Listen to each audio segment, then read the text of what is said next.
and Travis Severn alongside tonight. And we'll start with Justin. First of all, Justin, the Rangers, certainly, when you get into this situation, no postseason for Benton the second year in a row. You come out here tonight, you've got Benton across your jersey. You're playing for your home team. You're playing for your community. Pride has to take over in a game like this. Yeah, you're absolutely right. I can speak for that because my senior year, we went down to Pinckneyville at 4-4, knowing we weren't going to get into the playoffs. We still went down there and won the game. You got to have a little bit of pride about yourself. You know, you're playing for the Benton on the front, not your name on the back. You got.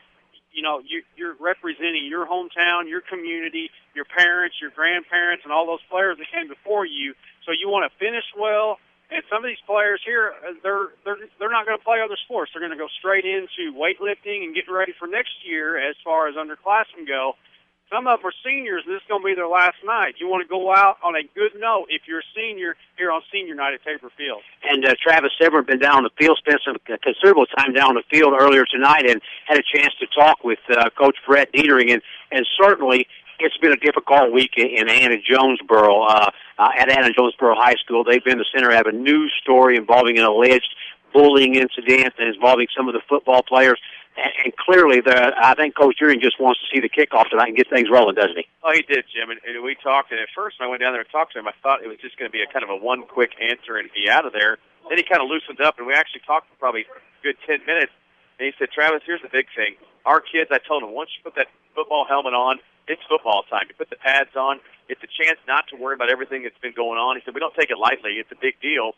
But these kids and me as a coach, the X's and O's are the easiest part of football, and that's what we look forward to tonight. And here's the biggest thing he told me. He said, if we lose tonight, I will not make one excuse on the radio or in the newspaper about everything that's happened this week. It's on our team. We've prepared all week to play a game tonight.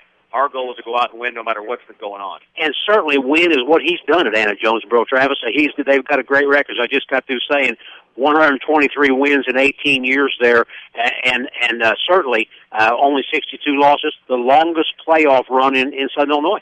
Yeah, he said it. He said the big thing tonight is just to get a win tonight, try to make it into the playoffs, something that they've done going for 15 straight years. And they're all business. You know, down there watching them. His kids are excited. He's glad Fuller's playing tonight. That's a big deal for him. But Brett Dietering, we've been talking about the last couple of weeks, these coaches that do things right. And he's had so much success at AJ. And their goal tonight is to come out and get a win and move on. And the Rangers could play spoiler. And Justin Wyatt, a part of some of those great Benton teams from the 1990s. In fact, a starter on the first Benton team that ever made the playoffs, caught a touchdown pass in that game, the first Benton playoff win ever. Justin, you know the importance of winning playoff games, and not only to get in the playoffs, but to keep it rolling year after year. That's impressive for the school, the program, and for the community. Well, let's look at Anna Jonesboro. They're on 14 straight years of making the playoffs. Can we imagine that for 1 second, guys? 14 straight years you make the playoffs. We've had a couple good years, and then we've had a couple not so, mediocre years where, that elusive fifth win, we haven't been able to get that. We know how important that is. Last year we go down to Carlisle at 4-4, get our butts handed to us down there by a better team, get the fifth win. This year we're not going to get the fifth win, but you're still a football player. You got to go out there with a mentality that you want to give 110%. You want to make people proud in town. You want to make your parents proud.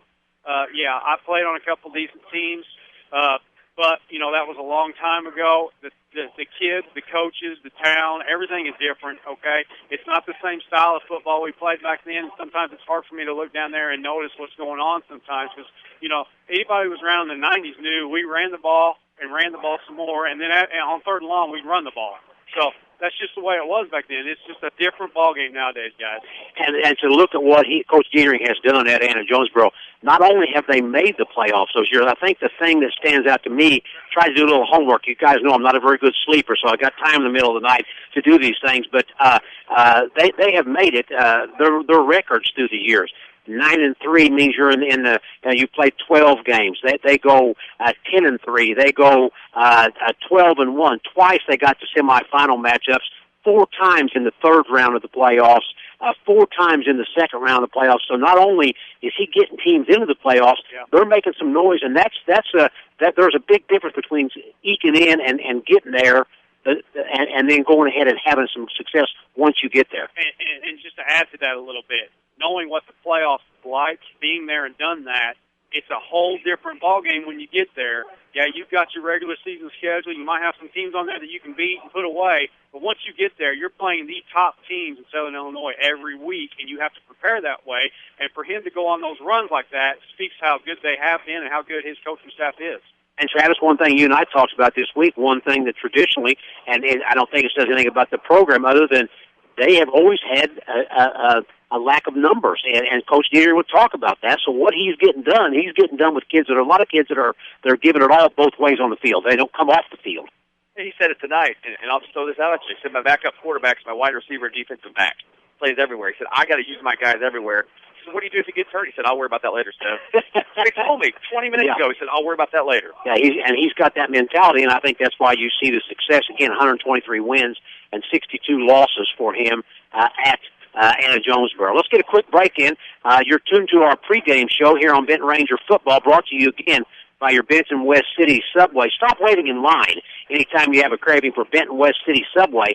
Order online at order.subway.com. That's order.subway.com, or you can download the Subway app, order and pay online, and just pick it up with no wait at your Benton West City Subway. That's your Benton West City Subway. They bring you our pregame show here on Ranger Football. And again, had a chance this week to sit down with Benton coach Jeremy Clodfelder, get his thoughts on his team's 3-5 record heading in here to Week 9 action against this Anna Jonesboro team. Let's get a quick break, and we'll come back to Tabor Field and Benton coach Jeremy Clodfelder. Fill up on values worth falling for all October at Subway, like the Mondelicious Meatball Marinara Famous $5 footlong and the fully loaded Black Forest Ham and Cheese $3 6-inch Select. As this month's $5 footlong, the Meatball Marinara is bursting with Italian seasonings and our signature marinara sauce. And the Black Forest Ham and Cheese delivers half a foot of sweet and savory perfection as our $3 6-inch Select. Enjoy both all October long. Subway, eat fresh. Limited time only plus tax. Prices and participation may vary. Prices higher in Alaska, Hawaii. Additional charge for extras. Going on now, it's the huge push, pull, and drag sale at the 3 Weeks Auto Dealerships in West Frankfort and Benton. No matter what shape your vehicle is in, we will give you $1,000 over Kelley Blue Book fair market value on your trade. And there's no better time than now to trade in that old vehicle. Great rebates on new vehicles at excellent prices on our large inventory of pre-owned. That's the 3 Weeks Auto Dealerships in West Frankfort and Benton. Small town dealers with big city savings. Trade offers on used vehicle purchases only. The price of the purchased vehicle is from our original list price. See dealer for details. Back to Benton Ranger football on Q106.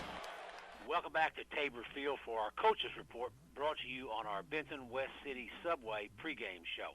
We are joined now by Benton Ranger head football coach Jeremy Clodfelder. And Jeremy, before we talk about tonight's matchup, the final game of the 2014 football season against the Anna Jonesboro Wildcats, let's go back a week. Let's look at last Friday night's 57-6 loss to the Murfreesboro Red Devils, a game that eliminated the Rangers from any chance of postseason play. Jeremy, it was a game where the Rangers just dug themselves a huge hole early and just never could recover. I think that's about right on, Jim. It was one of those deals where Murfreesboro is a really good football team. I think people that were there and that have followed football and will watch the playoffs will find out just how good they are. I think they do a very nice job with their schemes. I think that they're while they're not a whole lot bigger than us, except for in a few spots, they're way stronger than us. We're getting beat on that side of the ball. In that part of the game, we're just being outstrength right now and getting beat in the weight room. But they're a nice football team, and we kind of made some mistakes. We knew we had to come out and play sharp, and we made a lot of mistakes early on that dug ourselves a 30-6 hole. And when you do that against really anybody but against a good football team, you merely don't have a chance. The A.J. Wildcats come in here tonight hungry and looking for victory number 5 on the season and trying to keep one of Southern Illinois' longest playoff streaks alive. So clearly the Rangers are going to face that opponent tonight that's hungry. Well, I think that's just it right there. I think that they're going to come in here. I believe it's a 15-year playoff streak. I do believe it's the longest in Southern Illinois since in the last few years. Carterville and DuQuoins has gone by the wayside. You bet they're going to come in here. We've been in this situation before where they were 5-3, we were 5-3, or so on and so forth, and we've had to play this game. And unfortunately, this is the first time in several years that a Week 9 football game for us. Doesn't have any indication or inclination on postseason stuff, whether it be a seed or a home game or even getting in. That's disappointing. But at the same time, there's still a lot to play for. I think you play for pride. One, I think you have to play for love of the game, and you have an opportunity to kind of knock them off. They're going to come in here. They're going to come in here playing with a lot of swing and trying to keep that thing going. So the goal for us is going to have to be to match that and compete like they're going to compete like we're playing for something. You've had a chance to look at the game film, and I'm sure talk to folks about AJ. Tell us about the Wildcats. Well, they changed quarterbacks earlier in the year. They were turning the ball over a lot, and so they didn't get off to a really hot start. And once they made the move to quarterback, they're really throwing it around pretty well. They've got several targets they like to throw the ball to, and receivers. They're mostly a 3-by-1 trip set look. They will get into some double stuff, but they like to throw it. It's get the ball out of the quarterback's hand. The protection's usually pretty well. Noah Fuller's probably their number one target from a wide receiver standpoint, but he's not really their down and distance receiver. He's kind of the guy that he hits the post or the double move, or he hits the fade and just kind of beats people. So you got to kind of be aware of where he's at, and we've kind of got some coverage things in for him throughout the course of the week. But offensively, they're explosive, and they put up a lot of points. Defensively, that side of the ball that they've really struggled on, it seems like at times where they've given up some points. I think that for whatever reason that is, they're usually a pretty physical defense that runs around and hits. And I won't go as far as say they're not necessarily physical, but for whatever reason they've certainly given up a lot more points than they have in years past. And while we talk about AJ coming in as a team that is hungry, they're also a team that has got some issues going off the field. They've got a big issue that's made news throughout the region on an alleged bullying incident. So they come in here also as a team with a lot on their mind. Well, there's no question about that. From that, my comments been to people that I don't feel like it's my place to comment really or talk about other people's problems in their programs. We've got enough in our own that I'd really, on a day-to-day basis, stay focused on. But I know, obviously, that can sometimes create a whirlwind of emotion, whether it lifts you up or whether it really brings you down. No one will probably know until that night. And obviously, you think about the young men involved, and even the young people who have made a mistake involved. You think about them, because we're talking about young people, and that's why we're in this business, is to help young people grow and to, one, get them through mistakes, and two, get them through difficult times. So you think about them, and you think about Coach Dietering and his staff, and I'm sure it's not easy. But we've been down this road before. I think the last time we played here, we were 5-3. They were 5-3, and Coach Dietering was really in and out of practice all week with the birth of his son, and his son was in the hospital in St. Louis. So they've had to come over here with some emotional issues before. I'm sure that from a football coach's standpoint, they're doing a really nice job of balancing whatever it is and whatever's going on, and just trying to get their team ready to play. What do you see as the keys to this game tonight? What do the Rangers have to do to win this game and finish the season here on a high note? Well, that's a deal right there. We talked to our kids all week long about obviously it is the first time in a while that there is no Week 9 game. I guess it's meaningful in terms of postseason, as I stated previously. But I think winning 3 out of your last 4 would be a great springboard into your off season. It would be uplifting. It would send the seniors out right. I think the things we have to do is what I talked about a little bit earlier in our conversation, Jim. I think we have to come out and we have to match their intensity, because I think they're going to come in hyped up. I think they're going to come in. They'll come in with a lot of juice. They want to carry on that 15-year playoff streak. There's been a lot of emotions this week down there, certainly with the extracurricular off-the-field stuff as we've talked about. And I think we got to come out and we got to match them. We got to come out and play for pride. That's one thing we have to come out and play with pride. And then, you got to try and eliminate big plays, because offensively that's what they live on. They live on a bunch of big plays, and we just got to come out and play. Got to come out and play the game and have fun, and just let it rip. Tonight is senior night. Here, final home game of the regular season, and that's always an emotional night for players and coaches and parents. Certainly you have a nice group of seniors that have contributed greatly to the program. Yeah, no question. Obviously, anytime a group leaves for the last time or comes out and plays for the last time, it's always kind of one of those deals where it's, you look and you watch a young guy go from 14 years old when they entered the high school, and they walk out 18, 19-year-old young men.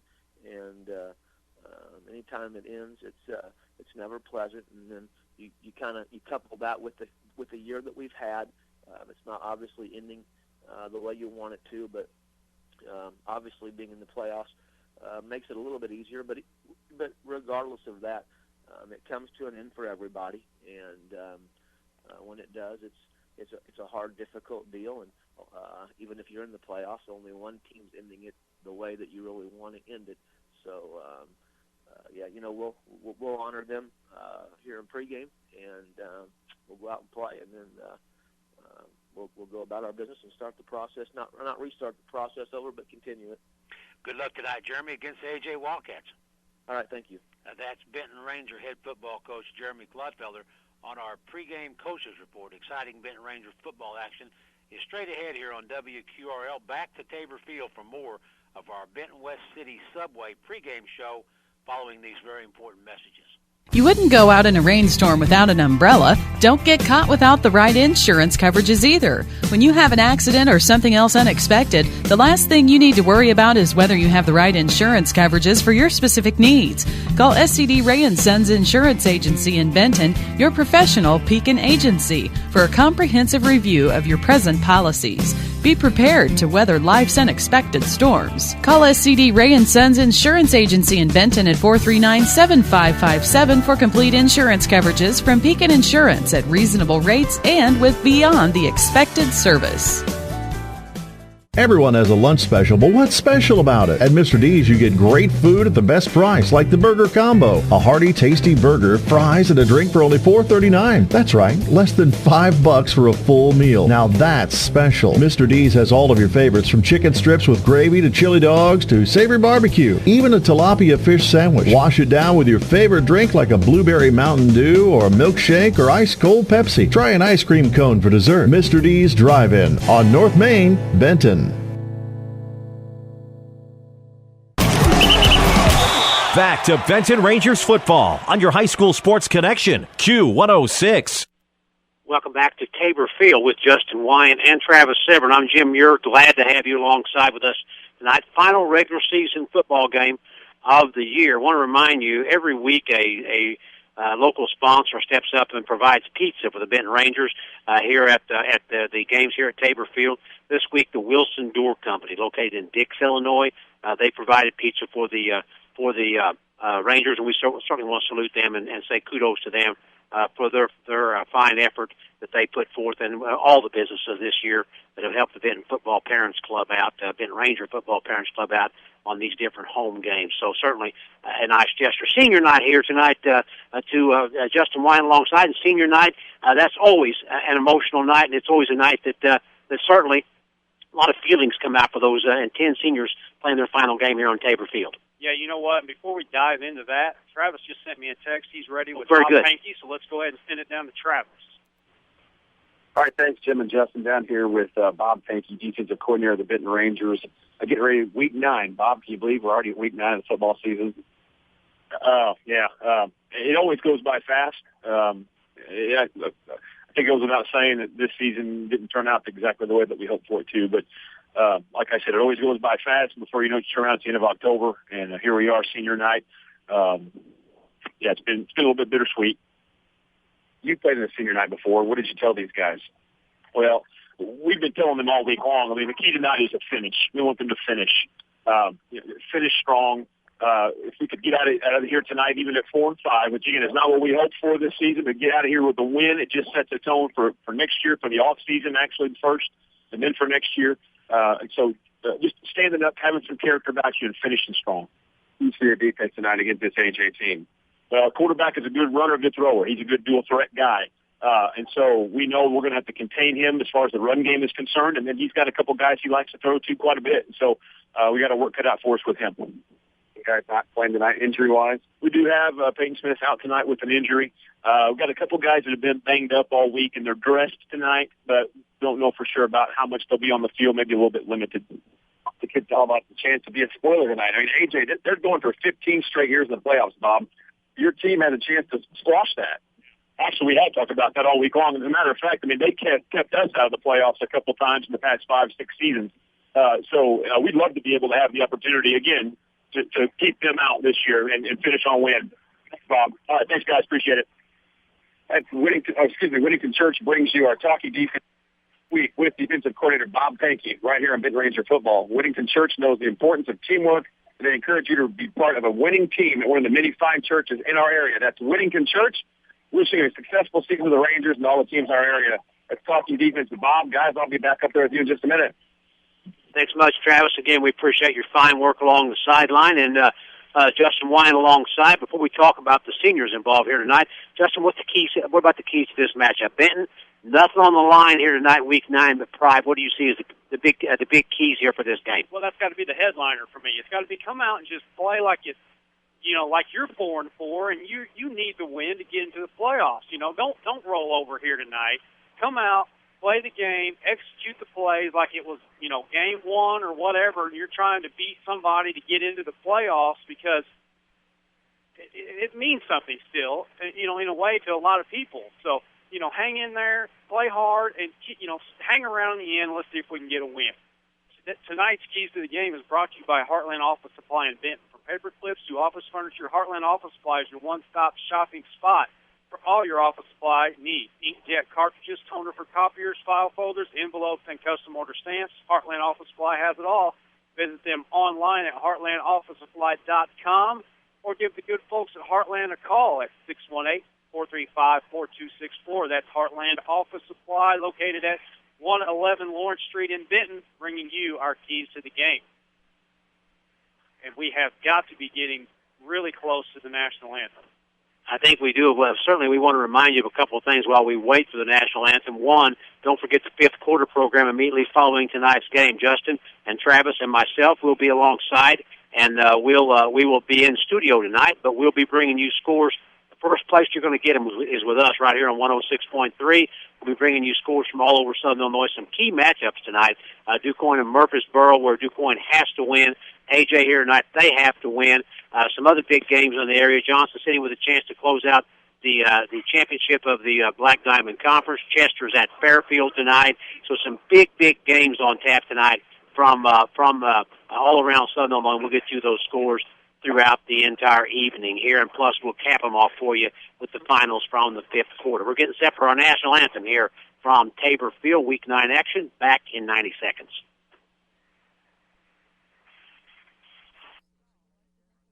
Businesses for their support: Wyatt's Surveying, Abbott's 24-Hour Towing, Hobbs Services, Kurt Irwin Construction, AP Excavating, State Bank of Whittington, Q106, Pop's Barbecue, Positive Impressions, Midwest Excavating, Bit Brokers International, Aikens Auto Salvage, RLC Bit Service, Mid-Country Bank, and Gajewski Bulldozing. The Benton Junior Football Association thanks you for your support. When it's time to make sure your teeth are in healthy condition, call Dr. Simpson, DDS in Benton to schedule your appointment or your child's appointment. Regular cleaning and checkups are part of maintaining your teeth for a comfortable, healthy smile. And if you're looking to brighten your smile, Dr. Simpson offers whitening too. When your teeth need cleaning, filling, crowns, bridge work, whitening, and more, call Dr. Simpson to make an appointment. 439-4364. That's 439-4364 for Dr. Simpson, DDS in Benton. Hi, I'm Travis Severin, sales manager for U.S. Bank Home Mortgage in Southern Illinois. We all know how important it is in football to have great coverage in your secondary, and we feel the same with U.S. Bank Home Mortgage. In Southern Illinois, if you're buying your first home or anything in between, we've got you covered. If you live in Southern Illinois, our team has you covered with Becky Clifton in Centralia, Karen Pelker in Mount Vernon, Nani Moore in Benton, and Kathy Lober and Carla Grant in Marion. With the variety of loan programs we offer, coverage is our specialty. U.S. Bank Home Mortgage is an equal housing lender, member FDIC. Back to Benton Ranger football on Q106. Welcome back to Tabor Field. We're just moments away from the start of this football game. The Benton Rangers and the A.J. Wildcats, and it's all on the line here for A.J. tonight. They enter this game with 36 playoff points, guys, and we know that they're right on the bubble, probably can get 3 or 4 maybe this week, and so they have a chance to get where you think you feel pretty comfortable on playoff pairings night. So a huge game for the A.J. Wildcats, Travis. This is what it's all about. Your football program, you've practiced all summer. You've done all your weightlifting drills. Everything you've worked on all year, you're building up to tonight. You want to make the playoffs and that chance to go on a run in November. They've got a chance to do that tonight. Ball's in their court, so to speak, guys. If they can come out and get a win, I mean, hey, they got a chance. Justin, let's look at the starting lineups for the Rangers tonight here on Week 9, final night of the 2014 season for the Rangers here at Tabor Field. First defensive starters for the Rangers will be at end, Clay Kelly, number 34. Tackles be number 77, Dustin Minton, and number 73, Jeremy Clements. That guard will be number 66, Josh Goodwin. Linebackers are Jordan Kulik and Mark Torres. Your defensive backs are Trey McDaniel, Cole Richardson, and Chase Owens. On the offensive side of the ball, your wide receivers and ends are number 1, Trey McDaniel, number 2, number 4, Chase Owens. And tackles will be Ben Pankey, 71, Bryden Picklesheimer, 63, Raymond Smothers at a guard, number 68. Tyler Orr in on the offensive line, number 78. Clay Kelly, number 34, is your running back, as well as Jordan Kulik, number 31. And at quarterback, number 7, the freshman, Hamilton Page. And, of course, your starting lineups are brought to you every Friday night by Martin's Restaurant and Catering. Your Martin's Restaurant and Catering, located at 412 East Main Street in Benton. Martin's Restaurant is a longtime sponsor of Benton Ranger and Rangerette Athletics. Stop by and visit Bob Martin, like me and Travis do, about 3 times a week. Visit his fine staff and check out their daily lunch specials and those very good homemade pies. That's Martin's Restaurant and Catering. They bring you our starting lineups in Week 9 action against the Anna Jonesboro Wildcats. The officials for tonight's game out on the field with captains from both teams. It's senior night. Travis Severn, let's run down that list of senior players here playing their final game at Tabor Field. We salute them. Here we go, 2014 senior football players. Want me to read the parents as well? Absolutely. Okay, here's your seniors. Gary Allen, he's the son of David and Mary Allen. He's the grandson of Rena Ferreira. Michael Allen, he's the son of David and Mary Allen and the grandson of Rena Ferreira. Jaron Bennett, he's the son of Stacy and Nicole Neal. Caleb Bishop, he's the son of Brian and Kelly Bishop. Josh Goodwin, he's the son of Robin Goodwin and the grandson of Sid Williams. Trevor Johnson, son of Connie Johnson and Greg. And Kerry Johnson, Trey McDaniel, son of Ward and Kim McDaniel. Dustin Minton, son of Kevin Minton and Christy and Donnie Pulliam. Nick Shockley, son of Victor and Anna Shockley. Dalton Yates, son of Danny and Laura Montgomery. And Jesse Van Horbeck, son of Dolph and Rhonda Van Horbeck. That's your 2014 senior football players and parents, guys. Their last game of their life tonight. And we want to read off the names of those parents because it's the parents that's logged 100,000 miles and spent that much money probably getting them to senior night here. So we certainly want to applaud their efforts also. So the senior night here at Tabor Field, that's always an emotional night, as these players will know. There's 10 players tonight that are playing their final game. We salute what they have meant to the Benton program here throughout the year. Hey, guys, tomorrow night, big playoff preview show. Excited about it, as always. Been doing it forever on the Saturday night that the pairings are announced, so we look forward to that. It should be fun. I look forward to a lot talking about all the guys that have made the playoffs. They're going to be excited tomorrow night. Everybody is excited. You've made it. Now it's your chance to, it used to be the guys that go switch tape about 3 in the morning that night. Jim, you'd be meeting guys driving north on 57 trying to meet some coach from Ottawa or something. But it's an exciting time tomorrow night. And one of the most exciting things of football season, the playoff pairing show that we do. That is our Benton West City Subway pregame show in the book tonight. Week 9 action here. Fill up on values worth falling for at your Benton West City Subway.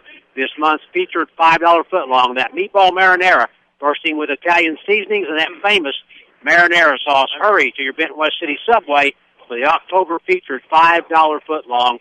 That's Benton West City Subway. They bring you our pregame show here on Ranger football. The Rangers in their home uniforms, maroon jerseys, white pants, white numerals, maroon helmets. AJ, road uniforms, white jerseys, royal blue numbers, white helmets trimmed out in royal blue, and royal blue football pants. Benton will won the coin toss. They will receive Benton on offense first. Speaking of offense, guys, did a little homework this week and looking at Benton's points. When you want to point to a 3-5 record, Benton has scored 139 points this year. 86 of those have been in 2 games. So in the other 5 games, Benton has scored 53 points. So that's a telling stat to me that when you look at that 3-5 record, the offense that we thought coming in might be a very potent offense. They have certainly have lagged and not been able to put points on the board. I think you can attribute the 3-5 record to that. Well, I mean, you take away maybe the Heron game and maybe one after that. They moved the ball well. Yeah. We've got inside the 20. Yeah, the great called point. out every time. We've had a penalty. We've had a bad snap. We've had, something crazy happen where we weren't able to punch it into the end zone. And, that, in a nutshell, is why you're sitting right where you are right now if you're a Ranger player. Matthew Williams, Mark Torres, and Caleb Rock will be deep for the Rangers.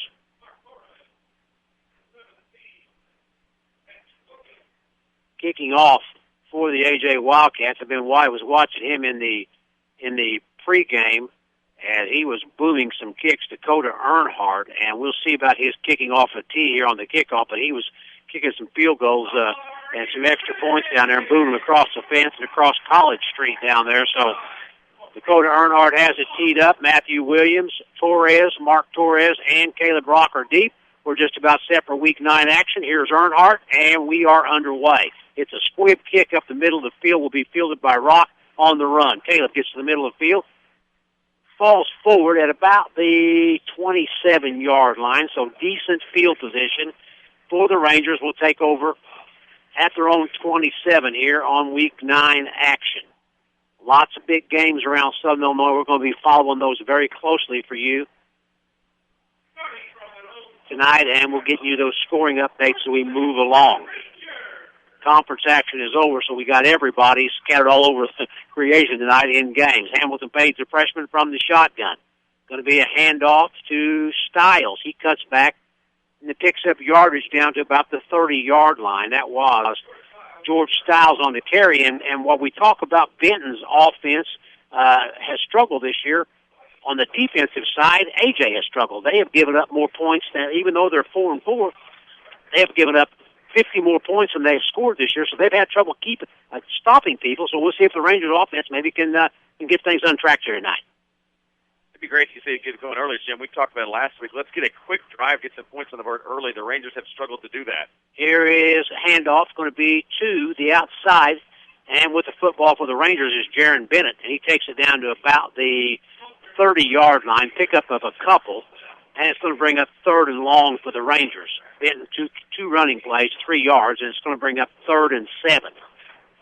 3rd and 7 for the Rangers, so a passing situation for the freshman Hamilton Page, who got thrown into the mix early this year, probably about the 3rd game of the year, and he's done a great job for just a freshman back there calling signals. Here's Hamilton back to throw, rolls to his right, still on his feet, wings it out, and incomplete. And that'll bring up a 4th and long, and Benton's going to have to punt the football away on its opening drive. Going back to Hamilton Page a little bit, Jim, we wondered what he was going to get when he came in the game being a freshman. The thing is, you want to look at, he didn't lose any games for us. He didn't. There wasn't a ton of turnovers. He maintained the offense very well. It just, like I said earlier, he got down to the 20s sometimes, and you get a bad snap or a penalty here and there, and it stalls your drive out. But as far as the season recap goes for Hamilton Page, hey, future looks pretty bright, don't you think, guys? Oh, absolutely. I think he's got some great potential, and the way he's handled the pressure, Travis, I think has been probably the most impressive thing about Hamilton. I'm down on the field, before the game. You guys are up here in the booth, getting ready for the broadcast. And when I'm down there on the field, I talk to these kids a lot of times. He's cool, calm, and collected. He's calm, never, he's not hyped up down there, Jim. He's just ready to play sports. Deep for the Wildcats will be Colin Prather, and also deep will be. Now, we had an intentional grounding on that play right there. Yeah, well, I saw A.J. Collins that over there. Yeah, Petering was begging for it, wasn't he? How is that intentional grounding? Another bad snap. Punt is partially blocked, and A.J. will take over in great field position at their Benton 43-yard line. And again, a bad snap plays into this. How do you now back to the And that's what I was going to talk about. Yes, go ahead. You roll out. You're out of the tackles, Outside right? the tackle box, as long yes. as you get the ball to or beyond the line of scrimmage, that doesn't matter if there's a receiver in the place. That's exactly what I thought. That's the rule. I'd love to ask what the officials saw, but they saw something differently. But you said something we saw last week. A bad snap, Jim. Van Hornbeck has to jump up for it, gets a partially tipped, and what is it, a 17, 12-yard punt? Yeah, and so Benton gives up the football again and AJ takes over at the Benton 37-yard line. So again, a net 7 yards. You've been better off to go for it on 4th and 7. Here is DeWitt, who's a handful, we understand. We look forward to seeing him. Here's going to be handoff up the middle, and nice yardage down there by Alec Gold. Alec Gold on a carry. Nice yardage for Alec, who runs hard. You can see that right out of the gate watching him run. And he moves the chains on first down. The Rangers in some trouble here early on. 3 and out for the Rangers, then a block punt, and now AJ taking over with a first down, a 10-yard pickup on first down. Third leading scorer in Southern Illinois is DeWitt. He's accounted for 25 touchdowns this year, guys. 25 scores himself. And he's directing traffic on the field, putting players where he wants them. Gold is a single back, 2 wideouts each side. Here's going to be a keeper by DeWitt. DeWitt cuts back in, flag on the play. And we'll wait and see what the call is there. Got to be a holding. It's right in the area of a holding where usually you see it, and it is a holding on the Wildcats, and that play's coming back. Here's the other thing to throw out there real quick, guys. I know, Jim, you've been staying up late working on how many points we've scored this year and stuff. I was looking down at the stats. Noah Fuller, who's Mr. Everything, great soccer player, 30 catches this year for 607 yards and 8 touchdowns. Fuller is averaging 20 yards per touch when he gets the ball. Wow, Travis, that was incredible statistician right there. So that brings it back. It's going to be first down and 16. First and 16 for the AJ Wildcats. Football back to the 30-yard line. DeWitt from the shotgun. Gold is a single back. It's going to be Alec Gold. Cuts to the outside, runs over people, and takes it down and picks up about 2 yards. He runs hard. He does run hard. He gets downhill very quickly, gets the legs moving. And it's hard to bring a guy down that's that low to the ground to begin with, and then he gets his path lower than you. He's going to probably run you over more times than not. Picks up 3 on the play, 2nd and 13. 2nd and 13. DeWitt from the shotgun. Again, Gold is a single back. 3 wideouts far side, 1 near side. The very dangerous Noah Fuller is to the near side of the field here. You know, McDaniel's got him one-on-one coverage right now, Jim. Here is pass out into the flat to Gold. He lowers his pass, runs over people, cuts back in, and takes it down to about the 10-yard line for first down yardage. And you better get Alec Gold low, guys, because if you try to tackle him high, he's just going to run over you. Justin, he should have been tackled at the 22-yard line. Popped off 2 guys. I saw their numbers. Popped off those 2. Torres saves a touchdown at the 10. Yeah, that just a great run after the catch. Kind of reminds you, if you're a Bears fan, who Travis? Matt Forte. Matt Forte. He looks just like him in the backfield. He whipped from the shotgun. Here's DeWitt on the carry. He's brought down. Lane Pankey, one of the first ones to DeWitt. Maybe a yard. We'll wait and see where the spot is at. It's going to bring up 2nd. It's 2nd down and goal for the AJ Wildcats. They are fighting for a playoff spot. They have 36 playoff points coming in and a 4-4 record. They can get on the bubble. Look at this first drive, though, Jim. They're already inside the 10. Again, DeWitt from the shotgun. And going to be a keeper. Good pursuit by Benton. They stand him up again at the line of scrimmage and not much doing there. And it's going to bring up 3rd and goal from the 7-yard line. No gain on the play. So good defense by the Rangers. Benton with a goal line stand. Interior guys did good. Justin got a good push and got the DeWitt quick. Yeah, it seems like early in the game they got a little energy. They're flying off the ball a little bit. If we can somehow hold Anna Jonesboro out of pay dirt right here, you got to think that's going to give Benton a lot of momentum going forward in this game. Yard pickup. It's 3rd and goal from the 5. Here is DeWitt. High snap. He hauls it in, rolls to his right, looks, wings it out across, and incomplete. The intended receiver was Fuller. McDaniel right there. McDaniel may have got a hand on that ball. He did. And it'll be incomplete. It brings up 4th and goal, and boy, wouldn't the Rangers love to get a stop here. Now, do you bring your field goal kicker out right here, who we saw in pregame was kicking them over the fence and over McLeansville Street and over College Street? Do you bring him in? Dietering said Seb, he kicked one this year. He's 1 for 1. He kicked a 28-yarder. He's probably not coming in then. He said he kicked 1 field goal. He is a soccer player, though.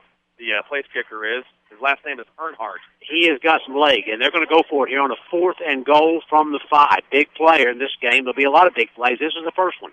Here's DeWitt back to throw, wings it out, and incomplete. Good deal. Incomplete. The Rangers defense does the job. So a little momentum shift there as the Rangers gave it up on the blocked punt. But guys, if you don't capitalize on it, that makes that block punt meaningless. 2 plays in a row, DeWitt picking on Trey McDaniel. Trey McDaniel steps up big for the Rangers, knocks 2 passes down. Benton has the ball right now. Let's see if they can go 95 yards and get him a touchdown. So the Rangers go for it. Cruz Hayes in the game.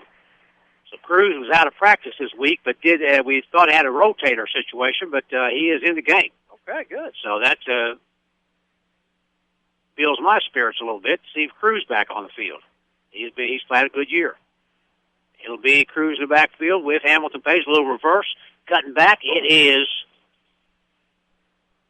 That's a football play, boys. That was Jordan Tunick back in the game. We thought Jordan might not play tonight, but he is out there playing. So he took a hard hit on that one, popped right back up. The quarterback for Anna Jonesboro on offense just laid the biggest hit of the game. That was DeWitt. That was DeWitt. Wow. And he put a pop on him. Here is going to be a keeper by Hamilton. Hamilton Page takes it out to about the 18-yard line. Pardon me, about the 13-yard line. When I see DeWitt, Jim, all I think of is Brady Wright a couple years ago. He was like a little Tebow. Man, that guy was unbelievable. Yeah. They always have these big, versatile quarterbacks. I mean, look at DeWitt out there, guys. He's playing middle linebacker. He's a stocky kid. Yeah, he is. Yeah, he is what you call just a football player, isn't he? He's going to play both sides. He won't come off the field tonight. Here's Hamilton. High snap, hauls it in, cuts back, and there's another shot. It's going to be close, but I don't think he made it. We'll see. It's going to be close, I think, on the first down. Can I just throw this out there, too, guys? In this day and age, Jim, we talked about it last week. I brought up the kid's name, number 2 from Murphy, Saddle. Remember the hit he made after he'd been running the ball well all night? These guys, they got a lot of guys going both ways. You see who made that hit right there on Page? Number 12, that was DeWitt again. DeWitt again, okay. And it'll be back. Colin Prather, the Rangers, are going to go 3 and out again. And Jesse Van Orbeck will stand back on the punt. And high snap has to get it down again, get this punt off.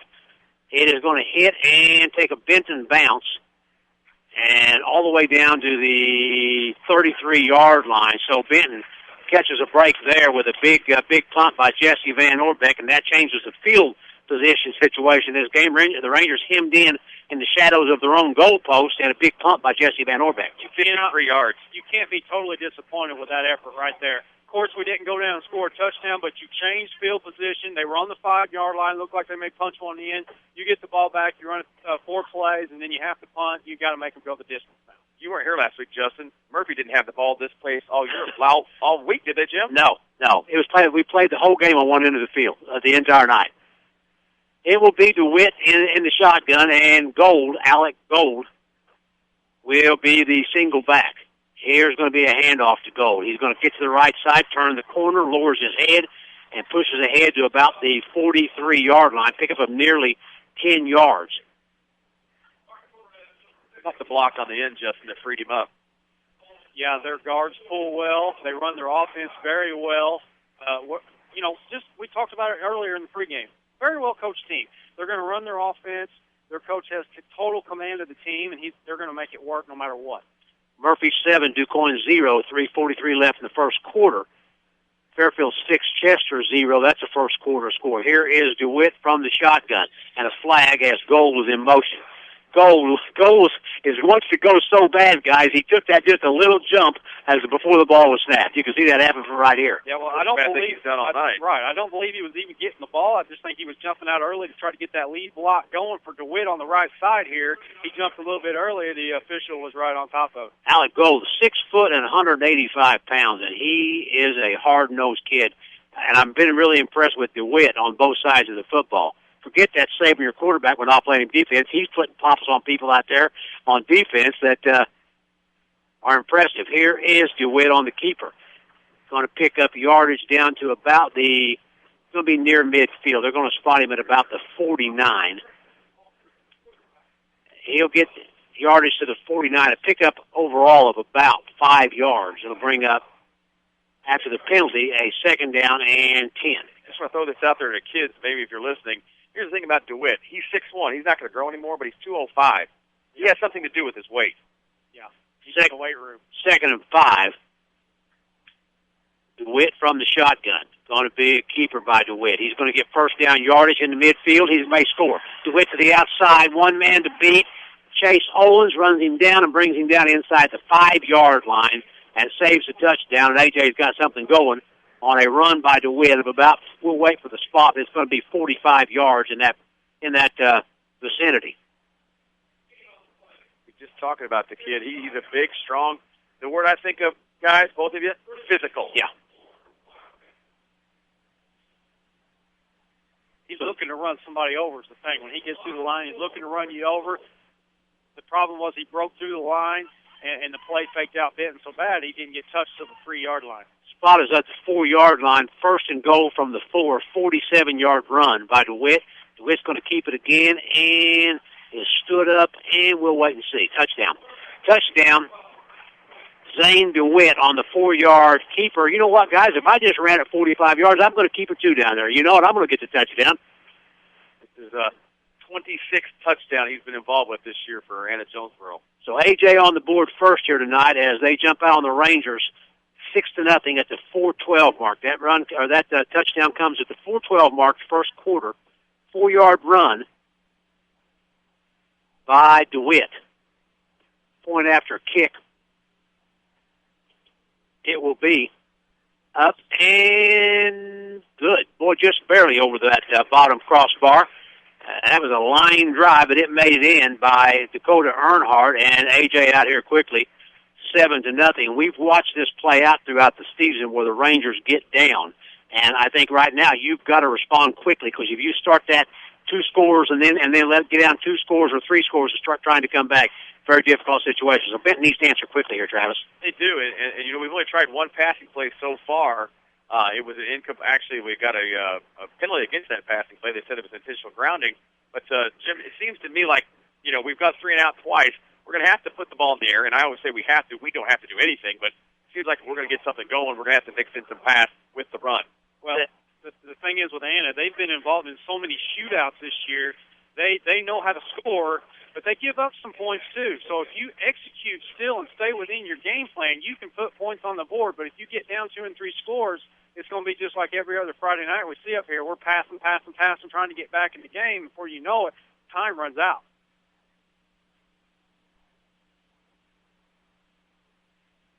I get so many text messages coming in. I just got an update that A.J. is ahead of Benton 7-0. Thanks, Maury. Yeah, the guy that in the press box in Texas. We're watching the same game you are, Maury. So, and here's the kickoff. It's going to be Caleb Brock, way back around the 5-yard line. Good pursuit. Caleb trying to get to the outside, and we'll go down inside the 10-yard line at about the 8. And the field position has been a problem for the Rangers all year long. And that was a deep kick. Rock fielded it back into 5, tried to run diagonal across the field, and not much going on there. And he gets it out not even to the 10-yard line. So Benton again starts out with terrible field position. We have watched this this same scene play out throughout the year where the Rangers have battled field position. Cruz Hayes and Jordan Kulik in the backfield, split backs, and Hamilton Page is the quarterback. Wideouts, 2 far side, 1 near side for the Rangers, now under center. Here's a handoff, nothing doing at all. Maybe a loss of a yard. We'll wait and see. The ball carrier was Kulik, I believe, and nothing doing. They moved Page under center that time, so that tells me a little bit, guys, that they don't trust the snap down there that deep into AJ territory. We saw what happened last week against Murfreesboro. The 4 bad snaps put us out of the ball game quickly. Tonight they go under center after I was told we really don't have that in the option in the playbook. Now we do. Now we'll go back to the shotgun. Here is Hamilton Page. And Hamilton pushes it forward to about the 11-yard line. Not much, maybe a yard. And it's going to bring up 3rd and long. And that's kind of been the story thus far tonight, that the Rangers have not mounted an offensive drive thus far. So a 3rd and long here, 3rd and 8. I think that if you complete a pass or two, it's going to open up your running game. I think Benton's going to have to try that sooner or later. Here is Hamilton, back to throw, rolls to his right, flushed out of the pocket, gets rid of it, and over the head of Trey McDaniel. And it's incomplete. It's going to bring up 4th down, and Benton's back to punt it away again, and A.J. will come out of this in great field position. And guess who was bearing down, almost stacked him in the end zone? You'll never believe it. How about Zane DeWitt? No, Alex Gold. Alex Gold, the other one. And you know, we talk about the play we talked about in our pregame, guys, about Brett Deedy will tell you he has fought low numbers, and look on the sideline over there. They've got 11 on the field. They may have 11 more on the sideline. That's about it. Yeah. You take the 6 kids that are suspended tonight, they don't have many at all. Here's Van Orbeck. He booms one. It'll be fielded by that is number 11. Taylor Anderson. He's going to get nice yardage all the way down to the 20-yard line, so A.J. in business again. He fielded the punt at the Benton 47, Jim, to go from the 47, what did you say, to the 20? Yeah. After 1 quarter, Murphy 7, DuQuoin nothing. That's a first quarter score. 6 minutes left in the first. Carterville and West Frankfort tied 7-7. Well, who's 7-7? Carterville and West Frankfort tied 7-7. Carterville going for its 2nd consecutive unbeaten regular season. They got some decent football going down there. I would say they do. Their facilities are terrible. Here is going to be a pass by DeWitt over the middle, got a man open, and touchdown. Touchdown. That was Dakota Earnhardt. Dakota Earnhardt on a 20-yard touchdown pass. He's your place kicker as well, so he's going to go kick the ball after he caught the touchdown. DeWitt to Earnhardt. It's 13-0, AJ, and they're looking for some more. See how good DeWitt is, guys. He's run one, he's thrown one. I'm impressed with him. That's 27 touchdowns he's got on the season now. Left-footed. Here is the kick. It is up, and this one has got plenty of height on it. It is good. Point after kick is good. The Rangers are down 14-0. We're still in the first quarter with 2.5 to play. You know, we've talked about it, Jim. You've been saying it all year. I've heard you say it on Saturday Morning Talking Sports. We've talked about it on the 5th quarter a bunch.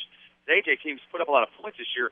They've given up a lot. But if they get in the playoffs and they get in the shootout with someone, they look offensively like they can put some points on the board quick. Yeah, they have a lot of weapons. They have a lot of plays in the playbook. You know, Brett Dietering is old school, but at the same time, he likes to bring the new stuff in there as well. Of course, back in the Brett Dietering early days, they were a running, bruising type of team. Now he's opened his horizons a little bit, and he's doing what everybody else is doing. He's getting guys open in space, using them, and throwing it deep right there.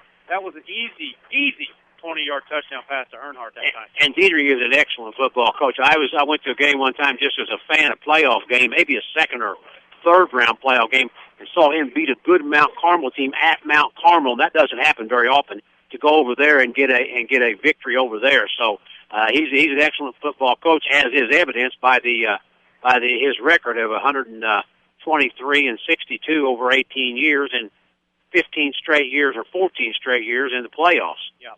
And some deep runs. We've got desserts rolling in here, guys. The way this one started out, we're going to need some sweets, I think, before we get out of here. So, hey, Mary Ellen Aiken helping us out here. We appreciate that. John D's birthday. How old? 21. 21. Okay. And the Rangers on the kickoff, it is Caleb Brock. Benton will take over at their own 22-yard line. We're not sure what anniversary this is of John D's 39th birthday, but we're happy for the birthday cake. Very happy for the birthday cake. Very nice thought from Mary Ellen. Can I say this? Coach Dietering said he's just one of these kids that focus on football. It's pretty impressive, guys. There's a lot of stuff going on in AJ this week, and they've come out just to play football. The Rangers from their own 22. Here's Hamilton Page. A little short pass out to Cruz Hayes, and Cruz will push it forward to about the 24-yard line, a pickup of about 4. Just a little pass out into the flat to Cruz. They only gave him a yard on the play, pardon me. I wonder how this defense is giving up 35 points a game. Tonight they look good. They've given up 283 in 8 games, guys. Yeah, they've given up more than they scored. Here's Hamilton Page from the shotgun. Wings it out, and nobody there. And it's incomplete. And it'll be 3rd down and long, and that's what Benton has had the entire game, 3rd and long for the Rangers throughout the game. Have you noticed we haven't had any vertical passing? It's been stuff in the flat, little quick outs. Nothing has been able to work down the field, and that's a credit to the secondary and also the push of the defensive line of A.J. Nothing can develop. You know, sometimes the situation with A.J. has had this week, teams can kind of are resilient, and they'll come together over an issue like that. And I think that's what you're seeing A.J. do right now. Here's Page, looking under pressure, wings it out, going for a long pass over the head of Daniel, and caught and out of bounds. Is it going to be an interception? It is. Yep. Interception. Pass was intercepted. That was J.D. Johnston on the turnover, on the interception, and A.J. will take over in Benton territory at the 48, and the Rangers are in some trouble here. Down 14-0, and A.J. on the interception takes over in Benton territory at the 48. This game's starting to resemble Murfreesboro last week. You're already up 2 scores, buck 42 to go in the first quarter. The Benton Ranger defense has to make the stand of the year right now. If you go down 21-0, it'd be very, very difficult to come back from that. And Bob Pankey said it in the pregame show with me, guys. He said, we're playing for pride tonight. Like you heard him say, he said, we're playing for pride. He said, I've been on the end of this before as a coach and a player. Tonight, you want to go for the 4th win. You want to build momentum for the rest of for next year, and you got to do it tonight. Now's your chance to do something. Johnson City leads Hamilton County 7-0 after one quarter. JC trying to go out at 8-1 and be the outright winner of that Black Diamond Conference here to whip back the throw. Looking all the way at Fuller, got him caught, and nice yardage for Noah Fuller down to the 43-yard line, a pickup. Well, Justin knows I like to throw the ball. I think I would sling it to Fuller and Earnhardt a lot. Yeah. After one, Fairfield over Chester 6-0. These scores being brought to you by All Stars and Stitches, 418 East Main in Benton. Give Big Dave a call, 435-5555. Ask about that incredible $5 T-shirt deal. Here is Zane DeWitt. Loose football, and Benton may have it. We'll see. Still loose. We will see. A.J. gets it back. A.J. recovers its own fumble. And that'll bring up a 3rd down. They're going to lose a couple of yards on it, but they retain possession of the football. 3rd down and 8. 3rd and 8. They lose 2. 3rd down and 8, so a passing situation. Fuller to the near side. 3 wide outs far side for A.J. DeWitt and Alec Gold in the backfield. DeWitt looks to the sideline, trying to get the play in. Play clock at 10. He's back now from the shotgun. Play clock at 5. Here's DeWitt back to throw. Tons of time over the middle, and big hit put on him by Chase Owens, but pass was caught by Taylor Anderson, and he hung on to the football. Certainly that hit by Chase Owens puts him in contention for that Wilkins Auto Body hard hit of the game, but complete pass. Give Anderson some credit. Justin, you've been out there on that field coming across the middle like that. That's a tough play to hang on to the football. Yeah, Chase Owens, Ball, and Anderson all met at the same time in the same place. You tip your hat to Anderson that time. He came up with it. Owens, right man, right spot, made the play. It was just a fraction of a second late, Trav. That's a great catch, and Owens hit him hard, Jim. That completes our first quarter of play, 14-0. AJ, we have got one quarter in the book here. Game 9 here from Tabor Field, back in 60 seconds. Some of us put our life savings under the mattress, while others use a Golfigan. For a safe and valuable means of saving your money that you would like to pass on someday to someone special, talk to SCD Ray & Sons Insurance Agency in Benton about single premium whole life insurance. You will immediately increase the amount you can leave to your heirs without any negative tax implications. Sound too good to be true? Call SCD Ray & Sons, your Pekin Insurance Agency, at 439-7557 for all the exciting and valuable details of single premium whole life insurance. Renly College's Adult Volunteer Literacy Program is looking for volunteers to help stop adult illiteracy. Give the gift of reading and be a hero forever. Renly College will provide you with training and materials to help adults develop the basic reading ability needed to excel. You can work one-on-one, tutor a small group, or work with students in an adult education classroom. Experience the joy of helping others and change a life. Call Renly College's Volunteer Partnership toll-free at 800-369-5321, extension 1342. Back to Benton Rangers football on your high school sports connection, Q106. Welcome back to Tabor Field. All AJ in the first quarter. First play of the second quarter. Here's DeWitt back to throw. Looking, got a man open, going to be incomplete as two AJ players, Jacob Brush and Noah Fuller, came together out there, kind of collided. The ball was going to be, it looked like it was going to be an easy catch. Fuller comes off the field limping. We told you early on that Fuller was injured in a soccer match on Wednesday night, was taken from the field in an ambulance. And he comes off the field limping. Pass was incomplete, 2nd and 10. Here's DeWitt again. And going to be a flag on the play. Well, start again on the Wildcats. And back to that last play where you had the two Wildcat receivers in the same area. As an offense, you never want that, because if you've got two receivers in the same area the ball's coming to, you're going to have two Benton defenders in the same area, and that was almost deflected and picked off by the Ranger defense. Carbondale 14 and Harrisburg 7 after 1. Murfreesboro 7 and DuQuoin 6 after 1. DuQuoin not going away quietly. They're not. Carbondale's trying to get their first win of the year, guys. Here's DeWitt from the shotgun. Gold is the single back. DeWitt's back to throw. Looking. Got a lot of time. Going over the middle, and a flag. They're going to call pass interference. Oh, my. Trey McDaniel got tangled up at his feet with the AJ receiver that was Colton Geralds. Yeah, the Benton defender did. There was some contact, but that ball was thrown about 15 to 20 yards farther than a lot of times you'll see the uncatchable sign there, and they I guess they thought he could jump really, really high. So the officials will talk it over, and we'll wait. We were in the first quarter. We're in the first half, second quarter actually, 11:45 to go in the second. AJ leading at 14-0. Somebody on your defense has to step up and make a play, guys. Either a fumble or an interception, something, because they're moving the ball right now. I think when your linebackers, Owen's got a ton of interceptions this year. Someone has to do something, and sometimes you got to do something special. I mean, just out of the ordinary right now to stop this, because they're moving the ball. They've scored 2 touchdowns pretty quickly. You said it last week against Murphy. You can't go down 3 scores at home in the first half. I mean, this is a good enough team. They're 4-4. They're fighting for their playoff life. Rangers got to make a stop now. 15-yard penalty. They're going to move it to the 21-yard line. So AJ threatening again, already up 14-0. AJ with 36 playoff points coming in tonight. They have the possibility of getting about 4 more.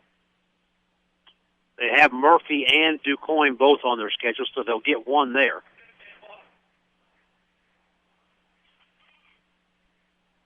Here's DeWitt from the shotgun. Going to be a botched play. There was a misconnection there as DeWitt was going to hand it off. He kind of just stuck it in the gut of Gold, and then they kind of just stayed together. I think that was a busted play, guys, and in any event, it's going to bring up 3rd down.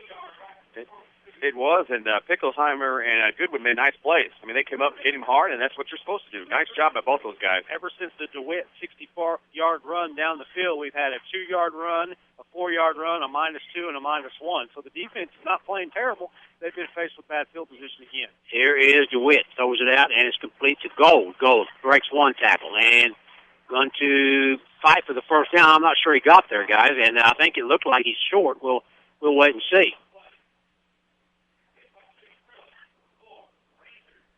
Big game tonight up at Columbia, Nashville and Columbia. Both those teams are 7-1 heading into Week 9 action. And right now you say, well, both of them are in, but a lot of folks in Heron are looking at if Nashville can get that win over Columbia, that would put Heron as the number 1 seed. If they can win, they're ahead 14-0 in that quadrant that they're going to be in for the playoffs. Here is DeWitt. Gets to the outside and brought down. Big tackle out there by Torres as he slings DeWitt to the ground. That's a turnover on downs, guys. Benton's going to get the football And the back, Rangers right? will get it back, so that's a big, big turnover there. And, guys, here's the thing. The Rangers are down 14-0. The defense does the job. Now, the offense has got to do something. The offense has got to step up here and get some points. Jim, look at the stats real quick. Justin, how many yards of offense do we have real quick? 7, 8, 10 yards and one yard on the passing, so we've got 11 total yards. Have the Rangers got a first down yet? I don't think they have. Three threes and out, I believe. Under center, it will be Caleb Brock. Running game, not much doing. Push forward, though. We'll wait and see where they give him on the spot. That was Kulik. He takes it down beyond the 25 to the 26, so actually about a 4-yard pickup for Kulik. The Rangers have switched quarterbacks. They've got Caleb Rock in the game. So Rock will worked under center on the, and Caleb Rock again under center. So they run out of an I formation. Here's going to be Kulik to the left side, pushes it forward to about the 29, so pick up again of about 3. Interesting what's going on here. We've got a new quarterback. Now we're under center. We're running the ball up the gut. We're getting positive yards. Brings up a third and about 3.5, and that's very manageable if you're on Benton's offense.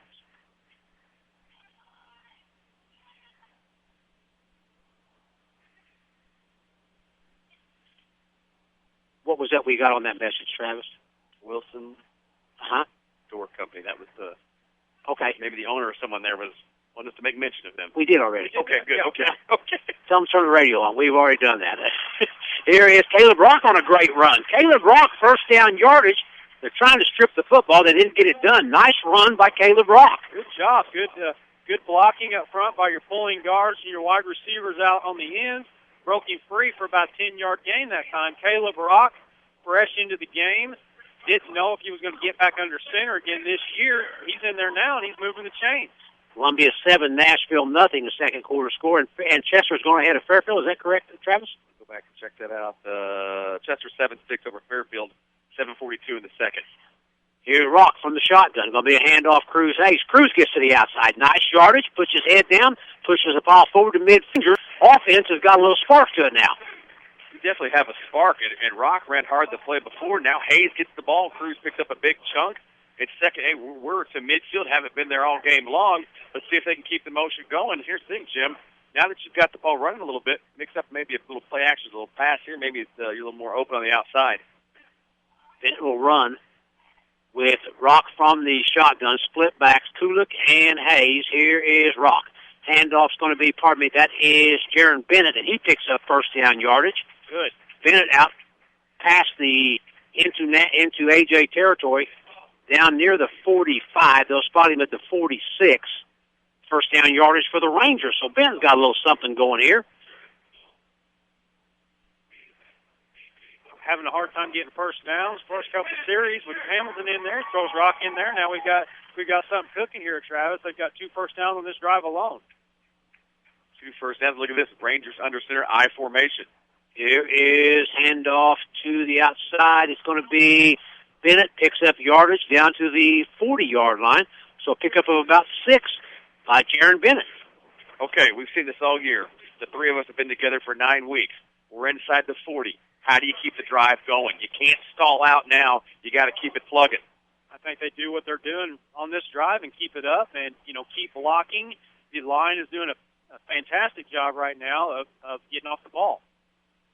Here's going to be a handoff again to Bennett. Nothing doing there. Going to get back to the line of scrimmage. He'll be stopped. It'll bring up third down. 14-6 Murfreesboro over DuQuoin. 5 minutes left in the second. 7:42 to go in the first half. Chester 7, Fairfield 6. Heron 14-0 over Breeze Central. That's the second quarter score. All those scores brought to you by All Stars and Stitches, 418 East Main and Benton. Give Big Dave a call. Here's Caleb Rock. And the Rangers are going to now false start on the Rangers. Here we go again, guys. Yeah. Like a broken record up here. We start moving the chains a little bit. We get on the other side of the field, and all of a sudden things break down. We have some mental lapses, and it's just old story. We're backing up. And it seems like all year long it's been the most inopportune times. We have a 3rd and 4, which is manageable. Yes. Now it's 3rd and 9. 3rd and 9, and so you're in a position where you're probably not going to go for it if you don't get it here. So yeah, that's very, very difficult with the penalties this year. Here's Rock back to throw. A lot of time for Caleb. Wings it out. Got to make Cruz Hayes to the 35, 30. Out of bounds. Still on his feet. Out of bounds at about the 23-yard line. A pickup of 22 yards for Cruz Hayes as Caleb Rock comes in and completes a nice pass to Cruz Hayes out there on the outside. Can't say enough for the kid right now. He's a junior, lost his starting position a long time ago. He's come in tonight, and he's got a good drive going. That was a great pass, guys, for 22 yards to Hayes. The old wheel route, number 22 out of the backfield, up the sideline, and got it. Caleb Rock from the shotgun. Split backs, Kulik. Now it's going to be Cruz on the run to the left side. Got some blockers. Good. Cruz turns the corner, still on his feet. Spins, turns, takes it down inside the 15. They're going to spot him at the 14, I think. We'll wait for the spot.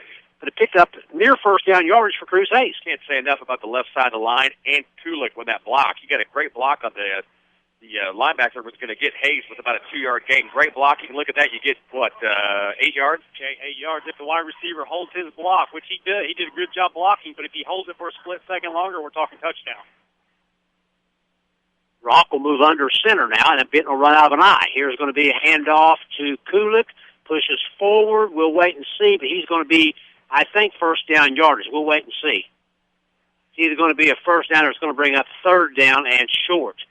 Cruz Hayes, too, give him a lot of credit. He's playing banged up. Didn't practice much this week, and he's playing banged up, so he's a tough kid, though.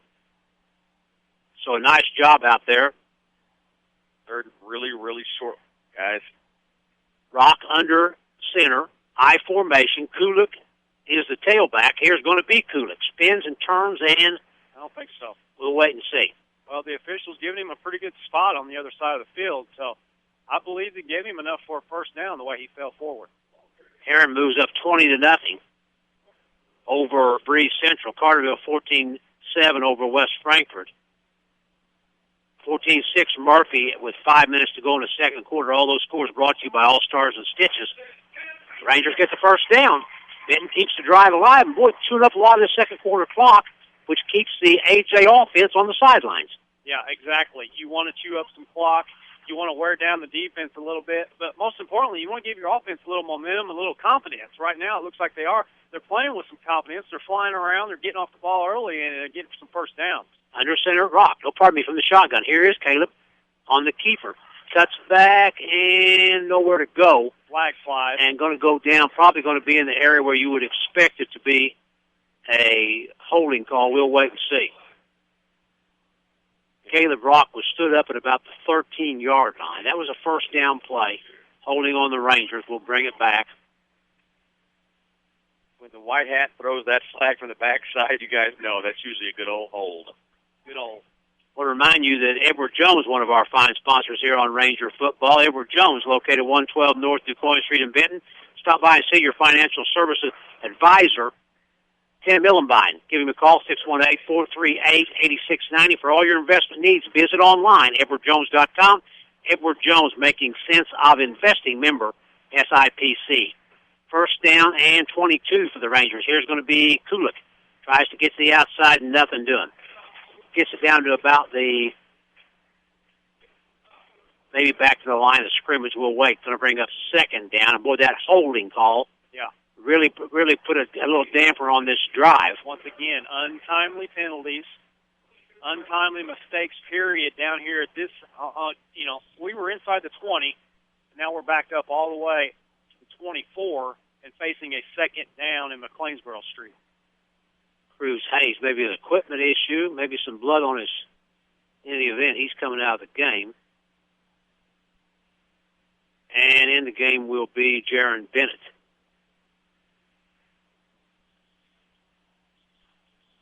Fairfield 14, Chester 7. That's the second quarter score. And Benton coach Jeremy Claudfeller wants a timeout. Timeout brought to you by SCD Ray and Sons Insurance, where they have served your insurance needs since 1911. Stop by and see John D. Aiken and wish him a happy birthday. Today's John D.'s birthday. We're having cake up here in the press box. John D., the longtime public address announcer here at Benton football and basketball games. Today's his birthday, and he's the owner, co-owner of SCD Ray and Sons Insurance. The phone number there, 439-7557. That's SCD Ray and Sons Insurance. Guys, a different looking drive here after the Rangers were just totally flat in that first quarter. Start with you, Justin. Certainly a spark for the Rangers here, and a nice little pass play to Cruz Hayes from Rock. So Benton is with a little bit of momentum here. Sometimes you guys know you get sparks from anywhere, and you know we started out the season with Rock under center, went to the freshman, did a good job. Now I don't know if Page has an injury or whatever, but it just seems like something has sparked our offense. I don't know what it was. It may not have been Rock. It may have been a little pep talk down there by a coach or something. But whatever happened, they're trying to bottle it up right now. I hope they can overcome the penalty and try to get this ball into the end zone. And Hayes back in the game. George Stiles will come out. It's going to bring up a second down and 22, so no gain on that first play. Rock from the shotgun.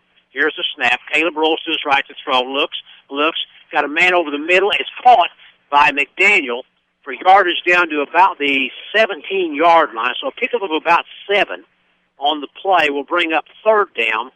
Still third and long for the Rangers. They've got to get all the way down to the 2-yard line. So a third and long, but the Rangers have got something going here in the second quarter.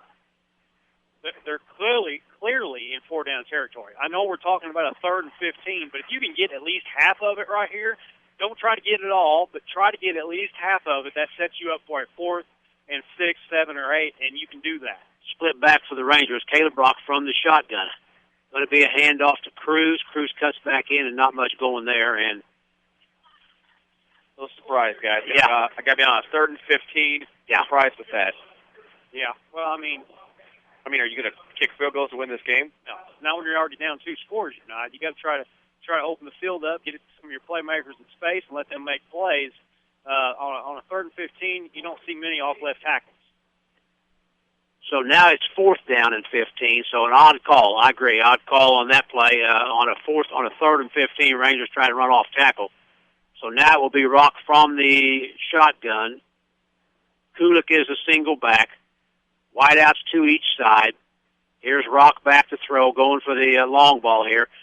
Down in, it's Cruz Hayes. He catches it, and first down yardage at the 1-yard line. How about Cruz Hayes and Caleb Rock, guys?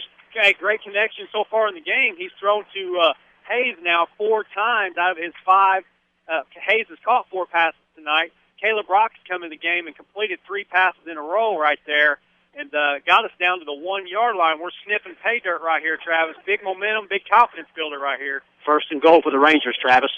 Big reception there. How about the athletic play by Cruz Hayes to go up and take it away from the defender? He's got the ball on the doorstep, 1-yard line. Come on, boys, let's just punch one in now. 3:25 to go in the first half. The Rangers have chewed off about 8 minutes here. Here's a handoff. Cruz Hayes pushes forward and not going to get in. Near the goal line, they're going to spot him close, but not going to get in. It'll bring up 2nd and goal. 2nd and goal for the Rangers.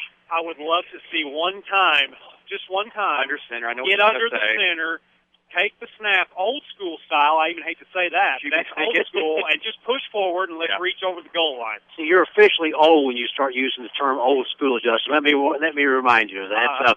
I'm official. And here they are under center. Here's Rock under center, I formation, handoff. Kulik turns a corner and come on, touchdown Rangers. And boy, that was a hard-fought touchdown drive, and the Rangers, kudos to the Benton offense for coming up big in that on that series and marching the ball down the field and chewing up about 8 minutes of that second quarter, Travis. We went old school, boys. I formation, old school. And the dotted I of your I formation back there, Kulik takes it off, left tackle, and gets the touchdown. 14-6, big extra point pending here. Hamilton Page will hold, and Caleb Bishop will try the point after kick. Snap is good, hold is good, kick is up, and it is wide left. Wide left on the kick, and the Rangers are going to trail 14-6. A 1-yard touchdown run after a 70-yard drive by the Rangers that chewed up 8 minutes of the second quarter. A 1-yard TD run by Cruz Hayes, set up by a nice pass reception from Caleb Rock to Cruz Hayes. at the 1. And the Rangers trail here 14-6. For a minute, guys, I looked down there. I thought I saw Coach Jeff Roper on the sidelines. I thought I saw Alec Wessinger and Travis Dixon behind the quarterback, Doug Kirk, for a minute. We ran the ball when we had to, when we wanted to, and we threw the ball when we absolutely had to. And that's the way you get it done right there if you're the offense. 2:45 in the second quarter. That score comes. Travis? I just say this. Nice job by the coach to make adjustments. We talk about adjustments in sports all the time. Give credit to the offensive side of the ball. They had a great drive, mixed it up, the pass and the run, and let's hope the defense who had a big stop on defense. Remember, guys, held them turnover on downs, held DeWitt. Now can the defense stop them again? That touchdown brought to you by Edward Jones. Stop by and see your financial advisor, Tim Millenbein. Edward Jones, making sense of investing. Edward Jones, they bring you our touchdowns here on Ranger football. Here's a squib kick up the middle, booted, kicked around a little bit, still not picked up. Now it's going to be picked up and brought down quickly. Is the A.J., one of the upbacks. That was Colin Prather. And the Rangers now, the chore will be to keep A.J. out of the end zone here in the final 2:38 of this first half. Yeah, one of the things I want to see is how much momentum did the offense send over to the defense right now. As a team, can we keep this thing going, make another stop, and keep Anna from getting into the end zone here right before half, knowing that Anna Jonesboro is going to get the ball to start the second half. DeWitt from the shotgun. He sends two wide outs each side. Alec Gold single back. Going to be back to throw. DeWitt goes over the middle.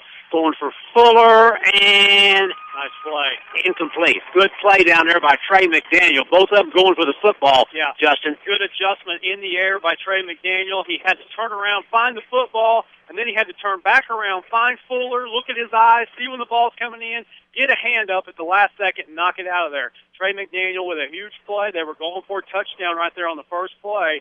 Big-time defensive play right there as the trains start rolling in.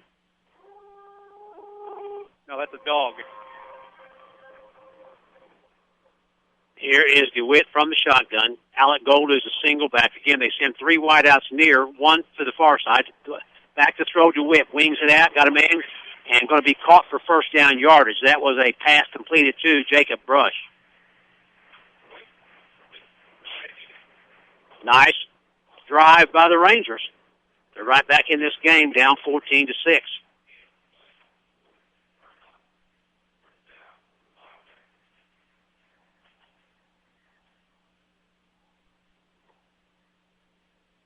Here is DeWitt again from the shotgun.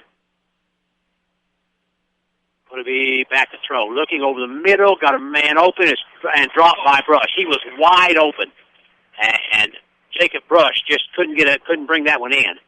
And the Rangers dodge a bullet there, and it's going to bring up a second down.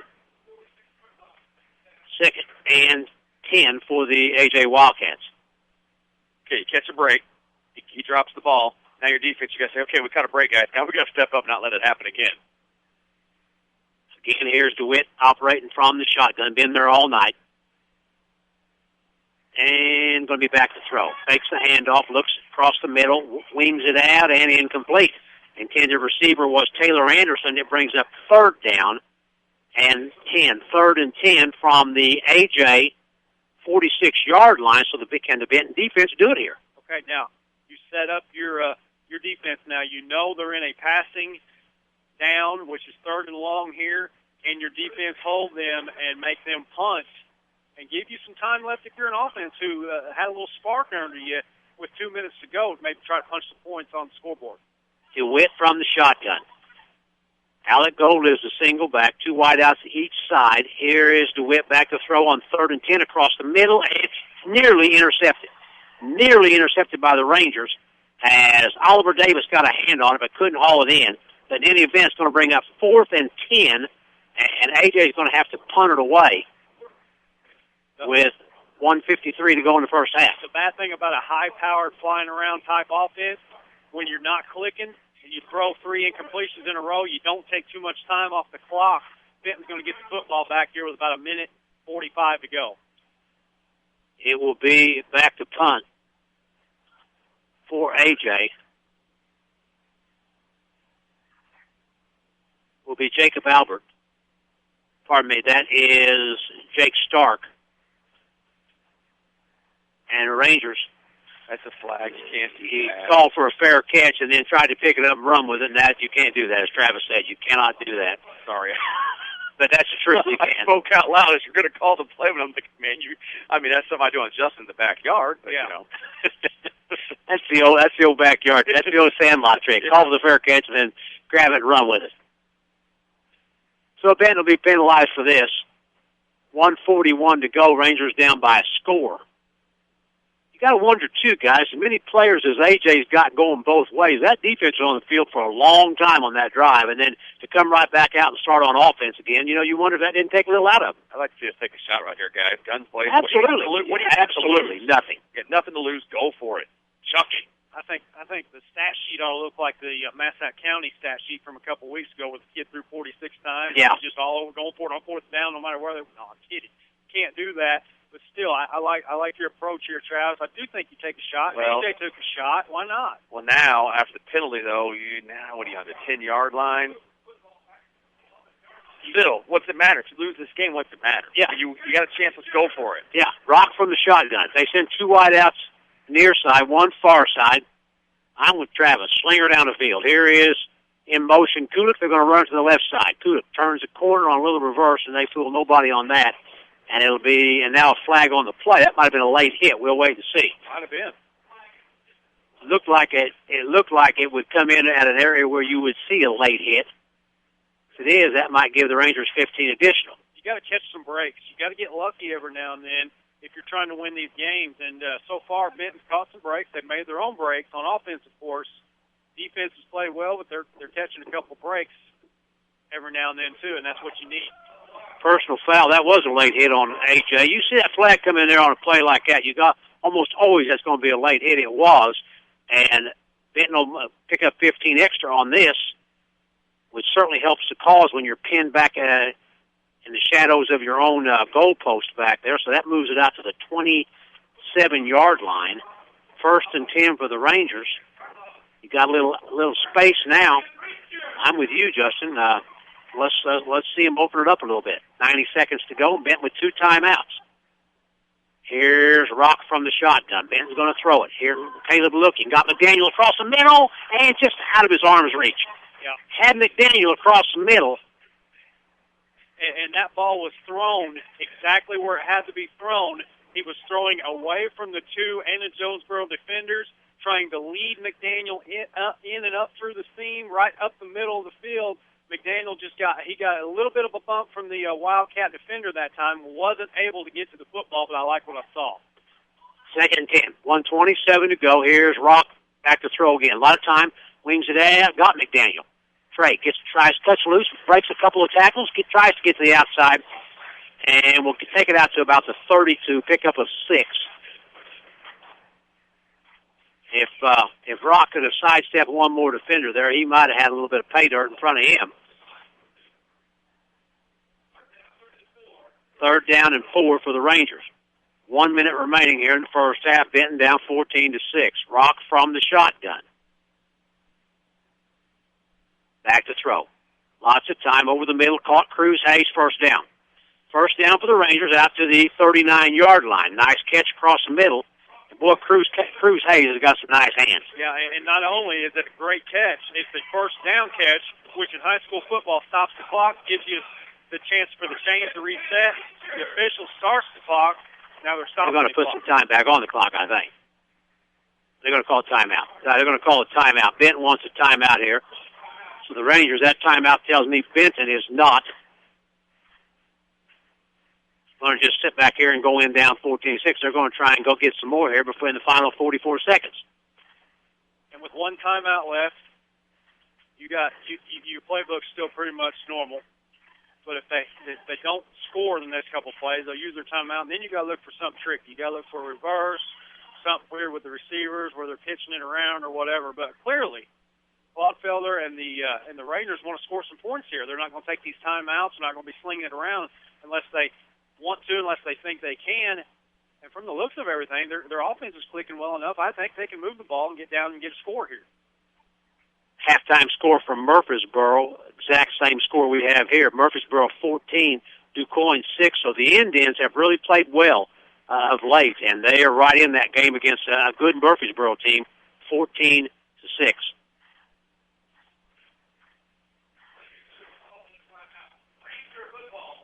Somebody asked me before the game started tonight, who do I like, Murphy or DuQuoin? I said my gut tells me Murfreesboro's going to win the game, but my head's telling me you don't bet against Al Martin.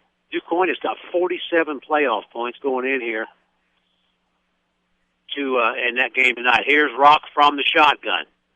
Looks, rolls to his left, wings it out, and out of bounds. It's going to be incomplete with 38 seconds to go. That was a first down play, so Benton's got 3 more shots at it here. And we'll see what the Rangers can come up with. That play was designed to hit the receiver as he was getting out of bounds to try to stop the clock with 38.9 on the clock and a timeout. You can still take a shot down the middle of the field and try to complete a pass and get that timeout.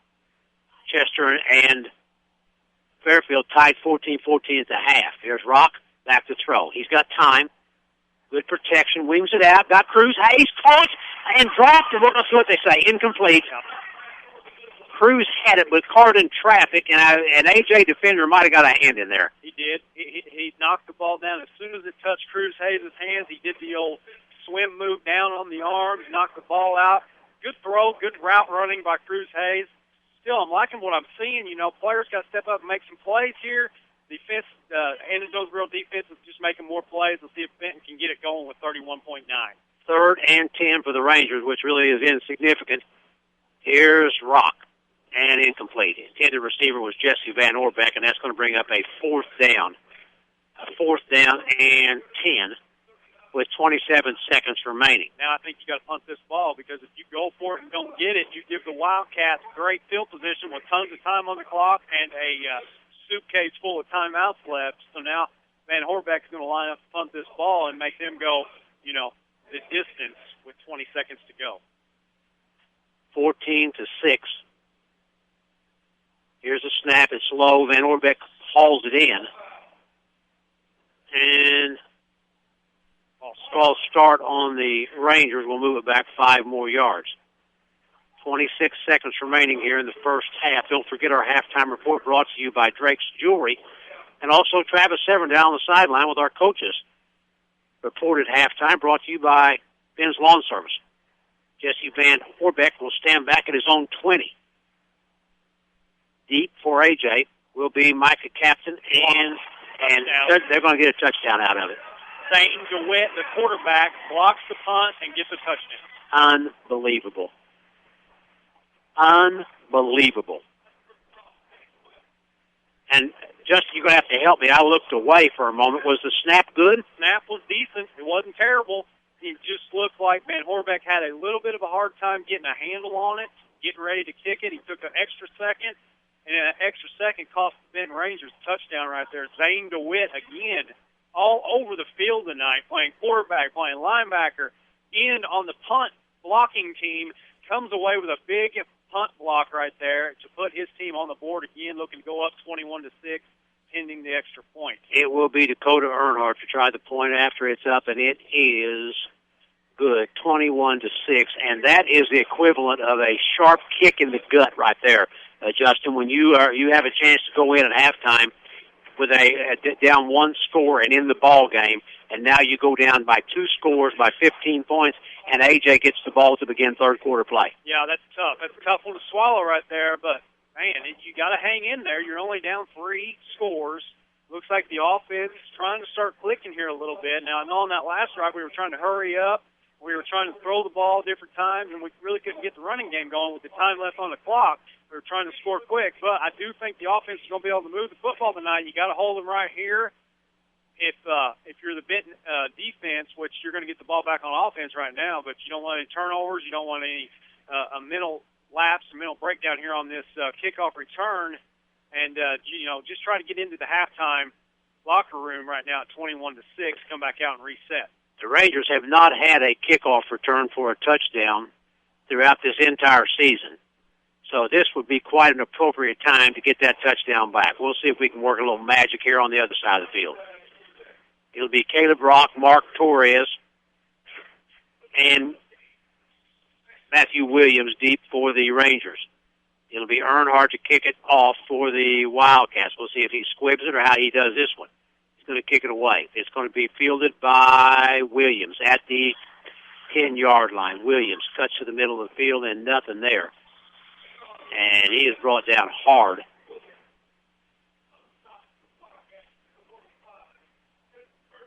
On the stop for AJ, that was Trenton Turner, and he put a hard hit on Williams. And the Rangers are down by 15, 21-6, and that block punt for the touchdown is certainly a game changer. The Rangers will line up and take a knee, I'm pretty sure. Benton will take a knee, and that's going to end our first half of play. And the Rangers at halftime down 21-6. And the crowd below is just kind of stunned by what's taking place here in the final seconds of this first half. Benton was down 14-6 and a block punt with 18 seconds remaining as Benton tried to punt it away. And Zane DeWitt runs it down, picks it up, runs it in for a touchdown. AJ goes up 21-6. 21-6 is our halftime score. We'll wait until Travis Severn down on the sideline, and he'll make connection with Brett Dietering, and he'll talk about this first half of play. Coach Dietering trying to get his team into the playoffs for the 15th straight year. AJ, the longest-running playoff streak in Southern Illinois right now.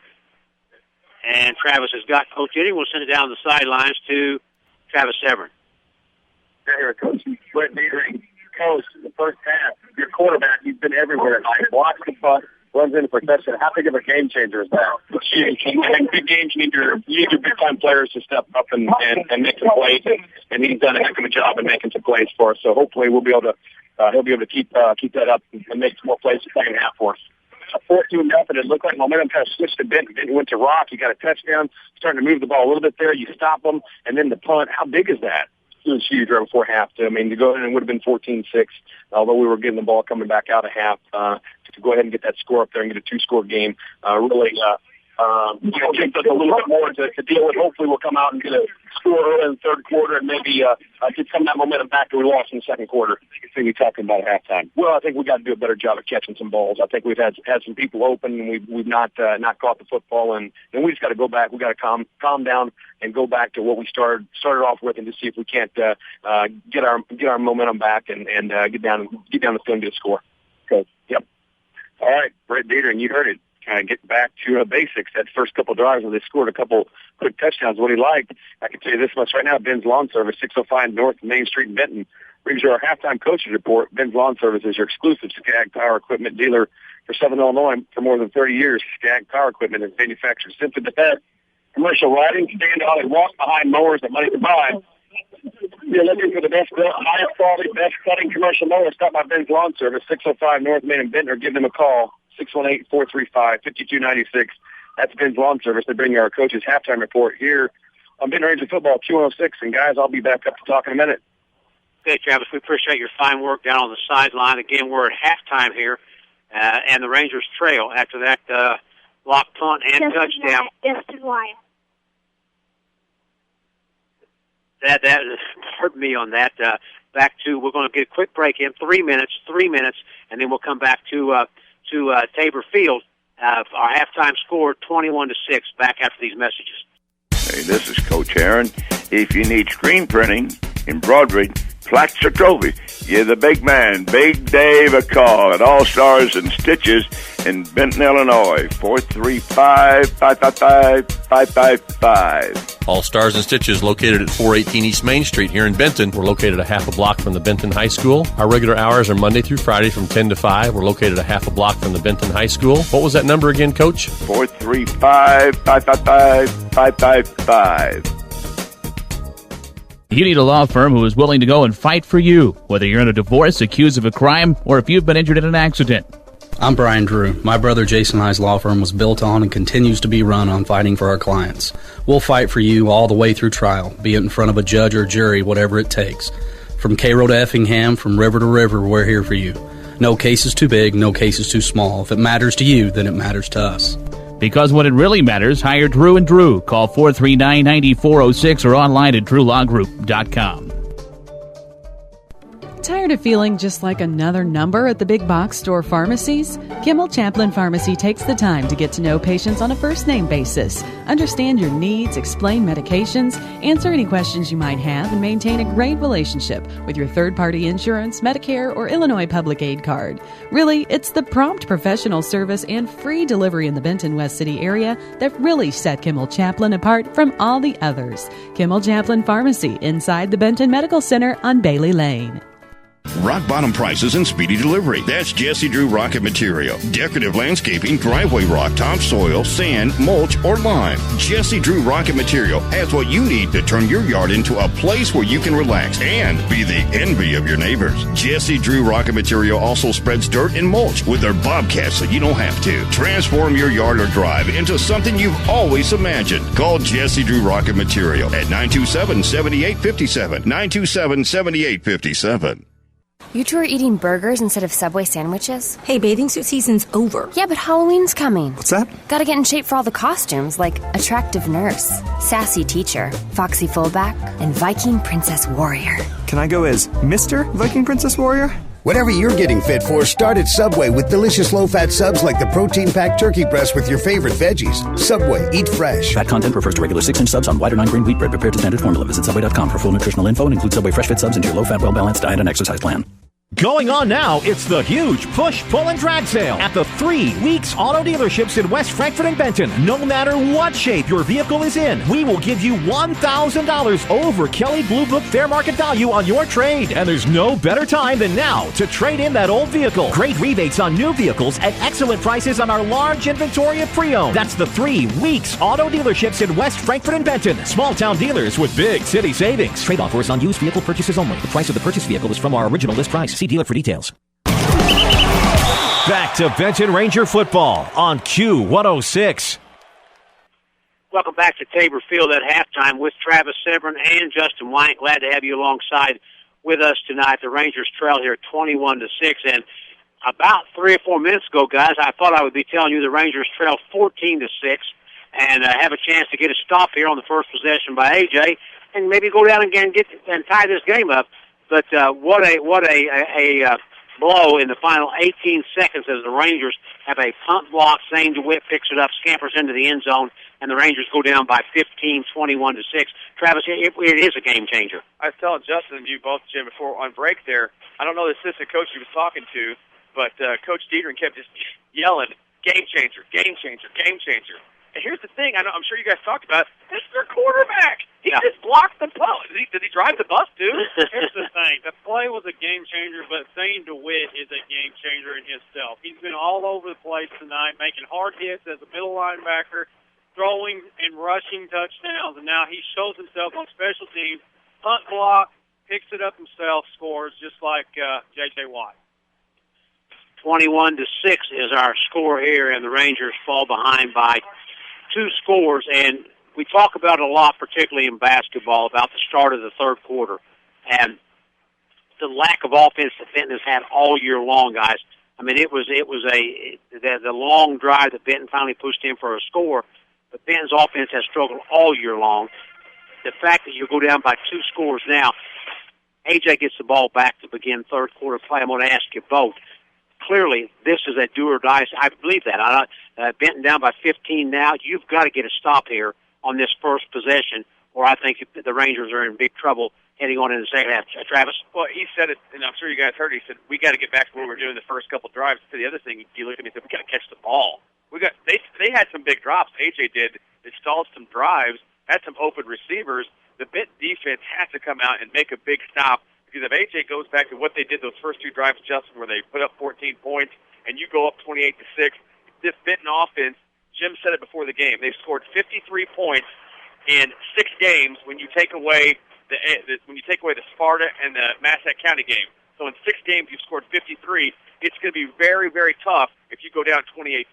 Well, here's what I'm going to look for when the second half starts. Okay, you get the punt blocks, you get the score from Anna Jonesboro. Do like Jim says, this is do or die. It is do or die, but it's do or die for this game. We know the season's gone as far as playoffs go. Here's what I'm worried about. Do we come out and kind of start going through the motions, kind of letting Anna Jonesboro do what they want to on offense and open up the scoreboard where, we want to turn it off really quick at the end of the night? Or do we come out with a sense of urgency and we start playing like our butts on fire a little bit and try to get back in this football game? Obviously, when Caleb Brock came in the game, it sparked our offense somehow, some way. I don't know why, but it did. Caleb did good things while he was in there. We got under center a few times. They ran the ball well off tackles, ran the ball well up the middle. Offensive line blocked well. Can we, keep that up? That's the question. The questions I'm asking starting the second half. Can I throw this in there real quick? Coach Weimler got on. You said something about basketball, so we're going to get this plug real quick.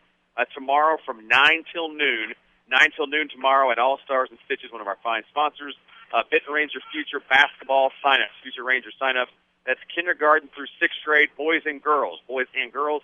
Tomorrow is the sign-up because next Saturday, November 1st, we actually start practicing. So if you want to sign up, you still can, 9 to noon. My dad's store tomorrow, 418 East Main in Benton. Come out. All Stars and Stitches tomorrow. Again, 9 to noon on that. Yes, sir. And I want to remind you that our halftime report is brought to you by Drake's Jewelry. Drake's Jewelry located at 1204 Public Square in Benton, your hometown jewelry store. Regardless of the occasion, Drake's Jewelry is a place to go for that special gift for that special person. That's Drake's Jewelry, your hometown jewelry store located on the east side of the Benton Public Square, where they have financing available. 12 or 24 months is the same as cash for qualified buyers. And check out those new brands at Drake's Jewelry. That includes Rhythm of Love pendants, the diamond that moves with her heartbeat, more than 50 styles to choose from, and beginning at only $79. That's Drake's Jewelry to bring you our halftime report here on Benton Ranger football. The Rangers trail here 21-6. Other scores around the area tonight, halftime scores. Hamilton County, big second quarter for JC. They lead Hamilton County 34-0. Heron 28, Breeze Central 0. Columbia and Nashville at 10-8 is our halftime score there. Carbondale 14 and Harrisburg 7. That's a halftime score. Carterville 29 and West Frankfort 13. That's also a halftime score. Let's get a quick break in. We'll come back. You're tuned to Ranger football here on WQRL. Halftime score, AJ 21, Benton 6. Back after these messages. Everyone has a lunch special, but what's special about it? At Mr. D's, you get great food at the best price, like the burger combo. A hearty, tasty burger, fries, and a drink for only $4.39. That's right, less than $5 for a full meal. Now that's special. Mr. D's has all of your favorites, from chicken strips with gravy to chili dogs to savory barbecue, even a tilapia fish sandwich. Wash it down with your favorite drink like a blueberry Mountain Dew or a milkshake or ice-cold Pepsi. Try an ice cream cone for dessert. Mr. D's Drive-In on North Main, Benton. When it's time to make sure your teeth are in healthy condition, call Dr. Simpson, DDS in Benton to schedule your appointment or your child's appointment. Regular cleaning and checkups are part of maintaining your teeth for a comfortable, healthy smile. And if you're looking to brighten your smile, Dr. Simpson offers whitening too. When your teeth need cleaning, filling, crowns, bridge work, whitening, and more, call Dr. Simpson to make an appointment. 439-4364. That's 439-4364 for Dr. Simpson, DDS in Benton. Back to Benton Rangers football on your high school sports connection, Q106. Welcome back to Tabor Field with Justin Wyatt and Travis Severn. I'm Jim Muir. The Drake's Jewelry halftime report continues on here tonight. Rangers trail 21-6. The Rangers win the coin toss. They take the football first, Justin. That means AJ gets it back now. You know, we talk about it in basketball about the first 3 or 4 minutes of a second half being crucial sometimes in games. Clearly, this first defensive stand by Benton is huge if Benton's going to get back in this game. No, you can't put any more emphasis on it than that. It's big time right here. You want to play for your town. You want to really give it all you got in these last 24 minutes. And this is where it starts. Coming out of the locker room, you're down 2 scores. You can either hang your head, pack it in for the year, and start thinking about basketball season, or you can fight until the last whistle goes. And Benton football is all about fighting until until it's over with, until the refs tell you to stop, until the season's over with. That's what Benton football is about, and I don't see any reason why these guys are going to change that philosophy here tonight. Hey, don't forget to join us tomorrow night for our playoff preview show. We've done it for umpteen years here on WQRL. The playoff preview show tomorrow night, we're on the air at 7 o'clock, 7 p.m. tomorrow night, and pairings will be announced at 8 o'clock. They'll start at 8 o'clock, and we'll get you set as they go along. But we're on the air at 7. We've got some interesting guests going to join us tomorrow night. Jordan Campanella, former DuQuoin standout. He knows a little bit about playoff football. He played in 13 playoff games during his 3-year varsity career at DuQuoin. 13 playoff games, started 40 games during his career at DuQuoin over a 3-year period. That's 3.5 years of football. That's 4.5 years of football based on a 9-game schedule. That would be 4.5 years of football in 3 years. And he played a season and a half of playoff football with 13 games. So Jordan Campanella will chat with us. Also, Lynn Navarra, the athletic director at Murfreesboro. I thought the unique thing there, Lynn has been an athletic director for 20 years and has never been an AD when they had a playoff game. Oh, wow. This is the first time ever. So I thought, what a unique story, and we think an awful lot of Lynn Navarra anyway. So we called him and invited him onto the program. I think Travis has made connection with Benton coach Jeremy Claudefelder. Travis, all yours. Coach Claude, thanks for coming down. Getting ready to start the second half. Give me your thoughts. Well, obviously we did a nice job. Went down and answered the drive there and made it 14-6, missed the extra point. But I was gosh darn it, the punt block and the series were trying to go maybe do something. And then we saw what they had done right on the false start. So we went to tight punt to even add a little more protection in there, and they still get a block for a touchdown. It's a backbreaker, but you got to come out and both your necks. We got some guys that aren't playing great right now. We got in the back end defensively. We got to kind of shuffle some dudes around and try something a little bit different to motivate or be better. And this series here would be huge. If we could get a stop right now, it'd be awesome.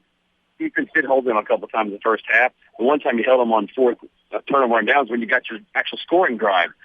You change quarterbacks. You go back to Page or you go to Rock to start the third. Well, we're going to start with Rock here in the third. I don't think that we're quitting on the young guy. I just think you're just trying to looking for who's got the hot hand right now, and that's where we're at. And he kind of went down on the drive. We even shuffled some other guys in and out of there, and we'll just hopefully get a stop here and get a score and go for two, and then you can be right back in this thing.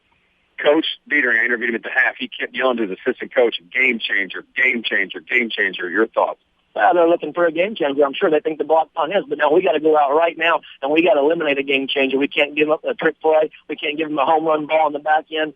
We got to try and get off the field immediately defensively. We got to try and get off the field immediately and go down and answer and score. Coach, thanks. All right, Ben's Lawn Service, 605 North Main Street in Benton, brings you our halftime coaches report.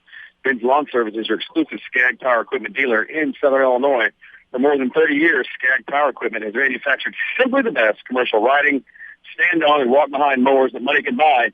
If you're looking for the best built, highest quality, best cutting commercial mower, stop by Ben's Lawn Service, 605 North Main Street in Benton, or give them a call, 618-435-5296. That's Ben's Lawn Service. They bring you our coaches' halftime report here on Benton Ranger Football on Q106. Back to the booth, guys. Thanks so much, Travis, again for that fine work down on the sidelines. You heard Coach Claudefelder say same thing we basically said early on. Benton's got. He used the word immediately. Benton has got to get a stop here on this first defensive stand. As AJ will get the ball, you let him break a big one. You let him come down and put together a long drive. That could be the game changer for sure if the Rangers go down by 3 scores. So what we see defensively by the Rangers here is going to be crucial to whether we got a close game to talk about in the second half. Yeah, he also used the word awesome. He said that the first defensive stand, if we can get it right here, would be awesome, and it would be. It would basically put your team right back into the game. Now, if you give up a score here, it's the opposite end of awesome. It's not very good. And in fact, it puts you really behind the 8 ball. If you're the Rangers, you're going to be fighting uphill battles all night long. But if you can get a stop here, get the ball back, your offense kind of start to click a little bit, maybe get it going a little bit here, get another score on, you're right back in this thing. I want to remind you again, we were talking about tomorrow night, our playoff preview show here on WQRL. We're on the air at 7 o'clock tomorrow night. Justin Wyatt and Travis Severn will be alongside. We can tell you, we know that Heron's in, Murphy's in, Carterville's in, Nashville, also Johnson City's in, Fairfield is in. Chester is in on the bubble. Marion at 5-2. They're 6-3. Marion is in, and also Belleville Altop in. They're both 6-2, I should say, heading into games this week. We'll have interviews with all the coaches that have from Southern Illinois that have teams in the playoffs this week, next week, when the playoff starts on November 1st. So keep that in mind. Our WQRL playoff preview show that kicks off tomorrow night. Again, our halftime report brought to you by Drake's Jewelry. With 3 designer bridal lines, Drake's Jewelry is where Southern Illinois gets engaged. Visit them online at drakes-jewelry.com. That's drakes-jewelry.com. Drake's Jewelry, your hometown jewelry store. They bring you our halftime report here on Benton Ranger football action. Jesse Van Orbeck will tee it up for the Benton Rangers, and we're just about set for action here as we get ready to go here in the second half. The Rangers need a big defensive stop here. Here's the kick. It's going to be a squib kick. Takes a high bounce, brought down by Colin Prather. Gets to the middle of the field, and A.J. will take over with good field position at their own 42-yard line. Travis, I wanted to ask you something. Did you see anything on the sideline about Hamilton Page? Is he okay, or are they just trying something different for the rest of the game, or with the quarterback position right now? Yeah, Claude said it's not trying to take anything away from the young fellow, but the junior Caleb Rock comes into the ball game and got momentum going. He said you got to stick with the hot hand. I see. Okay. 2 wideouts each side. We'll see if A.J. goes for the home run ball here and tries to put this one away early on here in the third. Here's going to be a keeper by DeWitt. He cuts back with yardage, and finally they bring him down at about the 49-yard line. Game tackle there, but not before a pickup of 7 yards. It'll bring up 2nd and 3. DeWitt in the first half had 7 carries for 63 yards, 2 big hits on defense, the punt block, and a touchdown. He threw for a touchdown, and he also rushed for one. So DeWitt doing it all here tonight. And everywhere. I'm super, super impressed with him. DeWitt from the shotgun. Gold is the single back. Wideouts 3 near side.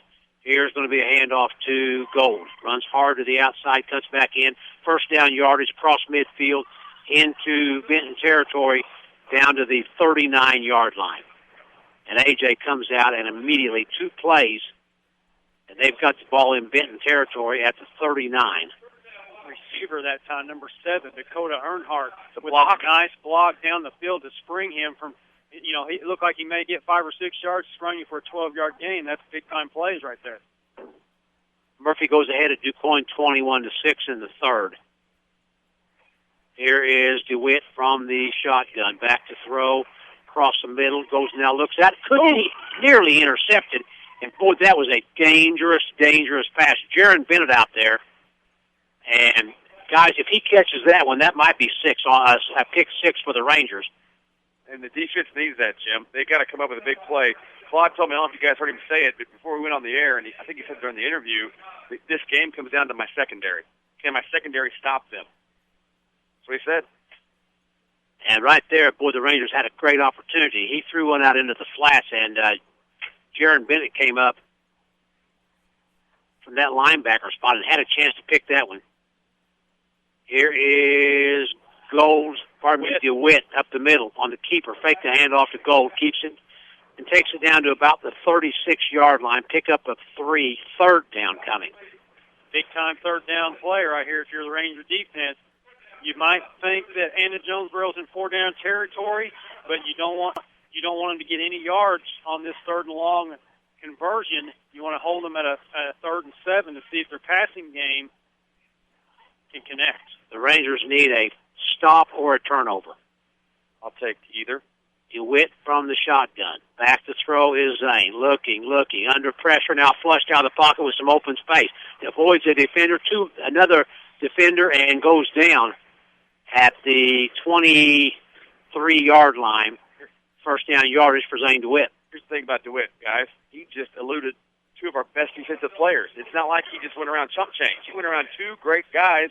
They missed him, and I'm telling you, we've said DeWitt's name all night. He's made big plays. And, guys, when the play breaks down like that, that might be when he's most dangerous. When he's got the ball out there in space, I mean, he's really tough to bring down. Secondary did their job that time. He got no pressure in DeWitt's face. He was able to run.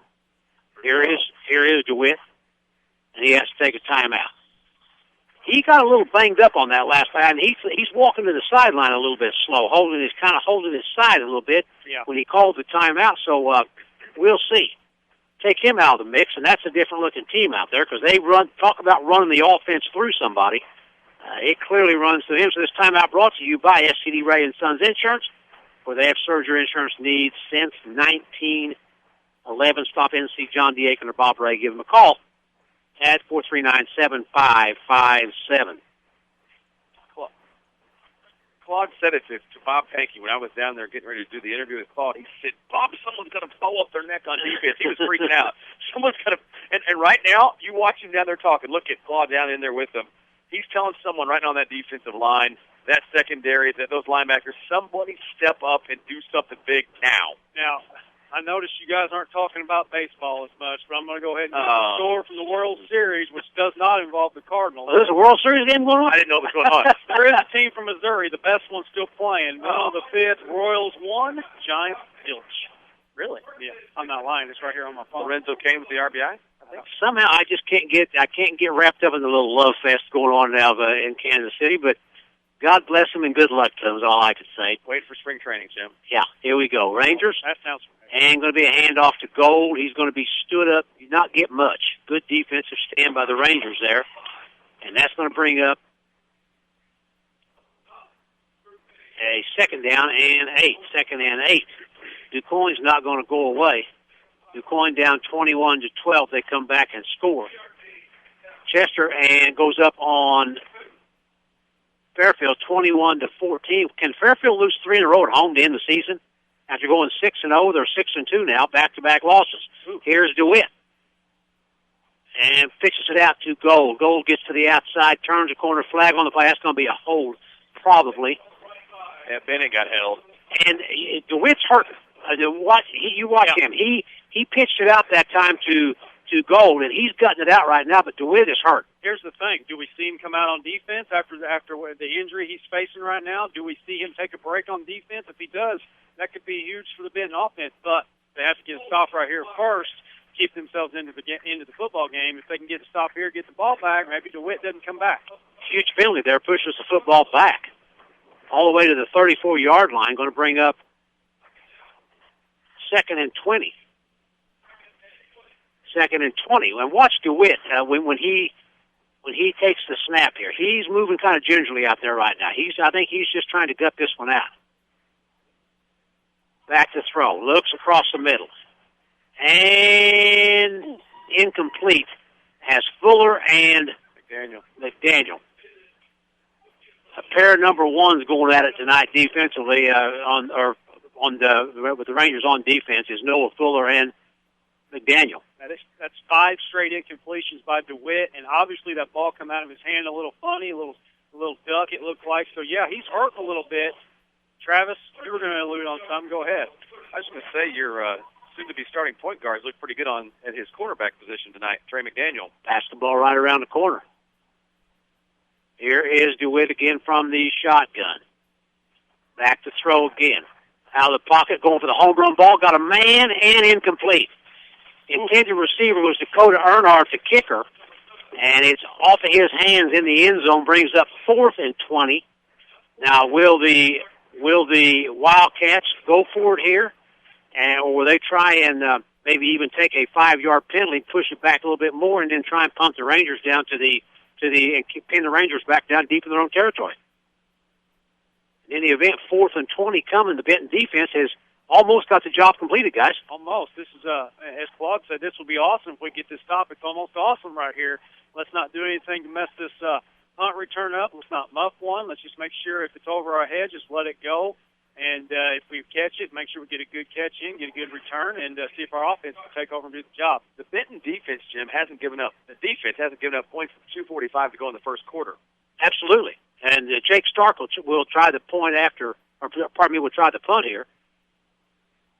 And it'll go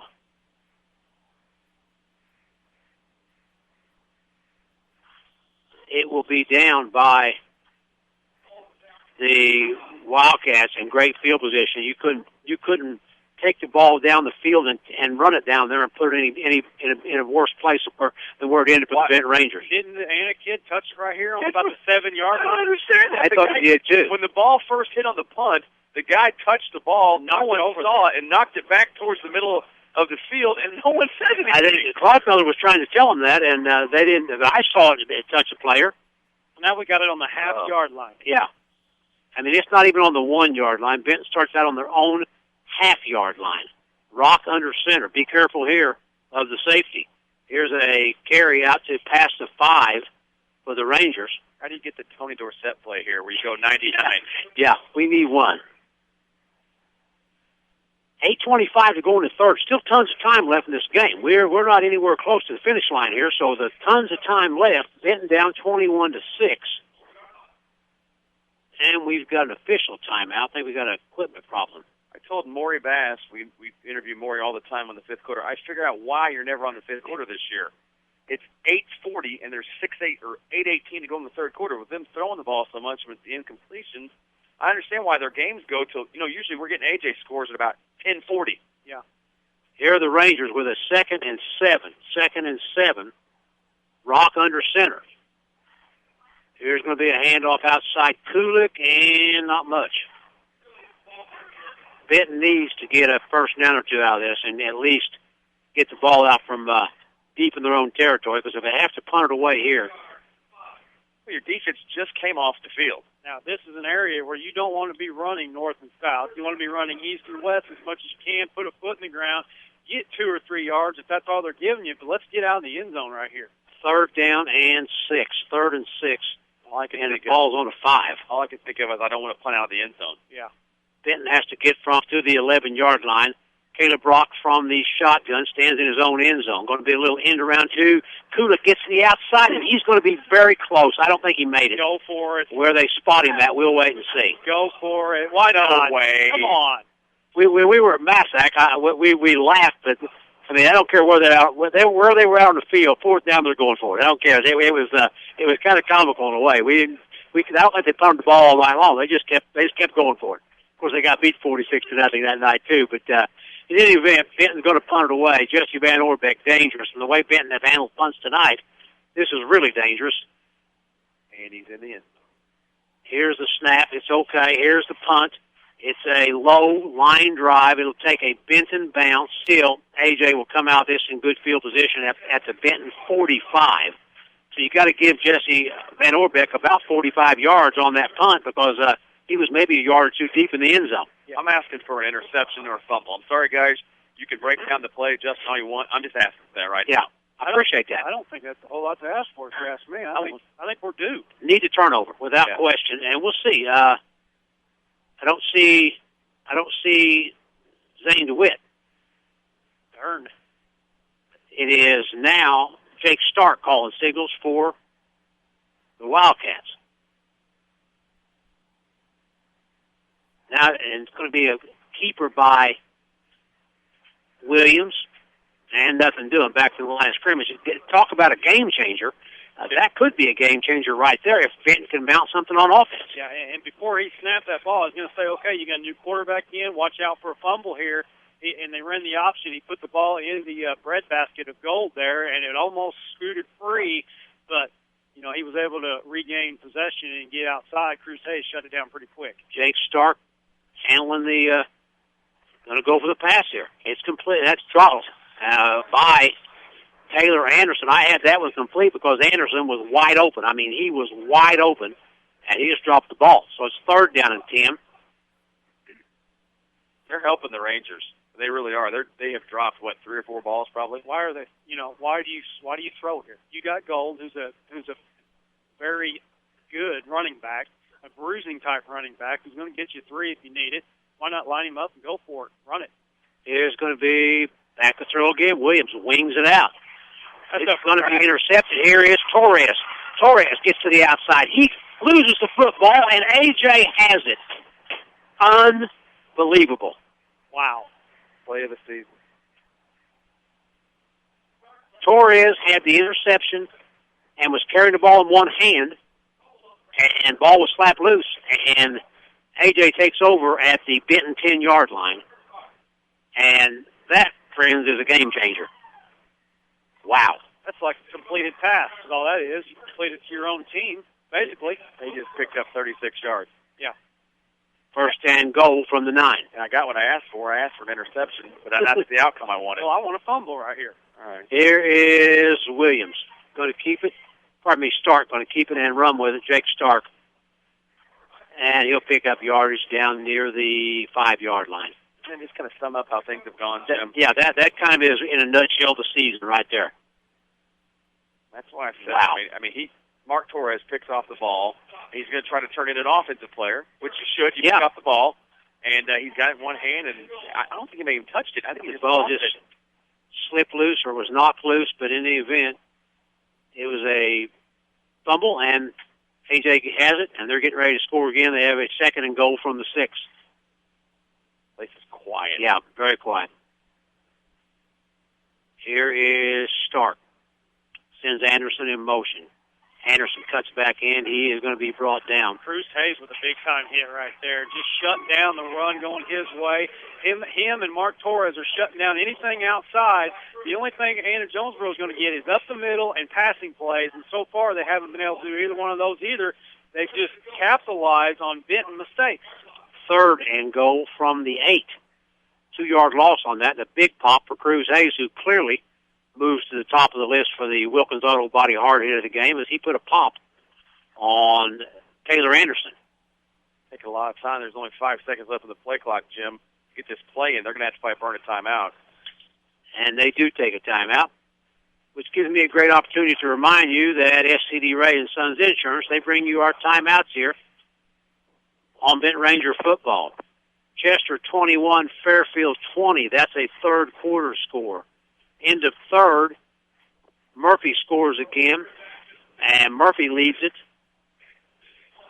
21-12 at the end. 28-12 at the end of 3. Murphy trying to go 7-2. At the end of 3, Carbondale leads Harrisburg 28-7. Carbondale's going to, unless something miraculous happens for Harrisburg, Carbondale's going to get their first win of the season. What about the Carterville West Frankfort? We haven't heard anything. 29-13. Last we had Carterville trying to move to 9-0. That was a halftime score. No updates on that as of yet. Give me a second. I'll try to get us one. The Rangers, again, the turnovers, 4 last week on the bad snaps, 2 block punts tonight, and an interception. So 3 turnovers on the Rangers tonight.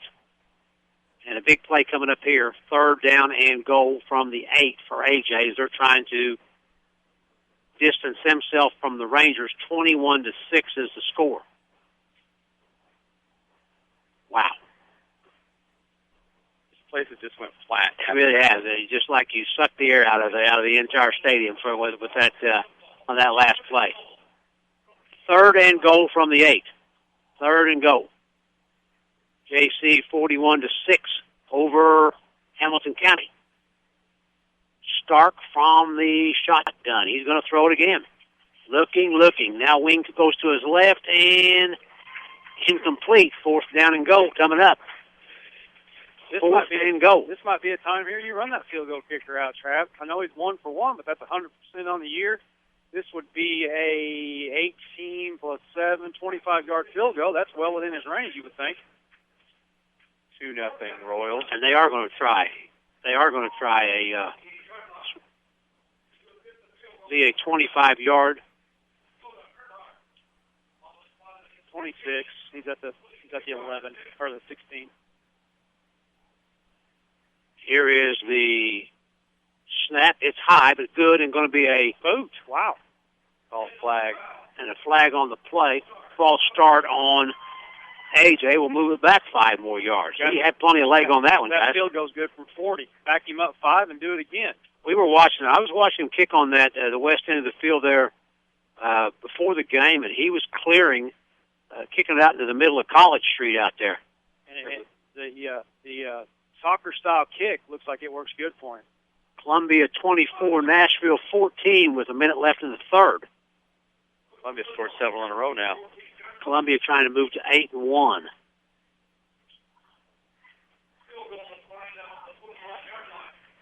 What'd you say if that with? Well, we'll talk after this play. Suspense. 31-yard attempt now. 31-yard attempt from Earnhardt. Snap high, kick good, or kick is up, and it is good by plenty. A 31-yard field goal, and that pushes it to 24-6, makes it a 3-possession game. Rangers down by 18 now, with 4:21 to go in the third. So a big field goal by Dakota Earnhardt, 31-yard field goal. And the Rangers makes the hill a little bit steeper for the Rangers here. I feel your defense has played well. I mean, they hadn't given up a touchdown, 2:40 to go in the first quarter, and you put a lot of pressure on the defense there. They took over on the 9-yard line after we got the fumble and we got the interception and fumbled it back, and you hold them to a field goal. And I'm proud of the way the defense has played tonight. I know you're down 24-6, but you take away the block punt. They haven't given up a score. It seems like they figured some things out after the first 2 drives from AJ. Yeah, and they were basically on the field for the whole quarter. 4 minutes to go here in the third. Ben's going to get the ball back here. You hope they get it back anyway, with a chance to do some damage on that scoreboard.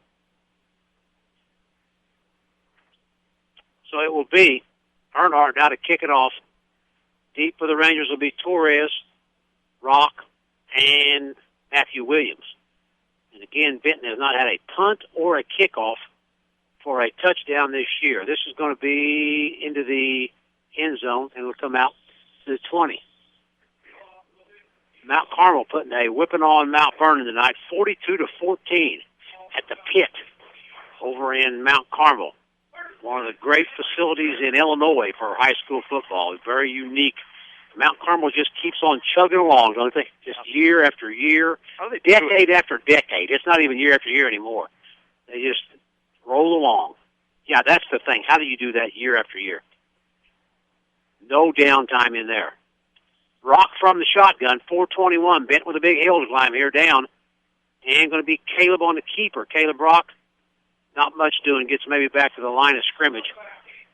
And it'll bring up second, and they're going to give him a couple. 2nd and 8 for the Rangers. You credit to the AJ defense. Besides the one long run that Rock had, any quarterback lead tonight, Justin, they've snuffed it out. Yeah. And good point made there, because they've probably watched a lot of film and know anytime we're in the shotgun and it's a no running back set, we're either going to run the ball off a tackle with our quarterback or he's going to throw it. So you just got to look for one of the two. DuQuoin scores 28-20. 10 minutes to go in the ball game. Here's going to be another run by the Rangers.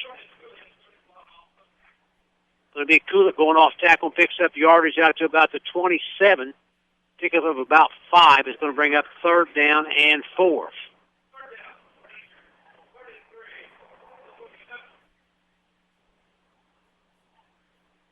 Rock from the shotgun. Caleb rolls to his right, got a man, Cruz Hayes, 1st down yardage, Cruz to the outside, and goes down to about the 40-yard line. Nice run. They're going to spot him at the 39, pickup of 12. I don't know if this is allowed or if I can say this, but I'd throw it to him like 7 straight times. Until they find somebody who can stop him. I'm right with you, Travis. He's got some great hands out there. I'm sorry. That play has worked tonight. How many catches you got, Justin? Right there he is. 1, 2, 3, 6 catches tonight for 66 yards. Here's Rock.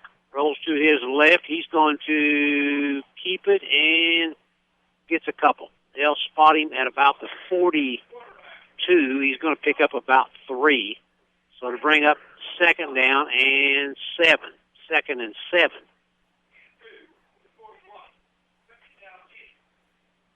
I'll add to your comment, Travis, and say I'd throw to him on every play. Let's abandon the run. If you're down by 18, you got to have some quick scores. You got to get the ball in the end zone quick. And Dent doesn't have time for an 8-minute drive. They've got to get the ball down the field. You're exactly right, guys. I agree. Moral victories went out the window. Yeah. Putting drives together now. And the Rangers running again. Here's Kulik and picks up a couple. 2nd down. Pardon me, that will bring up 3rd down and 7. I'm just thinking, you're down 18. There's 2:10 to go in the third. I know it's easy to be up here, but I'm thinking, man, chuck the thing. Then will send 2 wideouts near, 1 far. Here's Rock back to throw. Looking. Got McDaniel, and it's caught. And we're having some success throwing the football, guys. Wow, first down yardage, Trey McDaniel. Here's my thing, and I'm not going to shut up. I'm going to keep saying it. Go down, guns blazing. Yeah. Go down, blazing.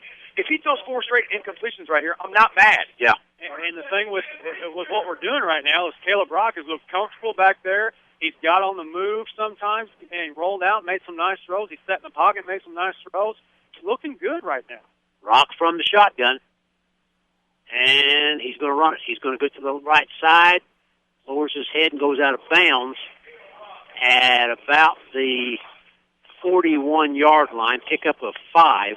Clock running, though, 1:44 after Rock goes out of bounds, 1:44 on the third quarter clock. 2nd down and 5 for the Rangers. 2nd and 5. Caleb Rock has done a great job tonight coming off the bench. Here's going to be a handoff to Kulik. He runs the football and picks up near first down yardage out to about the 38.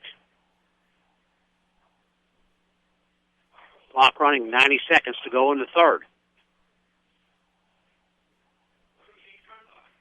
3rd down and 3. Rangers are in 4-down territory. You got to believe they're in 4-down territory about anywhere on the field right now with the way this game is at. Here's Rock under center. Handoff, Kulik. And he's going to be close to the first down. Depending on the spot, it's either going to be 1st and 10 or 4th and less than a yard. We'll wait and see. It's going to be short by about a football. Clock stopped at 1:07. We see it, guys. 4th and 1, down by 18 points. Jim has talked about it all night long. Take away the 2 games where we went off and scored 86 points. We're averaging 8.5 points a game, Jim. Yeah. Take away Sparta and Massac. Yeah. This is the season now. For the rest, this is it. Clock running with a minute to go in the third. Now's the time you jump up under center and just push forward and get you a half yard. If you're Caleb Rock and the offensive coordinators, I would think right now would be the time. Rock is under center. It's less than a yard. Going to be a handoff to Jaron Bennett. He's going to pick up first down yardage. Trying to get out of bounds. He does.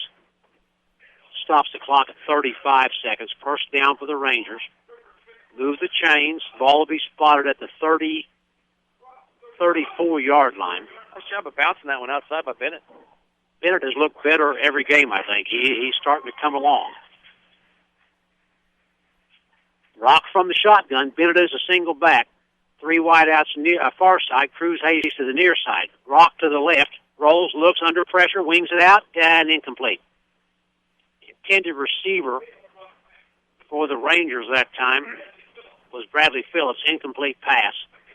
And it's 2nd and 10 with 29 seconds to go. He had Phillips open. The problem is he's rolling out to his left, trying to throw with his right arm. That's almost impossible if you're a young player like Rock is. Not saying he can't do it, but NFL quarterbacks, Travis, have a hard time with that as well. Yeah, our boy number 6 who plays up in Chicago has trouble with that. It drives me nuts. Rock from the shotgun. Back to throw. Rolls to his right. Under pressure. And going to go down. Loses the football, and A.J. has it. He lost the handle on the football, and A.J. has it. And that is the 4th turnover tonight for the Rangers. 2 block punts, 2 fumbles, and A.J. will take it back over with 20 seconds to go in the third quarter, leading it by a score of 24-6. Just trying to make a big play that time, Cameron Rock. He was rolling out toward his right, just wanting to find somebody open. It looked like he wanted to try the little jump pass. He jumped. Instead of making a pass, he came back down with it and got hit at the same time. Ball comes free, and it takes over. It will be Stark from the shotgun for the Wildcats. Gets it out to the outside to Gold. Alec Gold being pursued by Bennett. And great job there by Jaron Bennett as he gets Gold wrapped up and takes him out of bounds. Pick up of maybe a yard. First final score of the game of the night's come in, Jim. Who we got? Carmi beats CZR 42-6. Roger Hobbs, thanks for that. First final, Carmi-White County 42, CZR 6.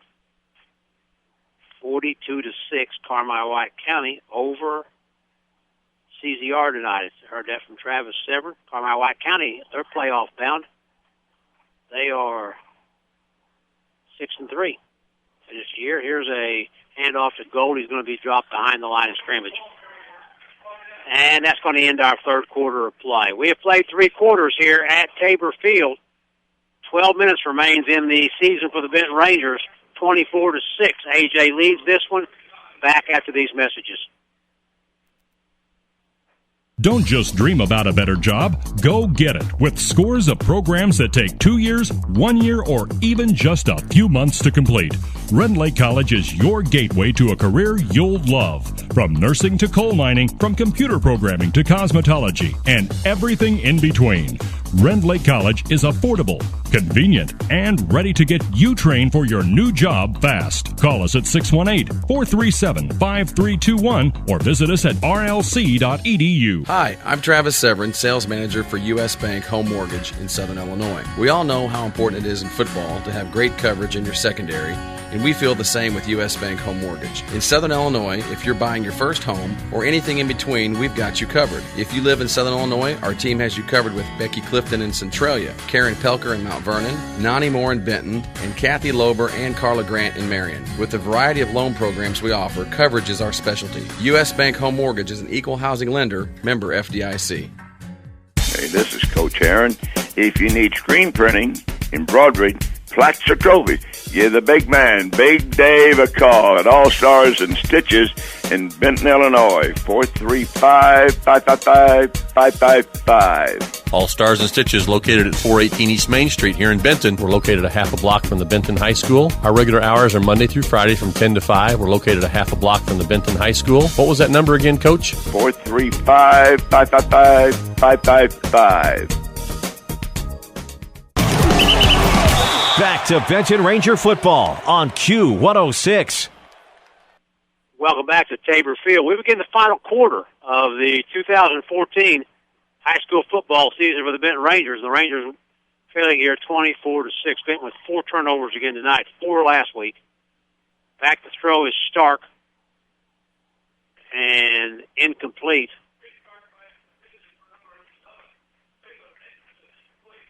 They have incomplete 8 in a row here in the third and to start the fourth quarter, and why they're still throwing is beyond me, when all they have to do is line Gold up in the backfield and let him run until you can't do it anymore, and then you punt or you got a touchdown, but you're still up 3 scores and you're chucking the ball around like it's the end of times. Here's a wild score for you guys. Centralia 45-35 over Mascoutah 10 minutes ago in the third. There's a punt by Stark, and it will go out of bounds, and Benton will take over at their own 27-yard line. So Benton will get the football back as the Wildcats have to punt it away. And if you're AJ, you've got to hope that if you get out of this one, that you've got Zane DeWitt back with you in the postseason, because he is clearly the glue that holds this team together on both sides of the football. If healthy, he's dangerous. If he's not healthy, we saw him there in the third quarter struggle a little bit. Now can Caleb Brock come out here and put that behind him and start over? Brock, back to throw, drops straight back, flushed out of the pocket, and going to go down. Going to go down for a big loss. Back all the way back to the 18-yard line, loss of 9 on the play. And that will bring up a second and 19 for the Rangers, as the Benton offense has just struggled throughout the year, where they just had a hard time putting points on the board throughout this entire season. And that's just a matter of fact. Here's Rock, and incomplete. Running to his left and trying to throw across your body, very difficult. And he was rolling that way. They're rolling him every time, Jim. You know, in case you didn't just join us, we talked about it in the in the first in our pregame. The Rangers have scored 139 points this year, and 86 of those came in 2 games. So in the other 6 games, Benton scored 53 points. That's an average of 8 points a ball game, and you're not going to win any games unless you've got a terrific defense, and still then, that's putting a lot on a defense. Brock back to throw, under pressure, good blocking, keeps him in the pocket, wide open as McDaniel, across the middle, McDaniel cuts to the outside, still on his feet, and brought down out at the 45-yard line. And they sent everybody to try and get to Caleb Brock, and he stayed in the pocket, had some good protection there. And Trey McDaniel was in the middle of the field, and he caught that one, hauled it in, and takes it out to the 45-yard line. And that's what we were saying. If you give Caleb some time, he's going to do some good things. Here's completion to Cruz Hayes, and he picks up first down yards and fights for more all the way down to the 44-yard line. How about that last push by Cruz Hayes right then after he caught the football? He just did not want to be denied that first down that time. That's his 7th catch of the evening, and he's got 78 yards receiving tonight, which is a pretty good game. I can't say this enough, too. The defense has kept us in the ball game. With 2:45 to go in the first quarter, guys, it's 14-0 AJ. It looks like they might run away with the game. Since then, we have a blocked punt against us for a touchdown, and then AJ's kicked a field goal. The defense hasn't given up a touchdown since the first quarter. We've had our chances. Jim, you said it, though, 4 turnovers. And the field goal comes after the Benton turnover that the AJ defense set up. So you're exactly right. The Benton defense has done a good job of stopping this, and this is a high-powered AJ offense. So, I agree completely with that. So in any event, here's another final coming in. I think we've got one from final is 41-6. I think. Let me check on that for sure. Who is it? Chester goes up 27-20. I think it's Johnston City and Hamilton County. I'm not sure if that's a final or not. 47-6 is the score. We haven't got the word if that's a final. Chester up over Fairfield 27-20. Heron all over Breeze Central 49-0. Breeze Central was 4-4 coming in, so they're not going to make the playoffs. I got a text message from the Heron game, and Chase Merrill had 125 yards rushing and 3 touchdowns in the first half. What's the score of that Heron game? 49-0. They're going to be 4A. A lot of folks think they might play Waterloo in a first-round game. Waterloo, of course, is the only blemish on their record as they beat Heron 28-27 in Week 1 when Heron let a 21-0 lead get away. So some interesting matchups in first round. A lot of folks are hoping that Carterville and Heron both stay 4A. If Carterville stays 4A, maybe looking at a second-round matchup between those two Williamson County schools. Yeah. The injured player for the Wildcats, 51, Ryan Heilman. It looks like he has a right ankle or leg injury. He's being helped off the field right now for the Wildcats, but it is Ranger football, first down from the 43, from the AJ 43-yard line. Got to give a big shout-out to Dr. Greg Goings. I said, Doc, give me the score update, buddy. No radio stations tweeting out. 48-19, Carterville leading over West Frankfort, 2:41 to go in the third. Thank you, Doc. We appreciate that.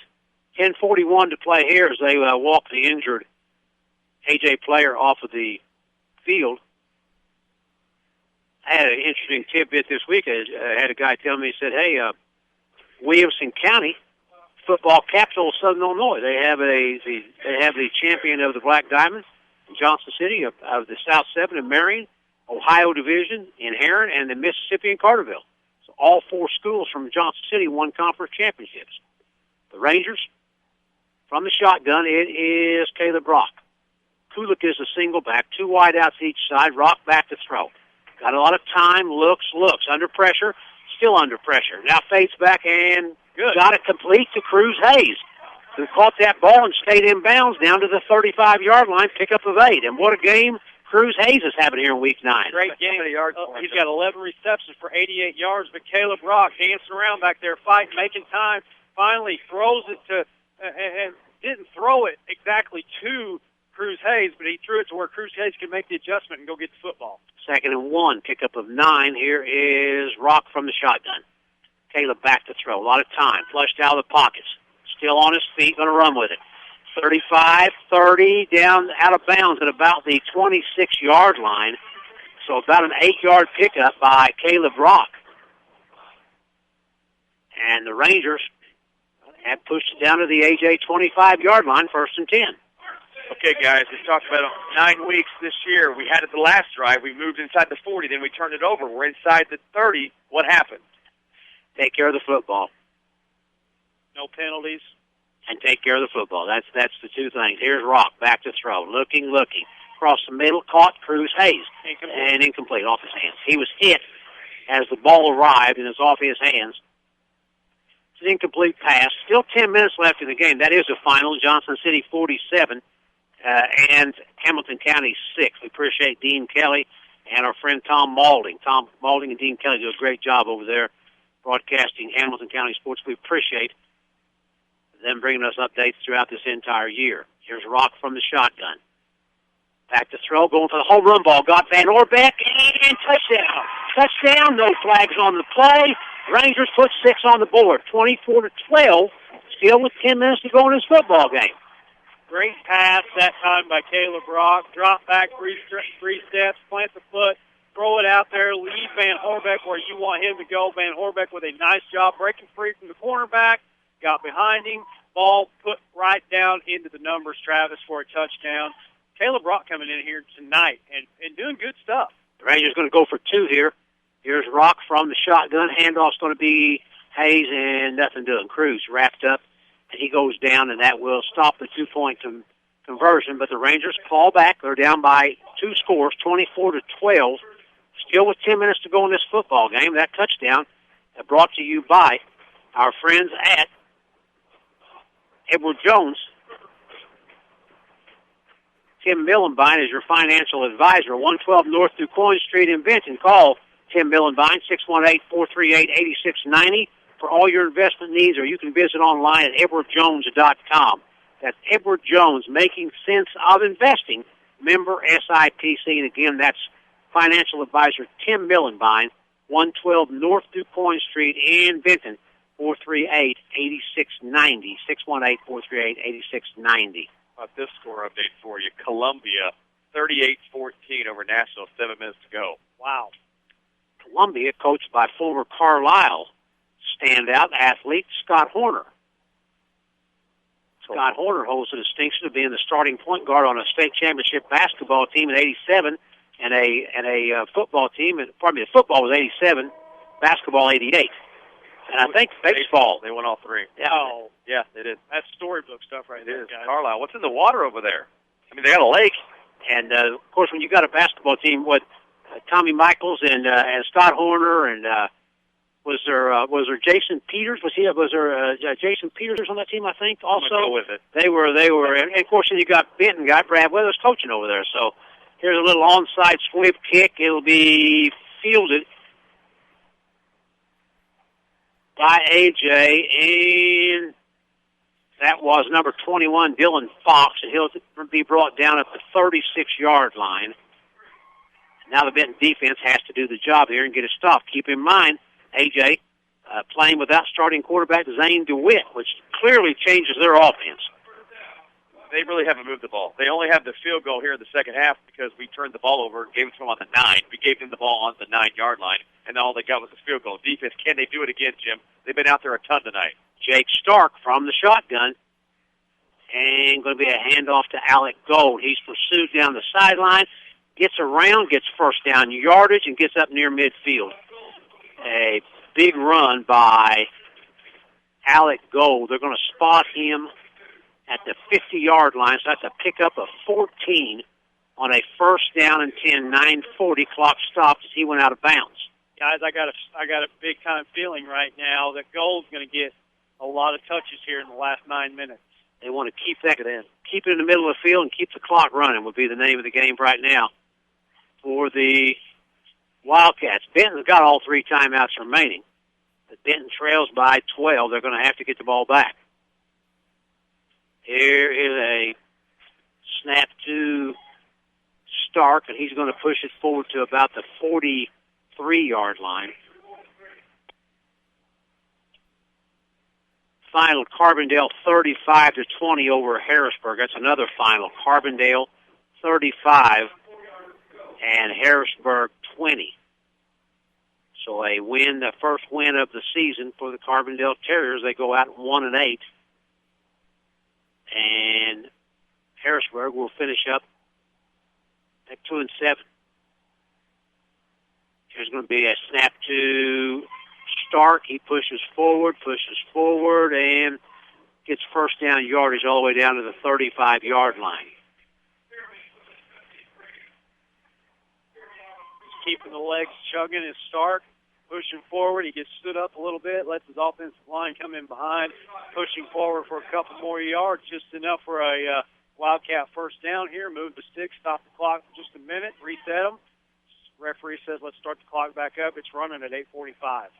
End of 3, Carterville 49 and West Frankfort 19.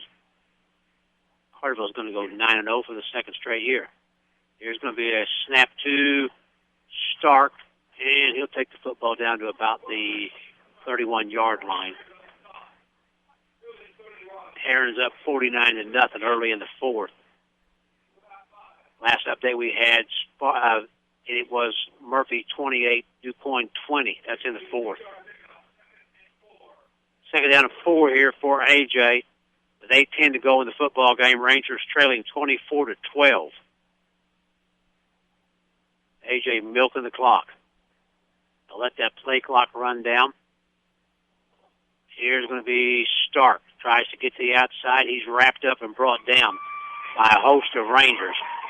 Good pursuit by Benton on that. In on that tackle for the Rangers was Jeremy Clemens. Also Blaine Pankey. Great pursuit, Jim. And the Rangers trying to get a stop here. The Benton defense has held AJ to 14 points. Third down and 3. Ever since he threw that touchdown to Earnhardt, we've stopped him. That's the last touchdown they've had, Jim. 7 on a block punt and 3 more on an interception or a fumble. Pardon me. Here is Gold for the first down. Clock starts to become your enemy big time. Or your friend. We did have a final on Carbondale and Harrisburg. You get that 35-20. Okay.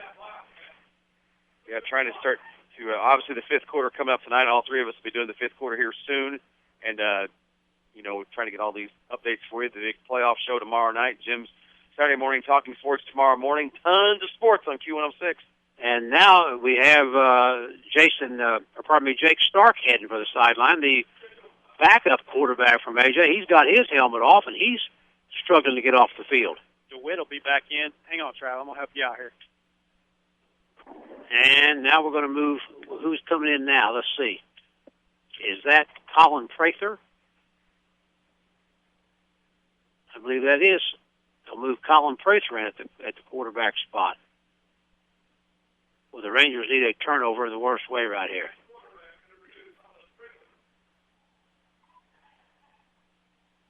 Here is Prather. He's going to keep the football, and he weaves his way around, takes it down to about the 20.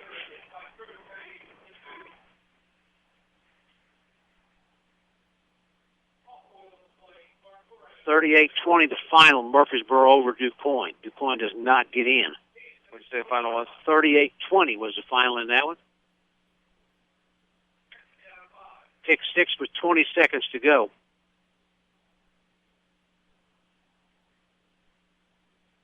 If there's ever a signature win in your rebuilding process, probably going to DuQuoin and beating them when they're trying to get back into the playoffs has to be right up there for Gary Carter and the Red Devils. Couple of yard pickup by Gold. Clock running, 6:12 to play in the football game. Rangers down 24-12. So Murphy will move to 7-2 with a 38-20 victory over DuQuoin.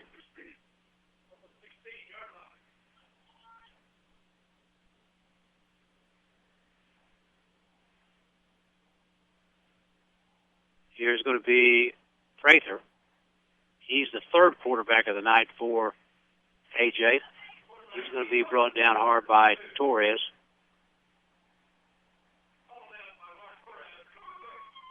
That first down yardage for the A.J. Wildcats. That'll move the chains, and that keeps their drive alive. Quick baseball update for you guys. Royals up 3-1, bottom of the sixth. San Francisco has 2 men on with nobody out. Royals trying to get that home field advantage back, aren't they? Yep. They split in Kansas City. Fairfield 28-27, 5 minutes to go over Chester. Here's Gold to the outside. Turns the corner, stood up. Nice pursuit by Benton over there. Torres in on the play. Clements in on the play for the Rangers. Also, Cole Richardson.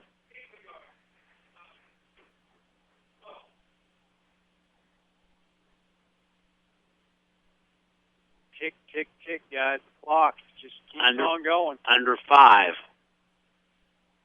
A.J. doing exactly what they wanted to do, and Stark back in the game. Jake Stark back in the game for A.J. Stark on the handoff to Gold. Nothing doing. Good job by the Benton defense.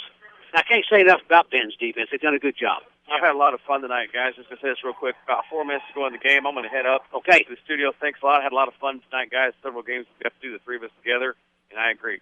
Defense played well. We want to get our huge scoreboard on before we, on the fifth quarter coming your way just shortly, guys. So a timeout on the field and the Rangers trailing 24-12.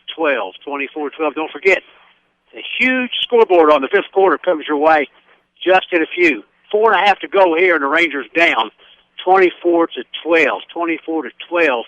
And boy, Justin, take away the defensive touchdown that A.J. gets. Actually 10 points from the defense on the blocked punt and the fumble that led to a field goal. It's a 14-12 game right now. Funny thing is, if I had $1 for every time I heard you say that during this season, take away this, take away that, right there, it's been the story of the year. If you take away the punt block, we're right there. I mean, that's a huge momentum change, a game changer. It was a game changer here tonight, and so far Benton has been unable to overcome it. 24-12 is the score with 4.5 to play. A.J. down to 1 timeout, and Benton has 2 after burning that one.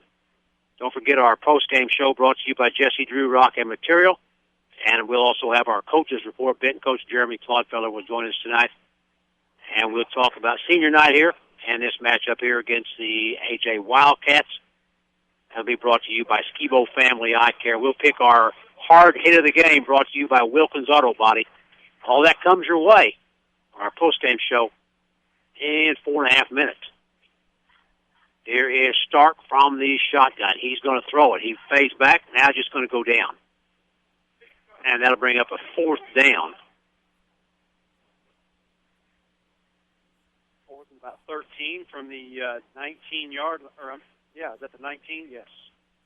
We'll see what A.J. opts to do here. The way Earnhardt has kicked the football, he's in range here, isn't he, Justin? Yeah, you would think that's a 36-yarder, and here trots Earnhardt out on the field with his tee, so they're gonna line up to kick this field goal. You notice he ran to the left side of the field. He just went down. They've got him spotted with that left foot where they wanted him at. Yep. This will be a 37. High snap. Kick is up, and it is. It's good. Wow. Good. A 36-yard field goal by Dakota Earnhardt. He's just a junior, 6'4", 180. Also plays wide receiver, but that's a weapon out there from 37 yards out to high school level. We've seen some great kicking this year. You go back to Pinckneyville. What was the kid's name from Pinckneyville who we talked about? Of course, you got Hines from Heron, and now we've got Earnhardt from Anna Jonesboro. About the best 3 kickers in one season you'll ever run across. I know you're scurrying over there to find that kid's name from Heron, but that's about the. If you put, three teams that have kickers that look like D1 material, you just don't find that every year. And Earnhardt has impressed me tonight with his kickoffs and with his field goals. it just looks like the pressure doesn't bother him one bit. He's just going out there and booming them, and those 30-something yarders are almost hitting the street over there, Jim. As Justin said, we have seen some kids that really have kind of kids that can change the game with their foot, and he's added 6 points on here late that they wouldn't have got otherwise. So impressive for Dakota Earnhardt. And Earnhardt will tee it up and kick it off. Rangers, Caleb Rock, Mark Torres, and Matthew Williams deep for Benton. Squibb kick up the middle. Rangers kind of mishandle it. Picked up by Chase Owens. He'll cut back to the middle of the field. And still on his feet. Pushes the pile forward and goes down to about the 38-yard line.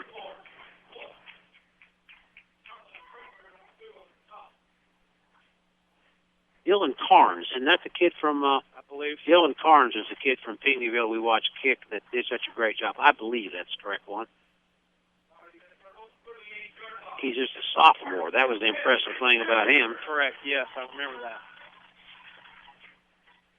It's a game changer at the high school level. Heron's got the kid Josh Haynes that can kick field goals 40 yards plus. Puts you in the end zone on the kickoff every time. Rock from the shotgun, empty backfield, wide outs everywhere. 3 far side, 2 near side. Caleb back to throw across the middle. And caught. Torres still on his feet. Goes down to the 25-yard line. 27-12, Rangers down. Time is of the essence here, though. Torres, quite the athlete, played offense for the first time tonight.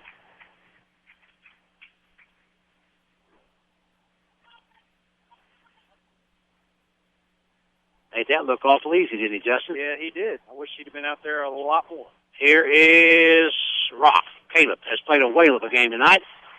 And nearly caught down there by Chase Owens. He's hit hard, and both he and the AJ player, neither one of them getting up very fast. I think it looked like from where Chase hit that he may have gotten the wind knocked out of him down there, got the air knocked out of him. He's getting back up. He's a tough kid. He's back up and going. Going back to the 20 just for a minute, Jim, when he run his route, I noticed he was on the field, and you hadn't mentioned it yet, but I watched him off the line of scrimmage, and I watched Caleb. As soon as Caleb dropped back, Torres wasn't even looking for the ball. He put it exactly where Mark was going to run. As Mark was turning around looking, the ball was hitting him in the hands. All he had to do was squeeze it, run, break a couple tackles, and catch it. Torres back in the game, 5 wideouts for the Rangers. Here's Rock, empty backfield, back to throw, looking. Lots of time, wings it out, and off the hands. Ball was a little high. Off the hands of Torres. You would be hard-pressed anywhere you go, any game you play, that Torres is not the best athlete on the field. 6'3", about 190 pounds. Understand he's going to play basketball this year. That ought to be fun to watch.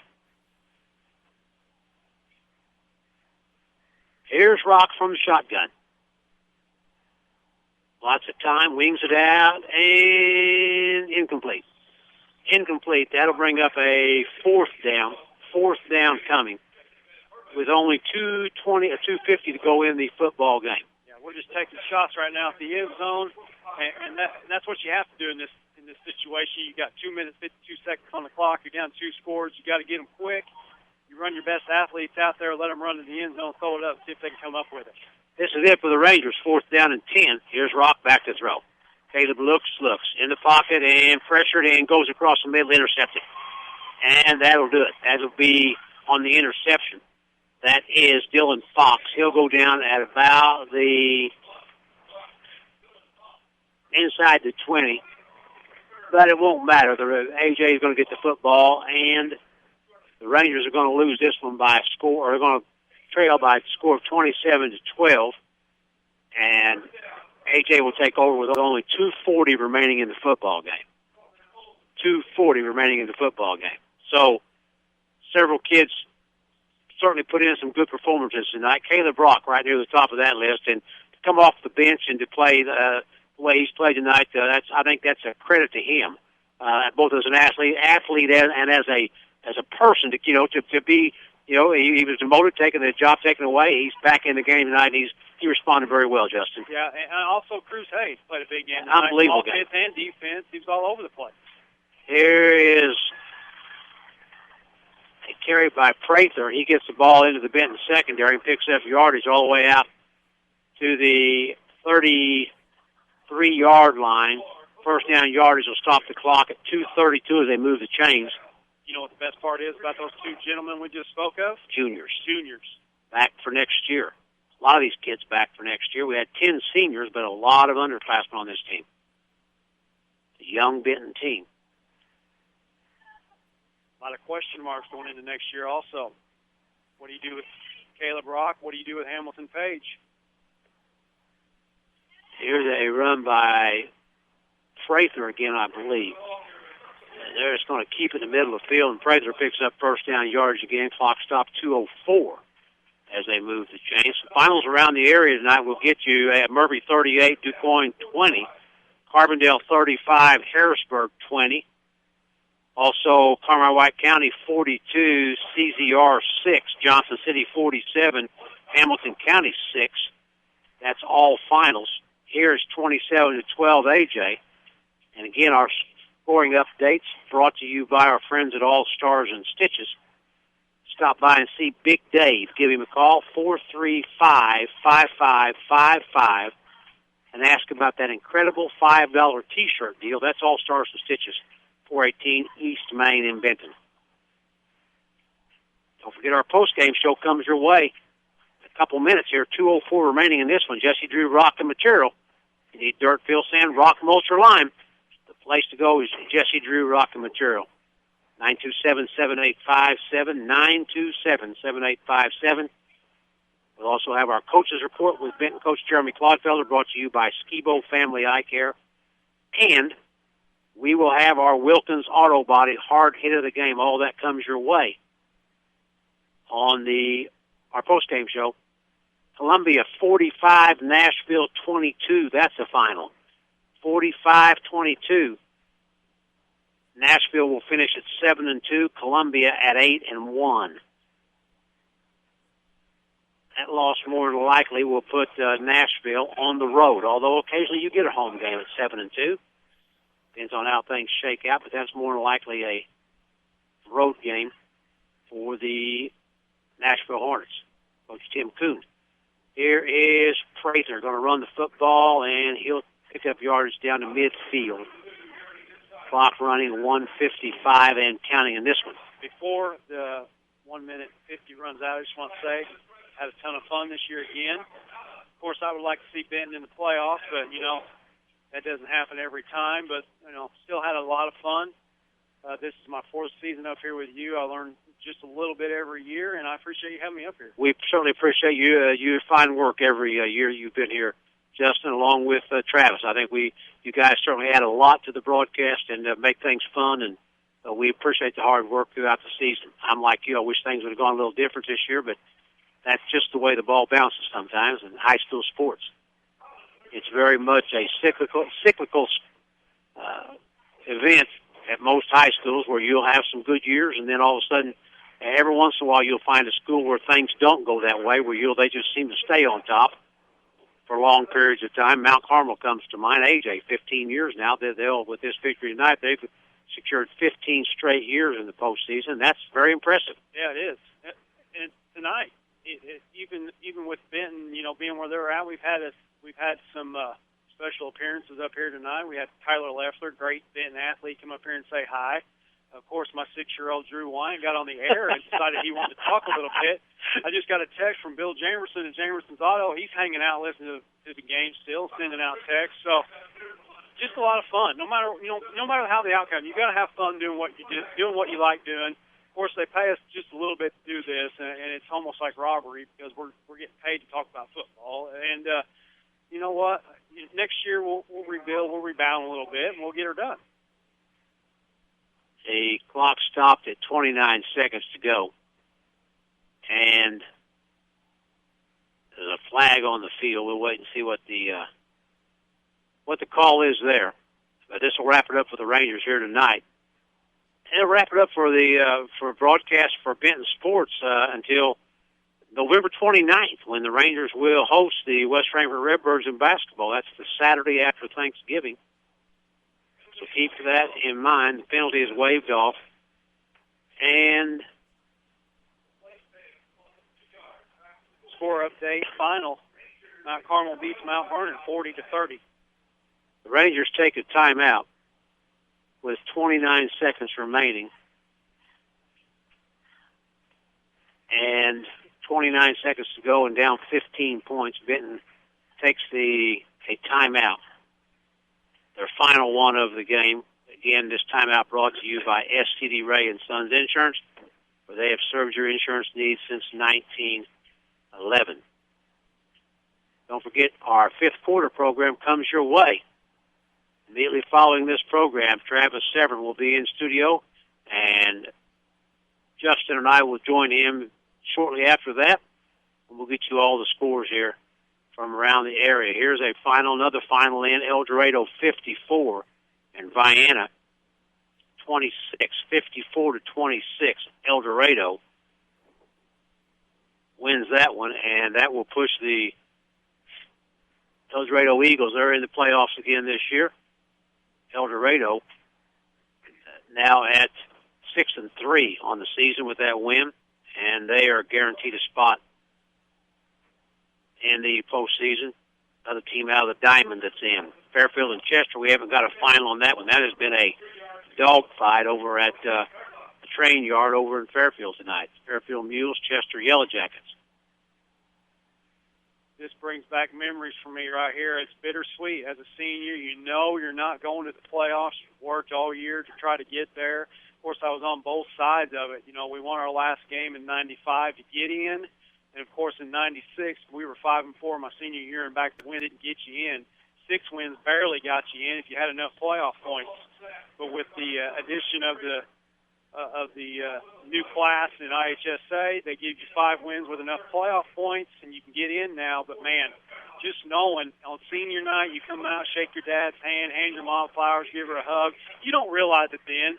But this is it. It's game over. The lights are going to shut off, and you're not going to get to run out there again. I know these guys don't know that yet, but in a couple of years, they're going to think back on it and just, and really appreciate, the opportunities they had here at Benton High School on this football field. Some of them will move on to play basketball. Some of them will take a sport off and then wait till baseball starts up again. But just bittersweet for seniors. 27-12 is the score. Benton's going to finish the season out at 3-6.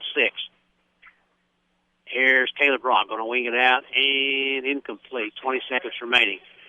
Benton will finish at 3-6 after going 4-5 last year. So 2 years in a row, back-to-back years, the Rangers do not get into postseason. After getting into postseason play in 2012 and getting into second-round action, where they were beat over at Mount Carmel by the Golden Aces in second-round play.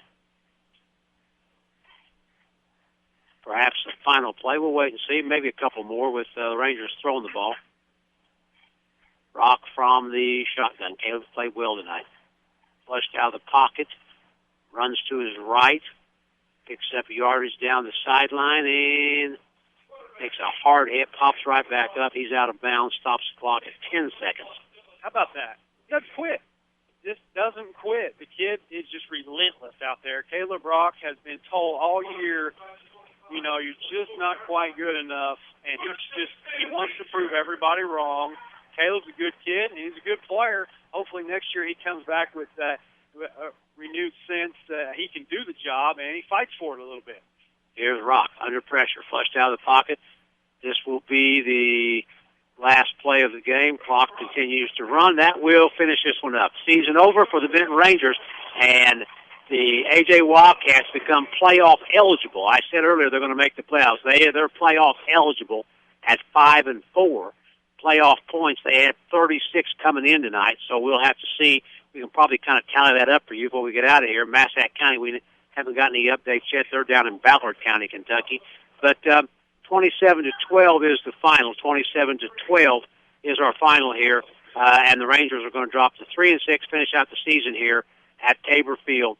And certainly in some aspects, a disappointing season. Benton had higher expectations than 3-6, but sometimes that's just the way things shake out. And as we said, a lot of players back for next year from this team. And congratulations and thank you very much from all of us to the 10 seniors that played their final game here tonight. We certainly appreciate the work they put in for 4 years here at Benton High School. So that's always very important. It's an emotional night for the seniors as they put the helmet and pads on for the final time here at Tabor Field. 27-12 is the final. The Rangers lose this one here at Tabor Field tonight in the finale of this 2014 season. Don't forget our fifth quarter program comes your way in just a few minutes. Right now we're going to get a 3-minute break in, 3 minutes, and we'll come back to Tabor Field. We'll have Benton coach Jeremy Claudefelder. We'll talk with him about tonight's loss to the A.J. Wildcats. 27-12 is the final. Back to Tabor Field in 3 minutes.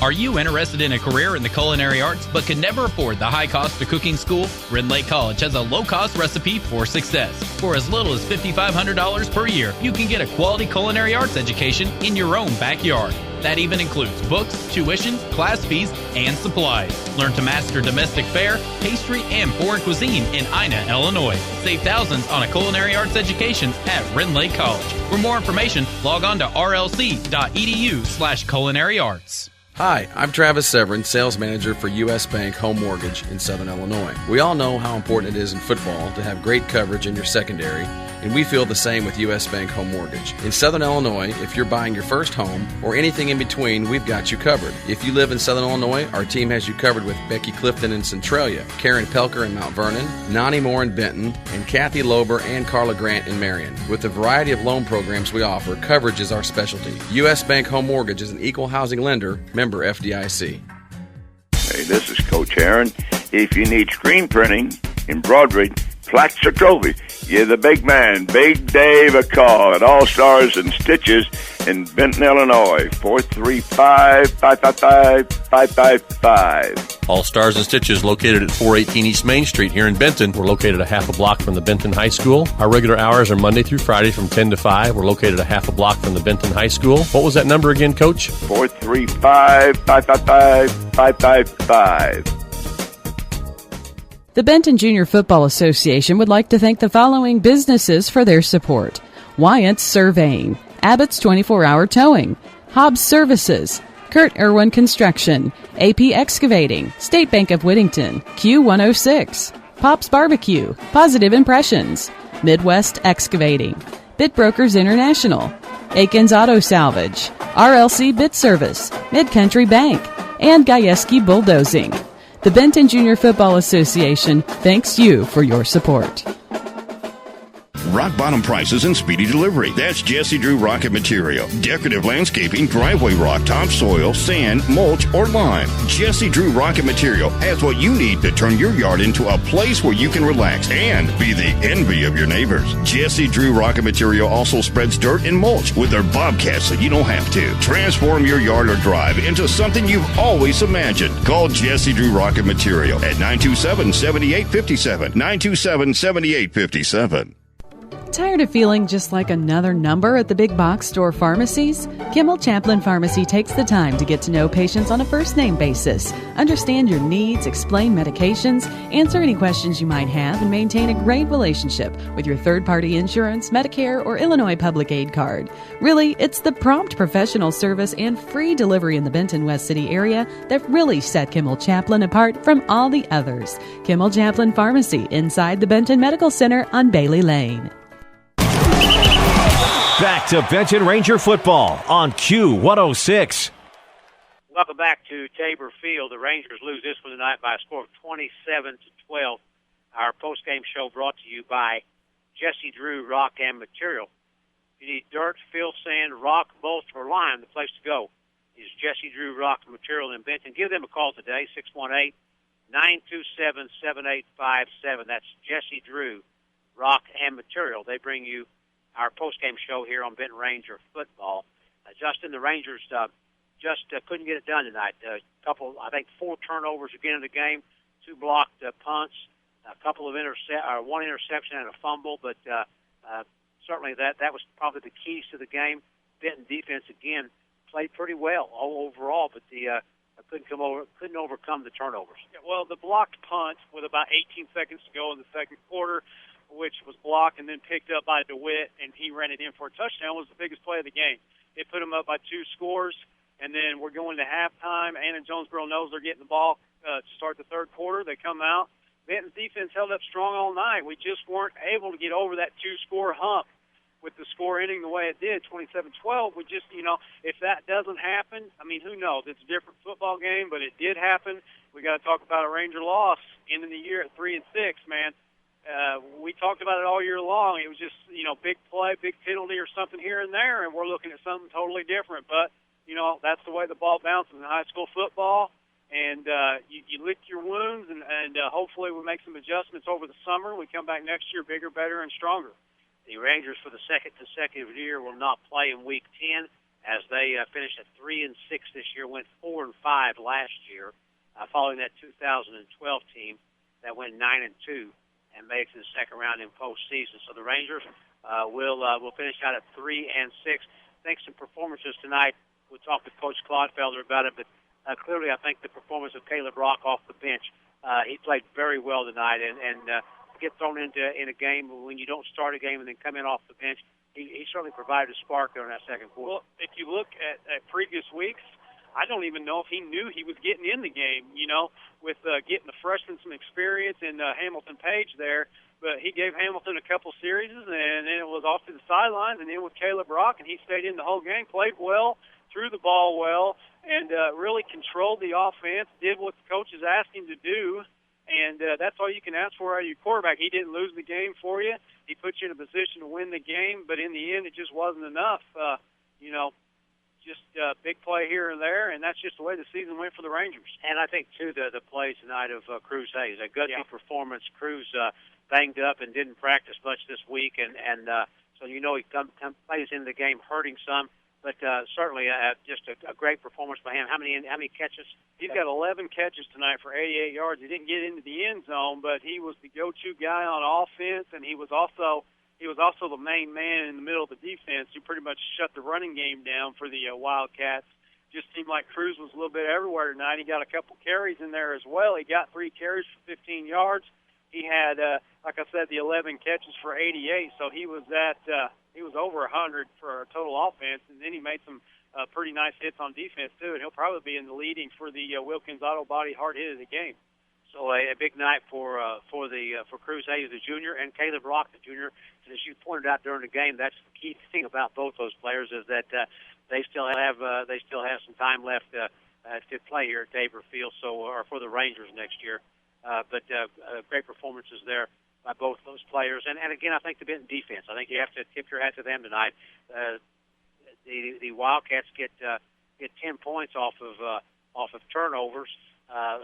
Where the defense for AJ scores, so that makes a big difference in the football game. So clearly, it was a tough loss. The Rangers finished at 3-6, and will not make it to postseason play again, as we said, for the second year in a row. Some updates we'll give you on scores we move along.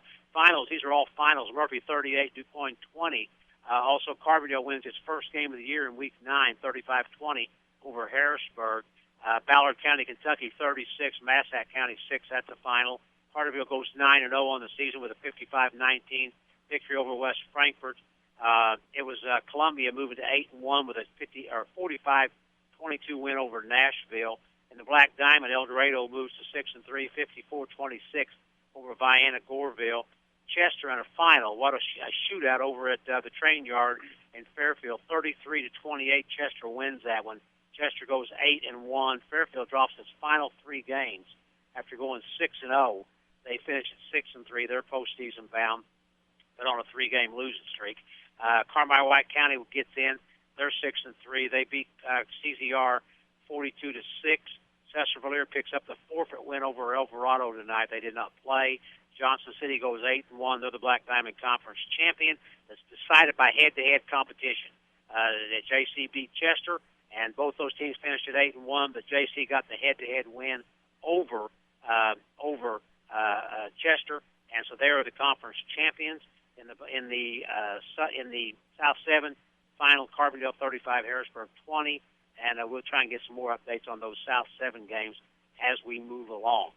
Don't forget to join us on the 5th quarter tonight. We'll come your way immediately following the game. Travis Severn is already at the studio. We'll get you all the scores and updates from games from around the area tonight. And then also don't forget our playoff preview show tomorrow night. We're on the air at 7 o'clock, and we'll be bringing you all of the teams that make the playoffs when the pairings start at 8. IHSA will release them at 8 o'clock. We're on the air at 7. We've got some interesting interviews lined up between 7 and 8, and then we'll bring you the pairings from 8 to about 9:30 tomorrow night and get you set for all the competition that will begin on November 1. Yeah, and if you're wondering why we're having such a long post game here, of course, it's the last game of the year. Jeremy's down there. He's talking to the seniors. You got 10 seniors that are never going to touch the field again as far as players. And you know, he looks at his players like family. He's always, you know, looking out for his guys no matter what, and he's going to spend some time down there talking to them. Now, whether he makes it up here or not, we don't know, and that's beside the point right now. But you know, right now he's trying to probably console some guys, and he's talking out some things with some guys down there who it's setting in right now that was the last time they're going to touch Tabor Field as a player. And I'm going to tell you from experience, it's not a fun deal. It's just I had probably the most fun of my absolute high school career on this football field right here, and for it to end it's just like in a blink of an eye, because the 9 games is so quick, it's over with before you know it. And when you come into a season, you have high expectations, and when you don't meet those expectations, on top of your season being over, on top of your career being over, it hits you pretty hard, and it's going to set in really hard in the next few weeks and the next upcoming years. But you know, it's just one of those deals. You know, the ball didn't bounce our way as many times as we would have liked to this year. We had the talent. It just didn't come together. You know, what caused that, I don't know. But, you know, we'll be back bigger, stronger next year, ready to go. We got a lot of young kids. We got a lot of freshmen that stepped up and played well this year. We got a lot of juniors that stepped up and played well this year. We've got a good problem. We've got 2 quarterbacks. Who's going to be quarterback next year? That's the thing. We got an incoming senior who's going to get a shot at it. We've got a sophomore who's going to get a shot at it. I like either one of them, to just be honest with you. So, I mean, a lot of things to look forward to, even though the season didn't end the way everybody here would have liked to it to have ended. But you know, that's just the way it goes. You get in there, you I don't want to say rebuild. You don't rebuild. You just reload. That was the motto back when I played. You don't rebuild, you reload. You start over, and you know, I'm looking for next year. I'm already looking to it, because I think this team's got what it takes to get back into the playoff race again, Jim. The Rangers lose this one tonight, 27-12. We're going to get a quick 60-second break, and we'll see if Coach Klopfelder shows. If he's not back, it comes up before a commercial. We're going to have to get out of here. Got the 5th quarter to go. Let's get a 60-second break in, and then we'll come back. Are you suffering from checkout counter shock? Does your register receipt reflect higher and higher prices? Are you tired of juggling a budget that buys less for more? Your Pekin Insurance Agency, SCD Ray & Sons Insurance Agency in Benton, has good news for you. If you insure both your home and auto with Pekin Insurance, you'll receive a discount on both, up to 30% on your homeowner's premiums and up to 15% on your auto premiums. It makes good sense to call SCD Ray & Sons, 439-7557, about an auto home discount, making a difference for you by going beyond the expected. Going on now, it's the huge push, pull, and drag sale at the 3 Weeks Auto Dealerships in West Frankfort and Benton. No matter what shape your vehicle is in, we will give you $1,000 over Kelley Blue Book fair market value on your trade. And there's no better time than now to trade in that old vehicle. Great rebates on new vehicles at excellent prices on our large inventory of pre-owned. That's the 3 Weeks Auto Dealerships in West Frankfort and Benton. Small town dealers with big city savings. Trade offers on used vehicle purchases only. The price of the purchased vehicle is from our original list price. See dealer for details. Back to Benton Rangers football on your high school sports connection, Q106.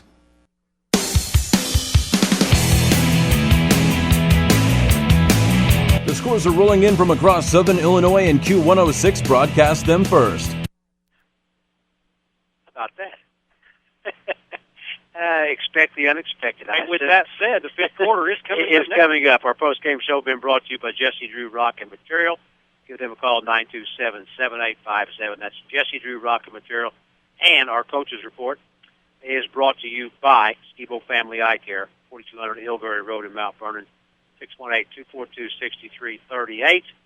And again, our Wilkins hard hit of the game, that's going to go to Cruz Hayes tonight. Cruz had 11 catches on the offensive side, played a whale of a game on defense tonight.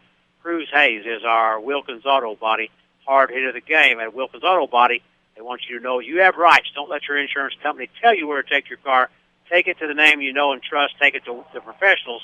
Take it to Wilkins Auto Body. Wilkins Auto Body located on East Main Street in the blue and white building right across the street from Rich Aaron Gymnasium. Give Wilkins Auto Body a call, 618-435-9373. That's a wrap from Tabor Field tonight. The Rangers lose it 27-12. We'll finish the season at 3-6. For Justin Wine, I'm Jim Muir. Travis Severin also with us tonight here in the broadcast booth. He's at the station now at the studio, gets set for the fifth quarter. With all that said, for my engineer, Dylan Snyder, who turned in his usual fine job tonight, I'm Jim Muir speaking for all the good folks at Dana Communication. We hope you enjoyed the broadcast tonight as much as we enjoy bringing it to you. In the final, 27-12, Rangers lose it. Back to the fifth quarter now with Travis Severin. So long for right now.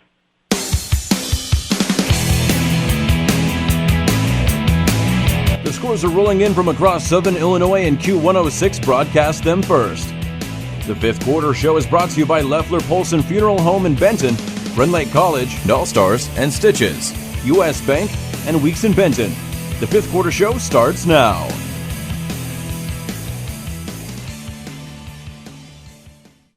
All right, good evening and welcome to the fifth quarter. Week 9 in the books. Games finishing up everywhere here in Southern Illinois as we approach the 10 o'clock hour. This is the fifth quarter, your place for high school football in the 618. Every final score, we will have it from the mega conferences. We'll have the Black Diamond, the South 7, and the River to River. We'll hit you with the Mississippi, Ohio, South 7, and Black Diamond. Every final score tonight. Everybody besides the Black Diamond playing some non-conference games tonight. Some teams fighting for their playoff lives. Some teams already in. Some teams trying to get playoff positioning tonight. So we're going to hit you with all that stuff tonight here on the fifth quarter. Big show. Actually, I have a special guest calling in tonight. Never been on the fifth quarter before, and I think you'll like it. He might be our first guest tonight. But the fifth quarter, this is your place for high school scores. If you want to talk about high school football, call in 1-800-439-1063. That's 1-800-439-1063 or 618-435-8100. Fifth quarter. This is Travis Severin. I'm your host. Jim Muir and Justin Wyatt will be in the studio here later. Dylan Schneider running the board, man on the phones. He's excited tonight. We're going to have a good show. Week 9 in the books. Let's hit the scores. That's what I do. Here we go. Final scores tonight. Murfreesboro, they're in the playoffs. They beat DuQuoin. DuQuoin not in the playoffs now. Murfreesboro 38-20. Final score tonight. And in Jonesboro beats Benton. AJ trying to be in the playoffs. They're playoff eligible. We won't know if they're in yet, but they are playoff eligible with their fifth win. They beat Benton tonight 27-12. Carbondale, first win of the season, 35-20 over Harrisburg. Harrisburg finishes 2-7. Ballard County, Kentucky beats Massac County tonight 36-6. Carterville 9-0. Conference champs in the River to River, Mississippi, 55-19. They beat West Frankfort tonight. Herrin, conference champs in the River to River, Ohio. They tonight beat Breeze Central. Herrin Tigers 49-0 over Breeze Central. Herrin 8-1. Other scores from around the region. Sparta 48-27. They beat Redbud. Pinckneyville had lost 5 straight. They win tonight at Dupo 36-12. Columbia, how about Columbia? 8-1 now. Nashville loses tonight to Columbia. Nashville was 7-1 going into that game. They go to Columbia, get beat 45-22. 45-22 is the final tonight. Columbia 8-1. Nashville drops to 7-2 at the loss. El Dorado, Black Diamond scores. We'll hit you with the Black Diamond scores now. 54-26. El Dorado beats Vienna Goreville tonight 54-26. That win puts El Dorado at 6-3. They're in the playoffs. So a big win for Coach Hampton and El Dorado Eagles. Chester, wild game tonight, guys. We'll talk to Bruce Dickey, the voice of the Fairfield Mules, later. Chester scores in the last minute. Tons of penalties, crazy things going on. Chester scores with 9 seconds to go. That's right. Chester wins 33-28 at Fairfield. Chester 8-1, but they do not win the conference. Johnson City, the next score we're going to tell you, Johnson City 47-6 over Hamilton County. JC 8-1, Chester 8-1, but JC beat Chester head-to-head.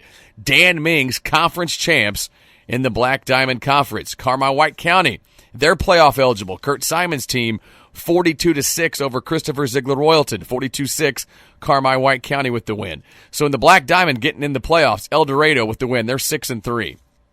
So El Dorado's in the playoffs. Fairfield and Chester both in. Chester 8-1, Fairfield at 6-3. And then Johnson City conference champs automatically in 8-1 are the JC Indians. South 7 scores. Normal beats Cahokia tonight 24-6. Carbondale 35-20 over Harrisburg. Carbondale's first win of the season. Carbondale gets in. Cahokia, I should tell you this, Cahokia is out of the playoffs with that loss. They're 4-5. How about this wild game? 100 points total combined tonight in this game. 52-48. Centralia beats Mascoutah at Mascoutah. Centralia is now playoff eligible. We won't know if they're in until tomorrow night, but that's their 5th win of the season. They're 5-4. They beat Mascoutah 52-48. Mount Vernon loses tonight. Mount Carmel is always good. Mount Carmel wins tonight 40-30 over the Mount Vernon Rams. Mount Carmel, the Golden Aces, 40-30 over Mount Vernon. And Troy Triad knocks off Althoff. Althoff 6-3. They're in the playoffs, but they were trying to be 7-2. They lost tonight to Troy Triad 27-22. That is a final from every game in the 6-1-8. That's your Southern Illinois, River to River, Ohio, Mississippi, Black Diamond, and South 7 games from all around the region. This is the 5th quarter. This is Travis Severn here in the studio. If you'd like to be part of the show, call in 1-800-439-1063. That's 1-800-439-1063 or 618-435-8100. The Big Five, the 5th quarter tonight, week 9 in the books. And great season we've had. We really enjoy doing the 5th quarter. And we're going to take our first break, come back with a first caller of the night. We'll be back. First break right after this with our first caller. Tending to the needs of your family for the future is just as important as ensuring they're taken care of today. Within hours of a death, families find themselves confronted with numerous difficult decisions and necessary details. Pre-planning services with Leffler Polson Funeral Home can alleviate burdens by making these decisions ahead of time. For guidance and understanding the benefits of pre-planning, call Leffler Polson Funeral Home at 438-0021 or request pre-planning information online at lpfuneralhome.com. Hi, I'm Travis Severn, sales manager for U.S. Bank Home Mortgage in Southern Illinois. We all know how important it is in football to have great coverage in your secondary, and we feel the same with U.S. Bank Home Mortgage. In Southern Illinois, if you're buying your first home or anything in between, we've got you covered. If you live in Southern Illinois, our team has you covered with Becky Clifton in Centralia, Karen Pelker in Mount Vernon, Nani Moore in Benton, and Kathy Lober and Carla Grant in Marion. With the variety of loan programs we offer, coverage is our specialty. U.S. Bank Home Mortgage is an equal housing lender, member FDIC. Okay. Dig in with full contact coal miner training at Red Lake College. Learn in our new 20,000 square feet coal mine training center. Use real equipment like continuous miners and power sitters. And check out the new mine rescue and fire safety training tunnel. Associate degree and occupational certificates available. We're full contact, hands-on coal mining. Real equipment, real live, all the time. What are you waiting for? Call 618-437-5321 and get started. Back to the 5th quarter show on Q106. Welcome back to the 5th quarter. Travis Severn here live from Q106 Studios. We've got our first caller of the night. I've missed this guy this year. My buddy, Mike Murphy. Murph, how are you? Hey, buddy, I'm doing fine. Hey, thanks for coming on the show tonight. No problem. I know you got a small window here. Let's talk real quick. Heron Tiger football. Williamson County, everybody wins in Williamson County. You guys tonight, Heron Tigers 49-0 over Breese Central. Give me your thoughts. Well, early on, it was very interesting because Heron's played a lot of teams this year that when Merrill and Milner get past the line of scrimmage, nobody can stop them, nobody can shut them down. But Breese Central had a very strong linebacking core, and they were really, early on, Heron was able to get 3-4 yards, and that's it. Linebackers had shut them down. They were really bringing a lot of hats to the ball. But, then Herrin started throwing the ball a little bit. And Gavin Pickle threw for over 100 yards, threw a couple of touchdowns, threw a long bomb to Josh Haynes right before the half that was called back because of an illegal shift. So they came right back to the same play and threw a pass that he made a diving catch around the 30, but the half ended before they could score.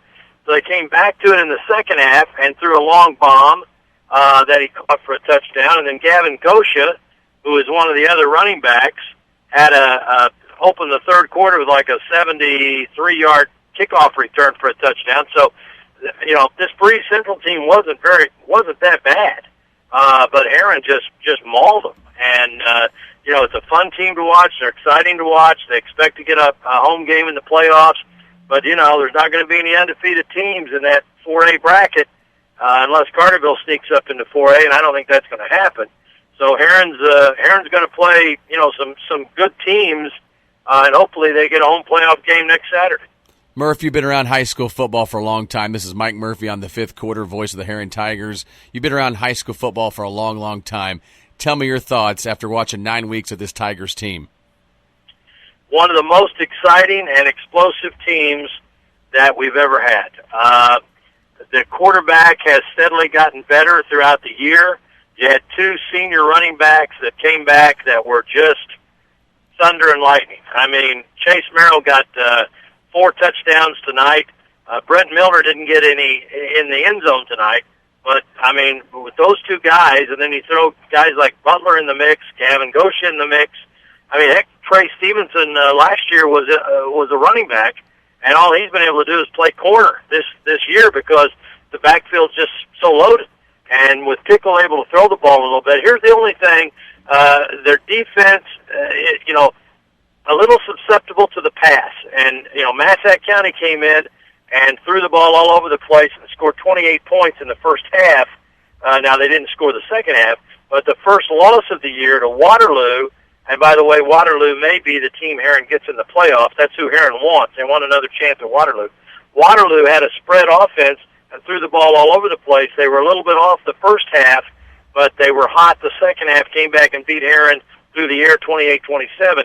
But we heard tonight that Waterloo's quarterback is hurt, had a high ankle sprain. So, if Waterloo can't come with that quarterback, we don't want to play Waterloo. But one of the most exciting Herrin teams that, and I'm going back to the Kyle Walker, John Helmick team that went all the way up and played Lombard Montini. This team and the offensive line's got a lot of young. They've got a freshman starting on the offensive line. Now he's a Hulk, but he's a freshman.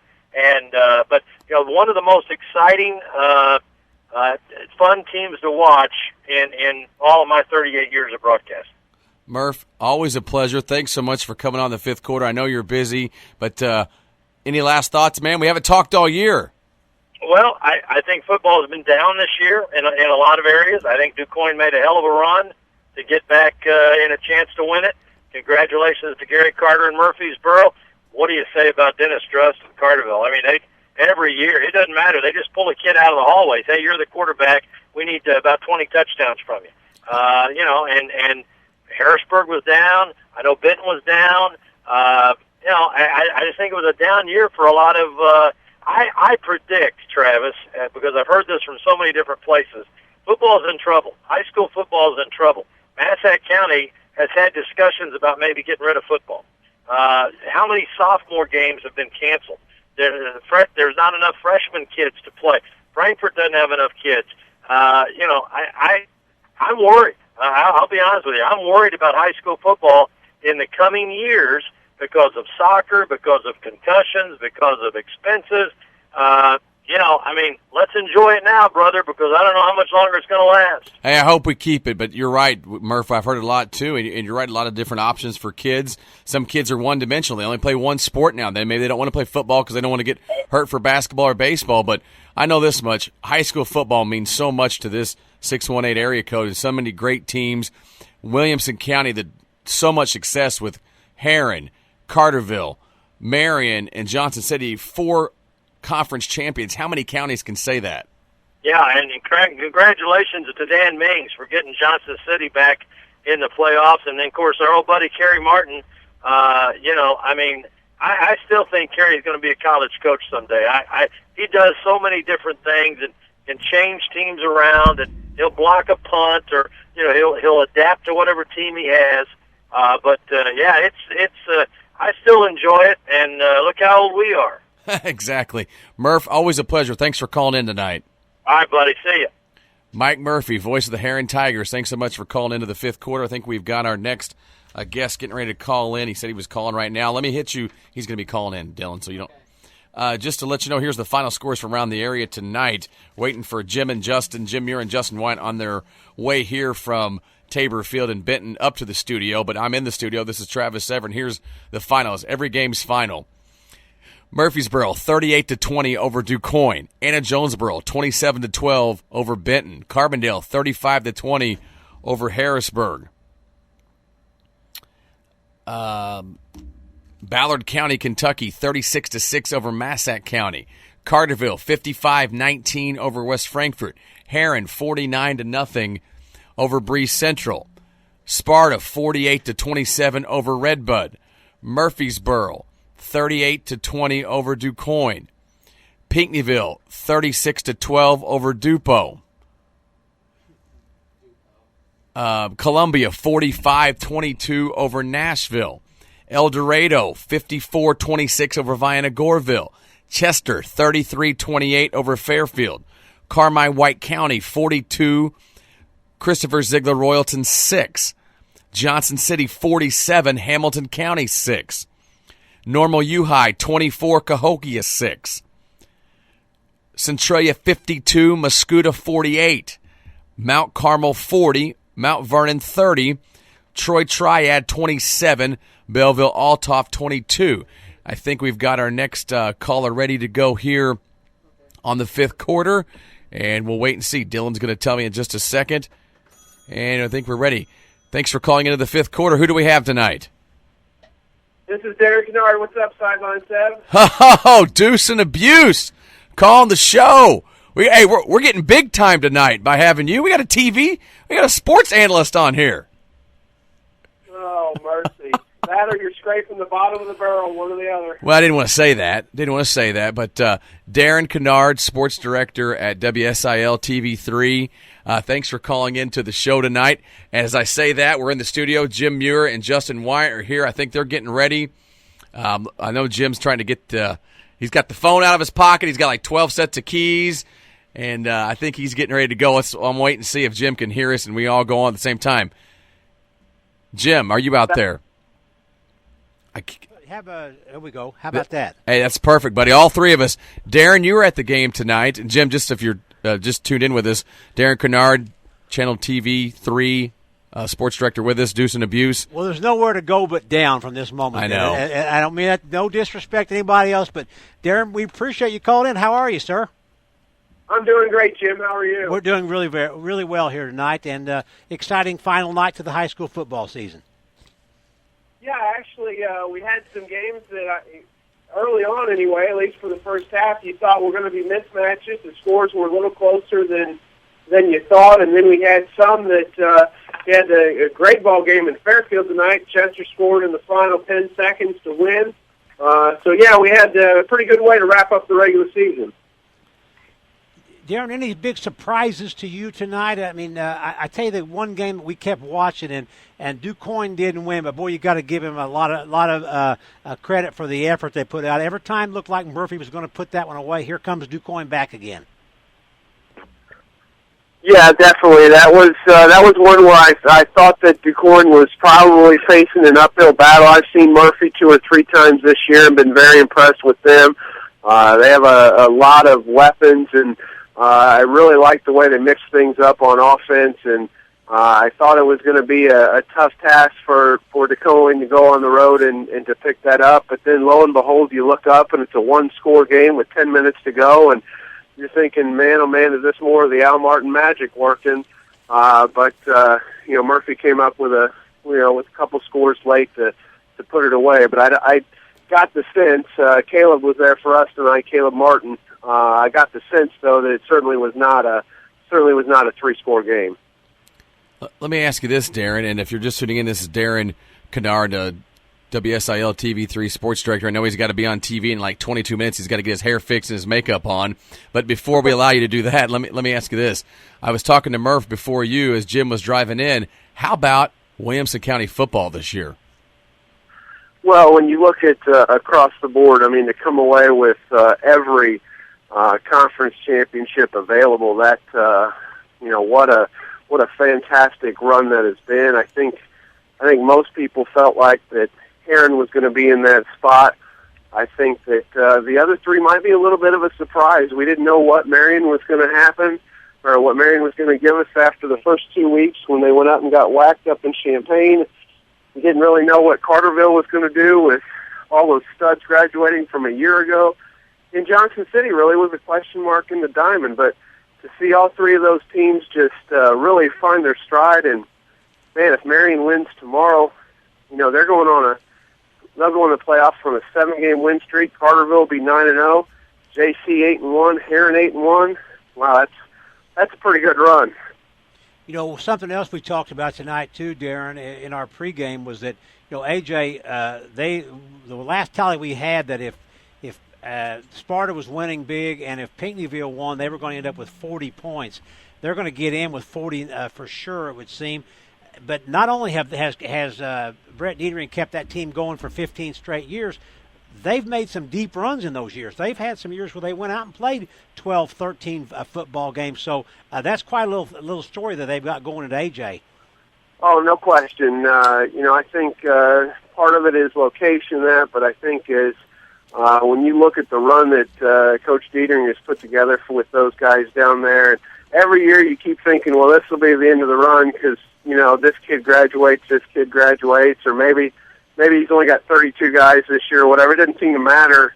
They always seem to be there. And, even when they go in at 6-3, or this year if they do get in at 5-4, they're going to pose some people some problems. I mean, Zane DeWitt was a one-man wrecking crew tonight, but anytime that you can throw it a little bit and run it enough to keep them honest, they're going to be dangerous. And obviously defense they've struggled at times, so kind of depends on the matchup for them. But if they get if they get in at 5-4, maybe they draw one of these teams that say 9-0 that we've seen out of the South Central region that's maybe not been as strong or maybe hasn't played the level of competition. That could be a recipe for a first-round upset. Absolutely. And before we let you go, and I know you got a show to do here just shortly, let me say, and I know Travis and Justin and I have all talked about this, Darren, we appreciate the work you guys do at WSIL. I know you guys are out in the field every Friday night, and I know folks look forward to what you do. You do a tremendous job down there, and we a lot of folks around Southern Illinois, including us, we count on you, so thanks for all you do. Well, appreciate those kind words, Jim. I mean, it's, anymore, and we've talked in the past, anymore, it used to be on a Friday night, you could stroll up and down the radio dial and pick up games. That isn't the case anymore. And when you do find them, it's good to hear. And so keep fighting the good fight for the good folks in Benton. And it's really a group effort because I think it's neat how each one of us, even though we may be a different medium, we all kind of share scores, and it's a pretty neat little network that we've got throughout here in Southern Illinois. I agree. It really isn't a competition thing. I think it's just a thing we kind of all feel like helping each other, and I think that's what kind of makes Friday nights and basketball and the whole schmeal very, very, very rewarding to do. So again, thank you, Darren. You're welcome, Jim. Thanks for having me. And certainly great to have Darren Kennard from WSIL TV calling. Now we got Justin White. Justin, let's check the mic. You okay? Yeah. No, I can't. Okay. We got his mic going. Hang on a minute. Test. How about Dylan? Can we get Justin's mic going here? I might have to turn it up here. We'll try and get that going when we get a break. Travis, let's run through the scores real quick and while we got a moment here. All right, here's the scores from around the region tonight. All final scores tonight: Murfreesboro 38-20 over DuQuoin, and in Jonesboro 27-12 over Benton. Carbondale 35-20 over Harrisburg. Ballard County, Kentucky 36-6 over Massac County. Carterville 55-19 over West Frankfort. Heron 49-0 over Breese Central. Sparta 48-27 over Redbud. Pinckneyville 36-12 over DuPo. Columbia. This was a shocker to some people tonight. I didn't think it'd be like this. Nashville and Columbia were both 7-1 going into tonight. Columbia is 8-1 now. 45-22. 45-22. Columbia beat Nashville tonight. El Dorado 54-26. El Dorado 54-26 over Vienna Goreville. Chester 33-28 over Fairfield. Carmine White County beats Christopher Ziegler Royalton 42-6. Johnson City Conference champs JC Dan Ming's team 47-6. They beat Hamilton County tonight. So the conference champions from around the area. Heron conference champs in the Southern Illinois River to River, Ohio. Nashville, Southern Illinois, phone's ringing, Dylan. Southern Illinois River to River, Mississippi. Is Carterville conference champs. Black Diamond, JC, and Chester tie. They both get a trophy. I'm told by a text that just came in. They both get a trophy. Johnson City does get the automatic playoff bid, though. They both are conference champs at 8-1. South 7, Marion's the conference champ. They still play tomorrow, though, against Rich South. I can tell you the scores from around the South 7 tonight. Normal U-High beat Cahokia 24-6. Carbondale got their first win of the season, 35-20 over Harrisburg. Centralia in the wild game of the night. Centralia's playoff eligible now. Don't know if they're in, but they're playoff eligible. Their fifth win, 52-48 over Mascoutah. You had Mount Carmel beat Mount Vernon 40-30, and Troy Triad 27-22 over Belleville Altoff. So that's all your final scores from around the 618. Travis, how about sports royalty in Southern Illinois? Calling in Darren Kennard, Channel 3, calling into the fifth quarter. That's serious business. I asked him. I'll be blunt. I asked him. He was on the sideline tonight, and he was down there. I said, hey, Deuce. He jokes at me, calls me Sideline Sev, so I call him Deuce and Abuse because that's what his Twitter handle is. I said, listen, we get all these guys. We get Scott Meese, Les Winkler that write for the Southern. We get all the different sports broadcasters that come on from around the area. I said, how about getting you, man? Channel 3. He said, Sev, I'd love to do it. I've never been asked. I mean, he's been on Jim's Saturday morning talking sports show several times, but he's never been on the fifth quarter. He said, I don't care. I got to be on TV in 15 minutes. I've got about a 5-minute window. Let's come on. So that was really fun. Let me back you up on some scores again. I know we probably got a call holder, but let's go back. I didn't catch up on the I need Pinckneyville, Dupo, Carterville, Frankfort, and the Heron final. Heron 49-0.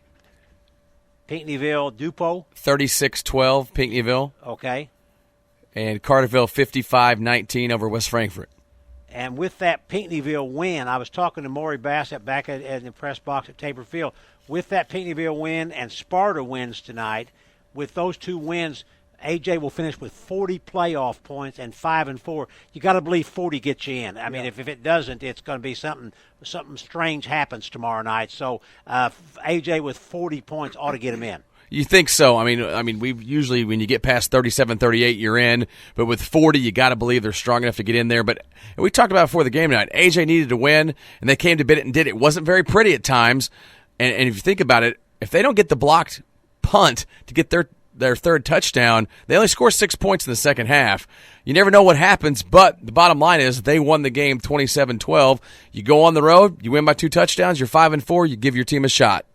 Absolutely. So, I mean, I think they came in and did what they had to do. So, have we got a call? Yeah, I think we do have a call, and thank you for calling the fifth quarter. Who's out there? Hey, this is Ron Ellis. How are you guys doing? Ron Ellis, voice of the Marion Wildcats. He must have heard us talking about Williamson County because he's on the show. I did, but that's not the reason I called. It's Friday night. I'm superstitious. I've got to be on the show or we're not going to win tomorrow. You're going to Springfield, right? Correct. Yeah, we're leaving early. I'm going over to the Kiwanis pancake thing in the morning first thing, and then 8 o'clock in the morning, Jim, as you're going on the air, I'll be tuning in, listening all the way up to Springfield. Lock her in. You can stay with us a long time here on this flamethrower. I can assure you, you'll be off the air before I get there. And Marion with a big chance tomorrow against a Rich South team, and Rich South comes in. What can you tell us about them? They're 2-6.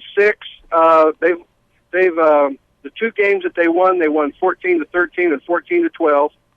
3 of their losses are to 8A schools. 2 losses are to a 7A and a 6A school. So they play a very big schedule. They're very similar to Normandy, the team that we played the last 2 years up in St. Louis.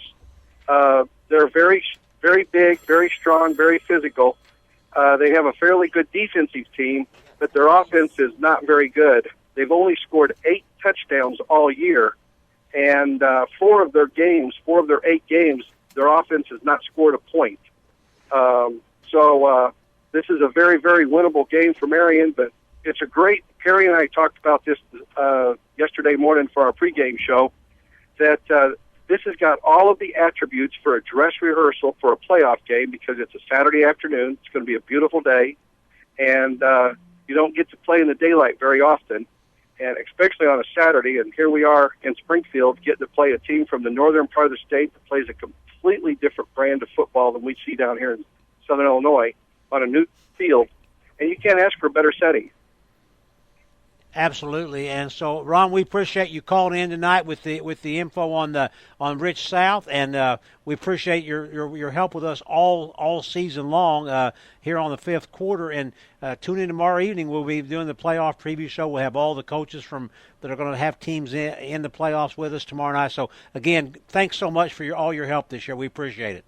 You're very welcome, and you guys have a good evening. And tomorrow, I really believe if Marion wins this game, being 7-2 and conference champs, there's a very good chance that we could see a home game. The interesting thing, it wouldn't surprise me if it wound up being against a Decatur MacArthur or a Troy Triad, and that would be a very interesting matchup for either one of those as a first-round game.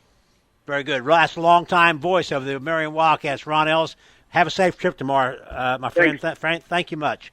Okay, bud. Bye-bye. And a unique setting there, as they're going to play Rich South from Northern Illinois. They're going to play at Springfield Lamphere, I believe it is, in kind of a halfway point, guys. So that's an interesting thing, and he's exactly right. That is like an early playoff game on a Saturday afternoon setting for the Marion Wildcats. He makes an awesome point, though. If they win with being conference champions, they're going to get a home game. Heron will get a home game. Johnson City will get a home game. Who else? Who's the other one, Trav? Williamson County. Carterville. Carterville's going to get a home. If you're in Williamson County, which game do you go watch? How do I get the 1% sales tax in Franklin County that Williamson County is going to get on that Saturday? Wow. Need it. We need it here in Franklin. No kidding. All 4 home games, there's going to be tons of money spent in Williamson County. Walmart will be blowing up. Walmart and Target blowing up. Don't get me started. I'll go into my pre-election campaign. Well, mode we just here. had Ron Ellis on. You want to talk about elections? Tune in Wednesday night. Sound off. Get me revved up here. But on the other side of the spectrum, guys, 0 teams from Franklin County make the playoffs. Don't say that out loud again, please. Don't say that out loud. I got to say that's true. I know, and we've got our next caller here on the fifth quarter. He's been waiting patiently as we approach 10:25 here on this Friday night, Week 9. Scott Meese, longtime sports writer from the Southern Illinois. And Scott, thanks for joining the fifth quarter. Hey, thanks for having me, guys. Scott, were you at the Murphy DuQuoin? Am I correct on that? Yes. And we kept getting updates. It looked like Murphy's throwing everything they can at him, and DuQuoin just won't go away. Yeah, it was a heck of a game. I mean, let's see. Murphy was up 28-20 and had the ball at midfield on 4th down and threw an interception. Now, if the kid had just knocked the ball down, DuQuoin would have got the ball at midfield, but you can't really tell a kid in that spot to just drop it when he's going up for a jump ball or something. But DuQuoin had the ball in the fourth quarter with a chance to tie and just couldn't get it done. And then Murphy kicked a late field goal and then returned an interception, both in the final minute. So that makes it look like a much more lopsided game than it actually was. It was a great ball game. Hey, Scott, let me throw this out at you. That's a playoff game for Murphy. I mean, they haven't had a tight game here in a few weeks. They beat the Rangers bad last week. That shows a lot for Gary Carter and what he's been able to do at Murfreesboro. That was a playoff game basically for both teams. Yeah, it really was. And, I mean, I know when Lynn Navarro hired him, he sent me a text back 4 years ago and said, I really think I've got a good one. I really, really am confident that this is a good hire. And he was right. He's very well respected in the community, runs a good program.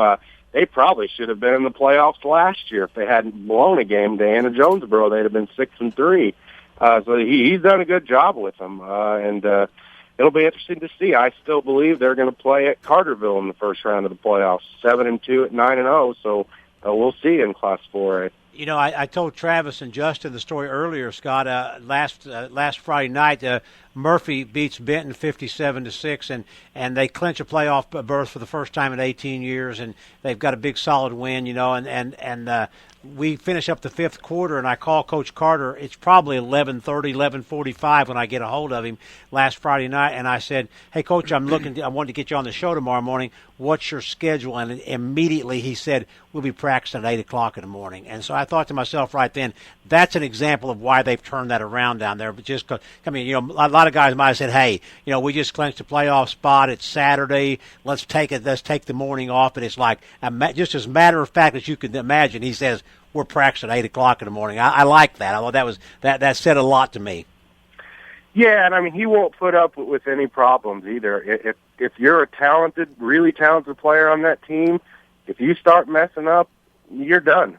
That's just all there is to it. And it's not that way everywhere. I can think of a couple places where, sometimes players, if you're really good, you get by with almost anything. We all know that goes on too. And he just won't. He'd rather lose with the right players than win with the wrong ones. So your thoughts on tomorrow night, big night, the playoff preview, and you're going to be part of the IHSA broadcast, I think, and you do that. You've done that a lot of times in the past. Anything special tomorrow night? Is Carterville going to be 4A, 3A, Johnson City 2A, 1A? What about Nashville? Give us kind of your scenario for tomorrow night. I think Carterville will be 4A and Murphy will be 4A, and I don't really know on Nashville. Of course, they would love to fall down into 2A, but it's hard to say. Boy, that Nashville game was wild. In the third quarter, they have a 14-10 lead on Columbia, and I believe Columbia just blew them out of the building after that. So I was surprised by that. I thought that would be a very close game. 45-22, the final in that one, and so. Yeah, that's an interesting score, but still Nashville goes 7-2. That's for Tim Kuhn, a hometown guy to come back home, and that's a really nice statement that you can come back home and do well. So that kudos to him. Yeah, I mean it's nice to see they were 2-7 each of the last 2 years, but they were counting on this year to be a good one, and it has. I mean, I really don't know what to expect tomorrow night. I think one of the big things is just the whole which team will drop down from 3A to 2A or 4A to 3A. I mean, and I don't think 3A is all that strong statewide as it has been. Of course, you've got the Greenville machine and throwing for 500 yards a game or whatever it is, but outside of that, really don't know what to make of tomorrow night. It should be pretty exciting. And there's a lot of speculation. I've talked to some folks in Williamson County over the last couple of days. A lot of speculation that a lot of people licking their chops down there, thinking that maybe a Heron-Carterville match is looming up somewhere or looming somewhere in the future, maybe in week 2, if those two teams can get through the first round. So that would be an unbelievable setting if those two teams just a few miles apart would get together. It really would, and in fact, one of the classes I'm supposed to talk about on the IHSA show, they want me specifically to talk about Carterville and 4A. Well, I'll do that, but I'm also going to mention Heron because I think Heron is better than Carterville is, but they go on records, and you know how that goes. Well, one's 9-0, one's 8-1. It would be a great ball game. I think it would be really, really something to see and a huge crowd.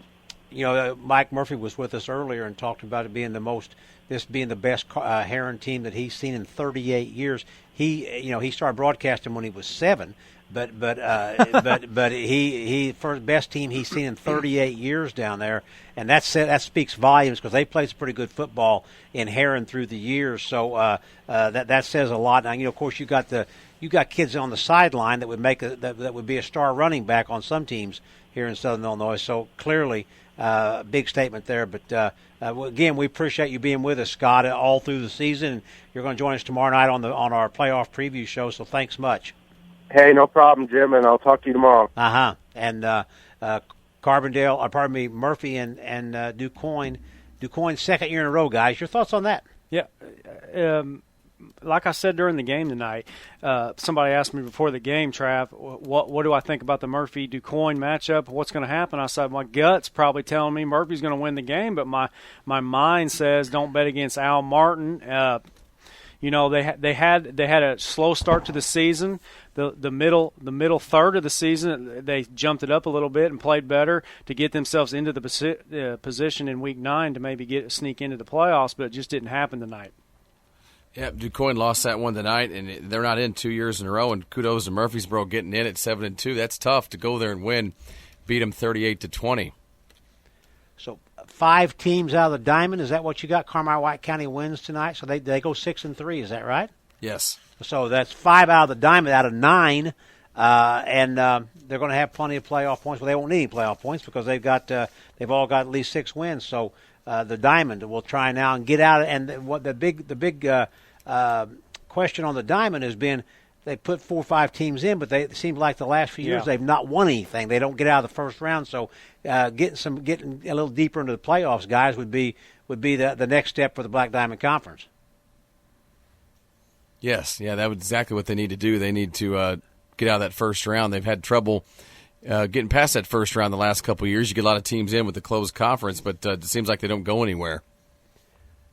So let's run through before we got it again, I want to have you run through the scores in case some folks have just joined us, Travis, so we can get those finals in again tonight. Okay, final scores from around the region tonight. Finals will start with the River to River Ohio Division games. Murfreesboro 38-20 over DuQuoin. Anna Jonesboro 27-12 over Benton. Carbondale 35-20 over Harrisburg. Ballard County, Kentucky 36-6 over Massac County. Carterville 55-19 over West Frankfort. Heron 49-0 over Breeze Central. Sparta 48-27 over Redbud. DuQuoin Murfreesboro 38-20 over DuQuoin. Pinckneyville 36-12 over DuPo. Columbia 45-22 over Nashville. Black Diamond scores El Dorado 54-26 over Vienna Goreville. Chester 33-28 over Fairfield. I know that Bruce Dickey's been waiting for us to call him for about 30 minutes. Dylan, did you get a chance to do that? Yeah. Is he waiting? Yeah. Okay, well, that's okay. I just want to make sure we had him because I know he'd been waiting for a minute. Carmi-White County 42-6 over CZR. Johnson City 47-6 over Hamilton County.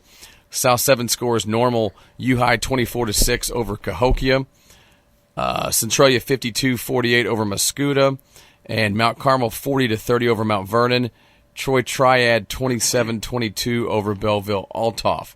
So that's all the final scores from around the region tonight. And we're going to take a break. And we'll come back. I think Bruce Dickey's there. We're going to take a break here on the 5th quarter.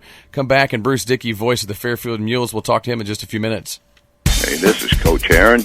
If you need screen printing, embroidery, plaques, or trophy, give the big man, Big Dave, a call at All Stars and Stitches in Benton, Illinois, 435-555-555. All Stars and Stitches located at 418 East Main Street here in Benton. We're located a half a block from the Benton High School. Our regular hours are Monday through Friday from 10 to 5. We're located a half a block from the Benton High School. What was that number again, Coach? 435-555-555.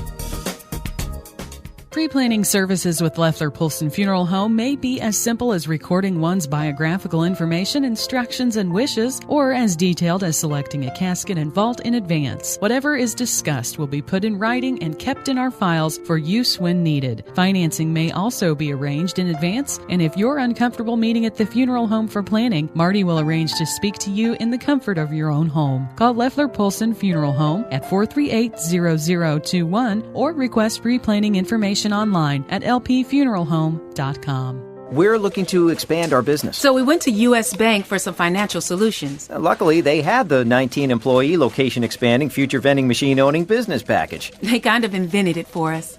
U.S. Bank offers custom financial solutions for your business, from startup to expansion and beyond. Visit your local branch today. U.S. Bank, all of us serving you. Subject to normal credit approval and program guidelines. Some restrictions and fees may apply. See your banker for more information. Deposit products offered by U.S. Bank, National Association, member FDIC, equal housing lender. Going on now, it's the huge push, pull, and drag sale at the 3 Weeks Auto Dealerships in West Frankfort and Benton. No matter what shape your vehicle is in, we will give you $1,000 over Kelly Blue Book fair market value on your trade. And there's no better time than now to trade in that old vehicle. Great rebates on new vehicles at excellent prices on our large inventory of pre-owned. That's the 3 Weeks Auto Dealerships in West Frankfort and Benton. Small town dealers with big city savings. Trade offers on used vehicle purchases only. The price of the purchased vehicle is from our original list price. See dealer for details. Back to the fifth quarter show on Q106. Welcome back to the fifth quarter here from WQRL Q106 Studios. Travis Severn alongside Jim Muir and Justin Wyatt. Bruce Dickey, voice of the Fairfield Mules, has been waiting patiently tonight. And Bruce, we were talking about it during the broadcast tonight, and Jim said it. He can't remember any time that Fairfield would lose 3 in a row at home, but a wild finish. Chester wins 33-28 over your Mules. Tell us about the ball game. Well, it was on purpose, actually, Travis, because, like you say, we have lost 3 in a row at home. We wanted to make sure we didn't get a playoff home game.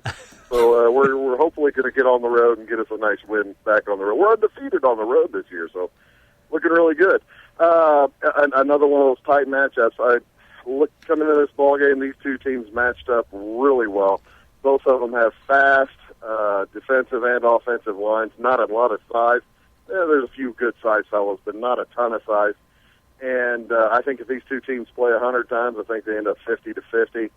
The Mules probably made, there were 2 turnovers each side, and 14-14 at halftime. It's just one of those things back and forth in the second half. And Fairfield scored to take the lead 28-27 with about 5 minutes to go. And coming down at the end, the Chester Yellow Jackets, they got a couple of pass interference calls late. One of them was a good one, and the other one was a tough one. So, I mean, it put them first and goal inside the 5 with about a minute to go, and they scored with 10 seconds. And just you mark it up. It's how tight it is between Fairfield and Chester over the past few years. And last year the Mules won down at Chester 36-32 in a thriller. Knocked Chester out of being undefeated last game of the year last year too, and the Mules end up winning the conference last year. So it's just some years you got it, some years you don't. And this year we ended up losing 2 or 3 relatively two late games that made a mistake here or there. That El Dorado game, we gave up. We threw a intercepted pass return touchdown the last play of the first half, and it's just one of those kind of years. But a lot of fun, great fun ball game tonight. The kids had a good time on senior night. And it was a good time. Chester on their way home right now. I just saw the bus leaving town about 10 minutes ago, and they're going to have a lot of fun getting home at like 2 a.m. tonight. A fun night. And Bruce, when you look at the 3 losses over the last 3 weeks, let me just phrase it like this: when you look at Chester and Johnson City and El Dorado and Fairfield, and even though Carmi-White County, there are the 5 teams that are in the playoffs.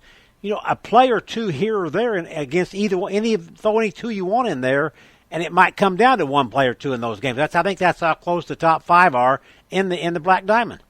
You make a good point, Jim. El Dorado basically threw a perfect game at Fairfield whenever they came up here. They did not make the first mistake. I don't think they had any penalties, and we had maybe 1 turnover, and they beat us at the end. It was a tight, close game, and El Dorado threw a perfect. Johnson City's tough. Johnson City's going to go in, and they're going to surprise somebody. If they end up falling to 2A, they're going to do a little damage if they get a decent draw. Chester, I think Chester is at 8-1 in 2A. They ought to be solid. Hopefully they don't end up having to play a team like Johnson City again, because I'd like to see both those 2 teams play somebody outside of conference. I heard you mentioning earlier that the Black Diamond does need to win some ball games. We are due. The Black Diamond is due to win some games, but the way I like to think of it, Jim, is that the Mules lost 3 out of their last 4 this year, and that's what Staunton did last year. That's true. Goes to the final. I've already booked my room in Champaign over Thanksgiving. Let's put it that way. Good deal for you. And in all fairness to the Diamond, they've gotten some rough draws too over the last few years. I wasn't going to mention that, but you got to play who you get. But the Mules got Staunton last year, and with just getting healthy at the right time, and Staunton scored on a disputed touchdown late in the game, the only score of the game. Staunton knocks off the Mules last year 8-0. And then the year before that, you get Chester catching the Falto the one year that they get dropped from 4A to 2A, and Chester had a great team in 2012, and that's too bad. But I don't mind talking about how rough the last few years have been on the Black Diamond in the playoffs, because the Mules are the last team to go outside of the conference and win a playoff game up at Breeze Central when we shut those guys out about 3 or 4 years ago. So, what do you do? It just happens. Hopefully this year will turn it around. Hey, Bruce, Justin here. Usually have really good insight on what Fairfield might have to do in Week 10, where they might go. I know you've been looking ahead a little bit. Where do you think the Mules might end up traveling to? Great question, Justin. I asked Coach Townsend the exact same thing. They've got a little bit closer finger on the pulse. And it kind of depended tonight on some of the other games in the area. We were hoping, we think we're going to end up in 3A. We're thinking that at 410 kids, Nashville and Fairfield will both end up in 3A. The problem was Nashville losing tonight. We thought that the line of thought was if Nashville could beat Columbia, they'd go 8-1, and Fairfield might catch Nashville at 7-2 had the Mules won tonight. Well, the Mules lost, Nashville loses, and then Marshall also lost. So that kind of puts another kick in it. Coach Townsend thinks instead of the quad system for the South in 3A, it's going to end up being 16 teams because the South half of Class 3A just isn't strong enough to be able to hold a quad. So that brings a bunch of teams up along I-55 or I-70 into play, and up all the way to I-74, St. Joe Ogden, Tolono, just some of the other Unity, some of those the big schools up there come into play, and Robinson comes into play. My last question with Coach Townsend, who do you think it's going to be? I mean, of course, who do you think? Who knows what the IHSA is going to do? His guess is we're traveling to Robinson, who goes 8-1, and that's probably not a bad deal for us. Robinson plays in a they're a closed conference too, so you just never know what's going to happen. They're a little bit bigger than the Fairfield is, but you never know. That's the current line of thought. But heck, the Mules might end up going to Pittsfield again or something like that. Who knows? But isn't that one of the joys of the postseason, Bruce? As long as you've been broadcasting, that you to get on the road. Those road trips, you got to kind of embrace them. I think when you get there and enjoy the experience. I think you're absolutely right, Jim. So that trip to Pittsfield that the Mules took 3 or 4 years ago, and it was a 3-hour drive, but hey, it was a pretty drive. You're going up the Illinois River. That's a lot of fun, and Fairfield was like I think a wild pass at the end for winning that game. Only lost by like 3 or 4 to a pretty solid Pittsfield team. And the Mules have played up at St. Joe Ogden a couple of times. It really adds a lot when you're used to playing just down here in deep southern Illinois. When you get the chance to go up and see how some of those communities up in central Illinois, how they embrace their football, it's a lot of fun. You make a great point. Appreciate that. Travis? Bruce, I found out we've got a mutual friend. Who's that? Dusty? Yeah. Did Dusty bring me up? I'll tell you what. Oh, my gosh. I couldn't quit laughing when he said he knew you. All false. If you don't know, Dusty Crisp, good friend of mine for a long, long time. Somehow you guys know each other. What's the connection, man? You didn't hear me say that? Oh, yeah, I was going to say, don't believe a thing Dusty says about me. His wife, Chelsea, lived in Fairfield for like 5 or 6 years. She was a backcracker up here. She's a chiropractor up here. Right. And she and my wife became very close friends. They're both involved in an organization that does spaying and neutering of dogs and cats. And it's 10:45. We can talk about anything. When Chelsea moved back to Benton, we kind of have stayed close. And Dusty comes up here and hangs out with us for about a day or two every year. It's a fun time. They're good people. They are. I had to throw that at you. It's the last time I'll talk to you for a while with it. Week 9 of the football season being over with tonight, 5th quarter. Bruce Dickey, if you're just tuning in, is the voice of the Fairfield Mules. He comes on the show all the time, but I had to throw that out there, Bruce. Can't talk Cardinal baseball with you now, but I knew if I brought up the one and only Dusty Crisp, I'd get a chuckle out of you. And while we can talk, what's the thought process? What Benton end up? Where are they going to go? To basketball. 3 and 6. We're going to be a lot better at basketball than everybody else. We're going to get more time to practice. So yeah, exactly. So hey, I want. That's the thing. Don't we play you in basketball down in the shootout in February?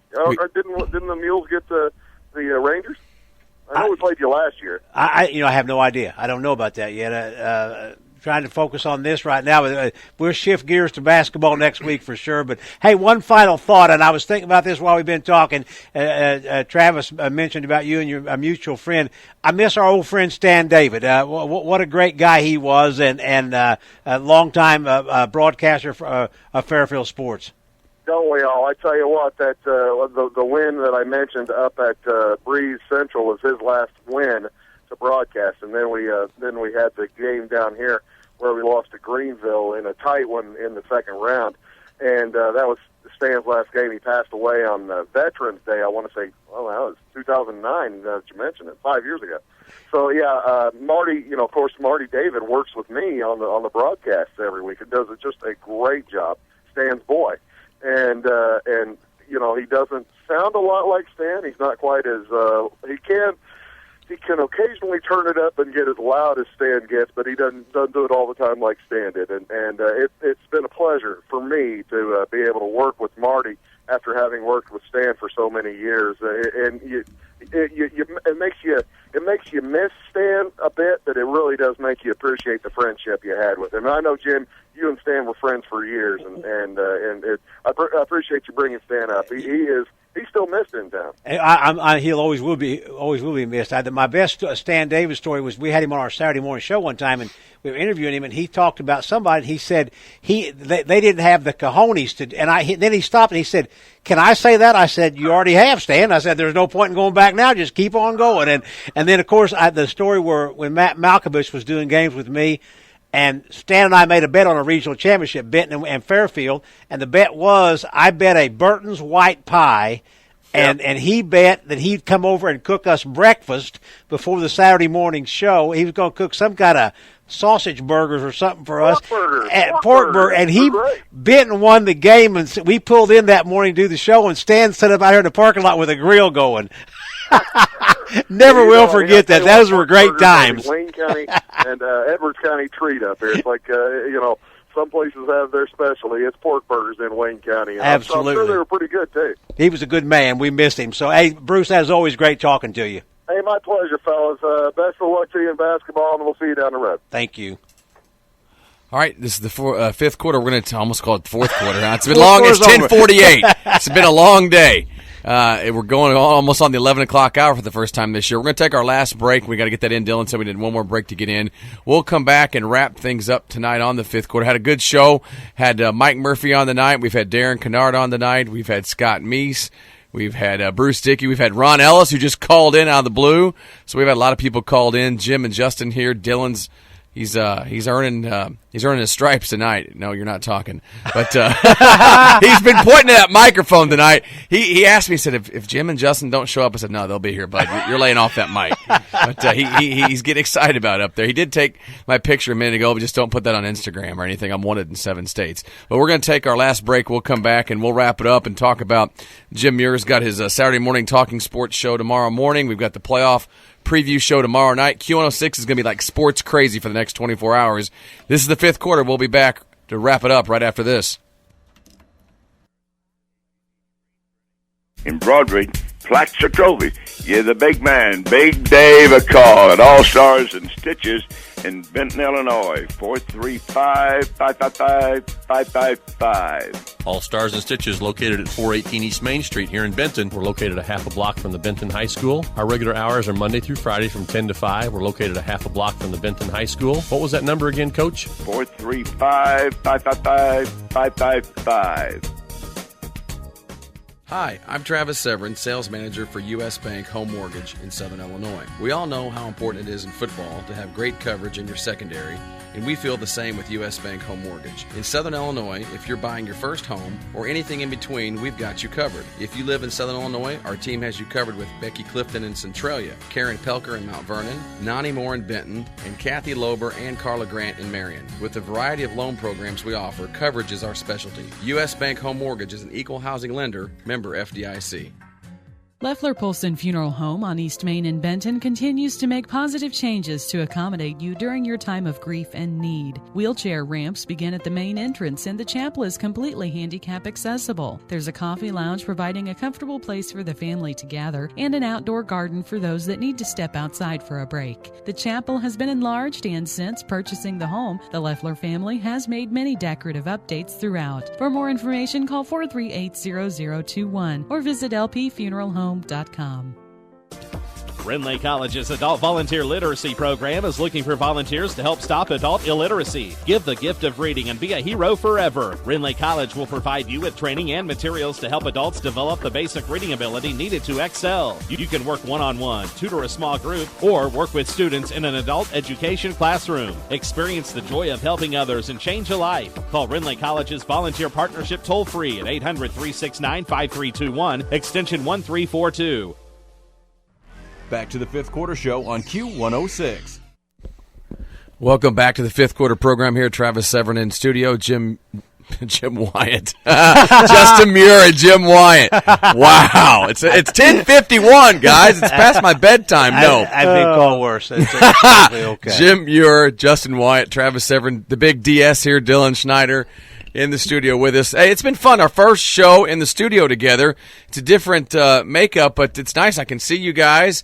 And you guys look great over there in your maroon and white gym, and Justin's in probably Illinois colors or something. But no, seriously, we haven't done the show like this together the fifth quarter, but it's been a lot easier just to come in and talk to people. I've had fun with this the way we've done it tonight. And we're here tomorrow night for our playoff preview show, and I've already got clearance from Glory to order pizza for you guys, so just come with an appetite tomorrow night. I'm eating tons. Dylan can't have any, though. No, he's not talking either. Hey, and got a good show tomorrow morning. Going to start getting kind of rolled into basketball a little bit. We got Kyle Smith-Peters, head coach Johnny Logan, Randy House, head coach at Rend Lake College, will be with us tomorrow morning. Randy Dooley, longtime assistant coach at Carlisle, has been there been there over 30 years as an assistant coach. He'll be with us in the morning. And Matt Trohoff from the IHSA. We'll be talking about the playoff pairings, and of course, I'm going to get some coaches lined up here a little bit later on tonight. So we'll have a great show tomorrow morning, and to kind of lead things in tomorrow night. Then tomorrow night, we're going to have on the program already got scheduled Jordan Campanella from DuQuoin. Jordan will be with us. Listen to this. Unbelievable number. I mean, unless it's somebody that played like an Addison Driscoll, that where they won 5 state championships in a row, unless it was somebody like that, Jordan Campanella in a 3-year varsity career at DuQuoin played in 40 high school football games, 13 postseason games in 3 years. 10-3 in the 13 games in the postseason. He played 40 games. That's 4.5 years of football on a 9-game schedule. And Jordan will be with us to talk about. I asked him. I said, "What do you want to talk about?" I said, "I want you to talk about tell these kids that are playing what they need to absorb, what they need to take in, how they need to approach this, what they need to hang on to and remember about these games. And who better to do that than Jordan Campanella?" So we'll look forward to him. Len Navarro is going to be with us. Len told us the story last week, Travis. 20 years as an AD, first playoff game he's ever handled will be this year. What a great story. So Len will be with us in our first hour. So Len, one of the great guys in Southern Illinois as far as athletic director goes. I'm a referee, I'm an umpire, and I'm also on the radio with Benton Sports.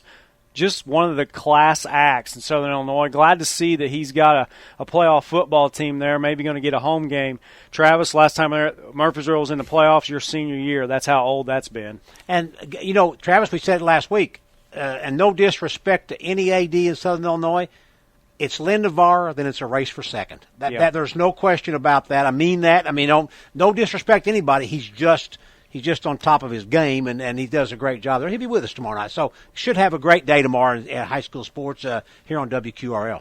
Should be a great guys. Last thought before we wrap it up. I'm going to do the wrap up here. The fifth quarter ending for after our 9 weeks of the show. Anything last you want to throw out, guys? Other than week 1, I think this is my favorite time of year. This between time between week 9 ending and tomorrow night, when you finally know where people are going, who's playing who's doing what. I like it. This is one of my favorite times. I'll give you the phrase that Jeff Roper brought to Benton many years ago. Final thought: the games you remember are the games in November. And that's exactly right. So look forward to the postseason getting rolling. Look forward to it, too.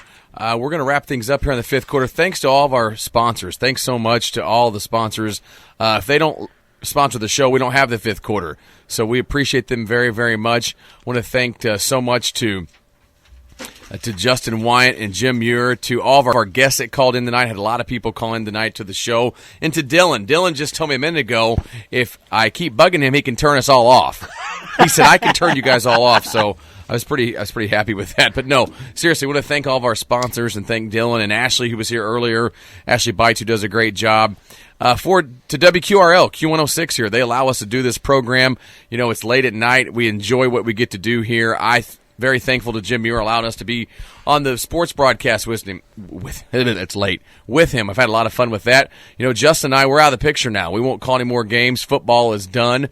So our part is out. We do have the playoff preview show tomorrow night, but I've had a lot of fun this year. I very much enjoy what we get to do with my little sideline Sev, little part of the broadcast, and what we get to do on the fifth quarter. It's a lot of fun, and just thanks to Dana Withers and to the radio station here for allowing us us three guys to be on here and talk football. Yeah, exactly right. I said it during the game. We get paid to talk about sports. You can't beat that. We're going to be there anyway, so it's like stealing. It's legal. It's legal stealing. So we're going to wrap it up. Thanks so much to all the people we talked about tonight. For the fine folks at Q106. Good night. God bless. Tomorrow morning, 8 to 10. Tune in. Saturday morning Talking Sports. Jim and Dylan will probably be here.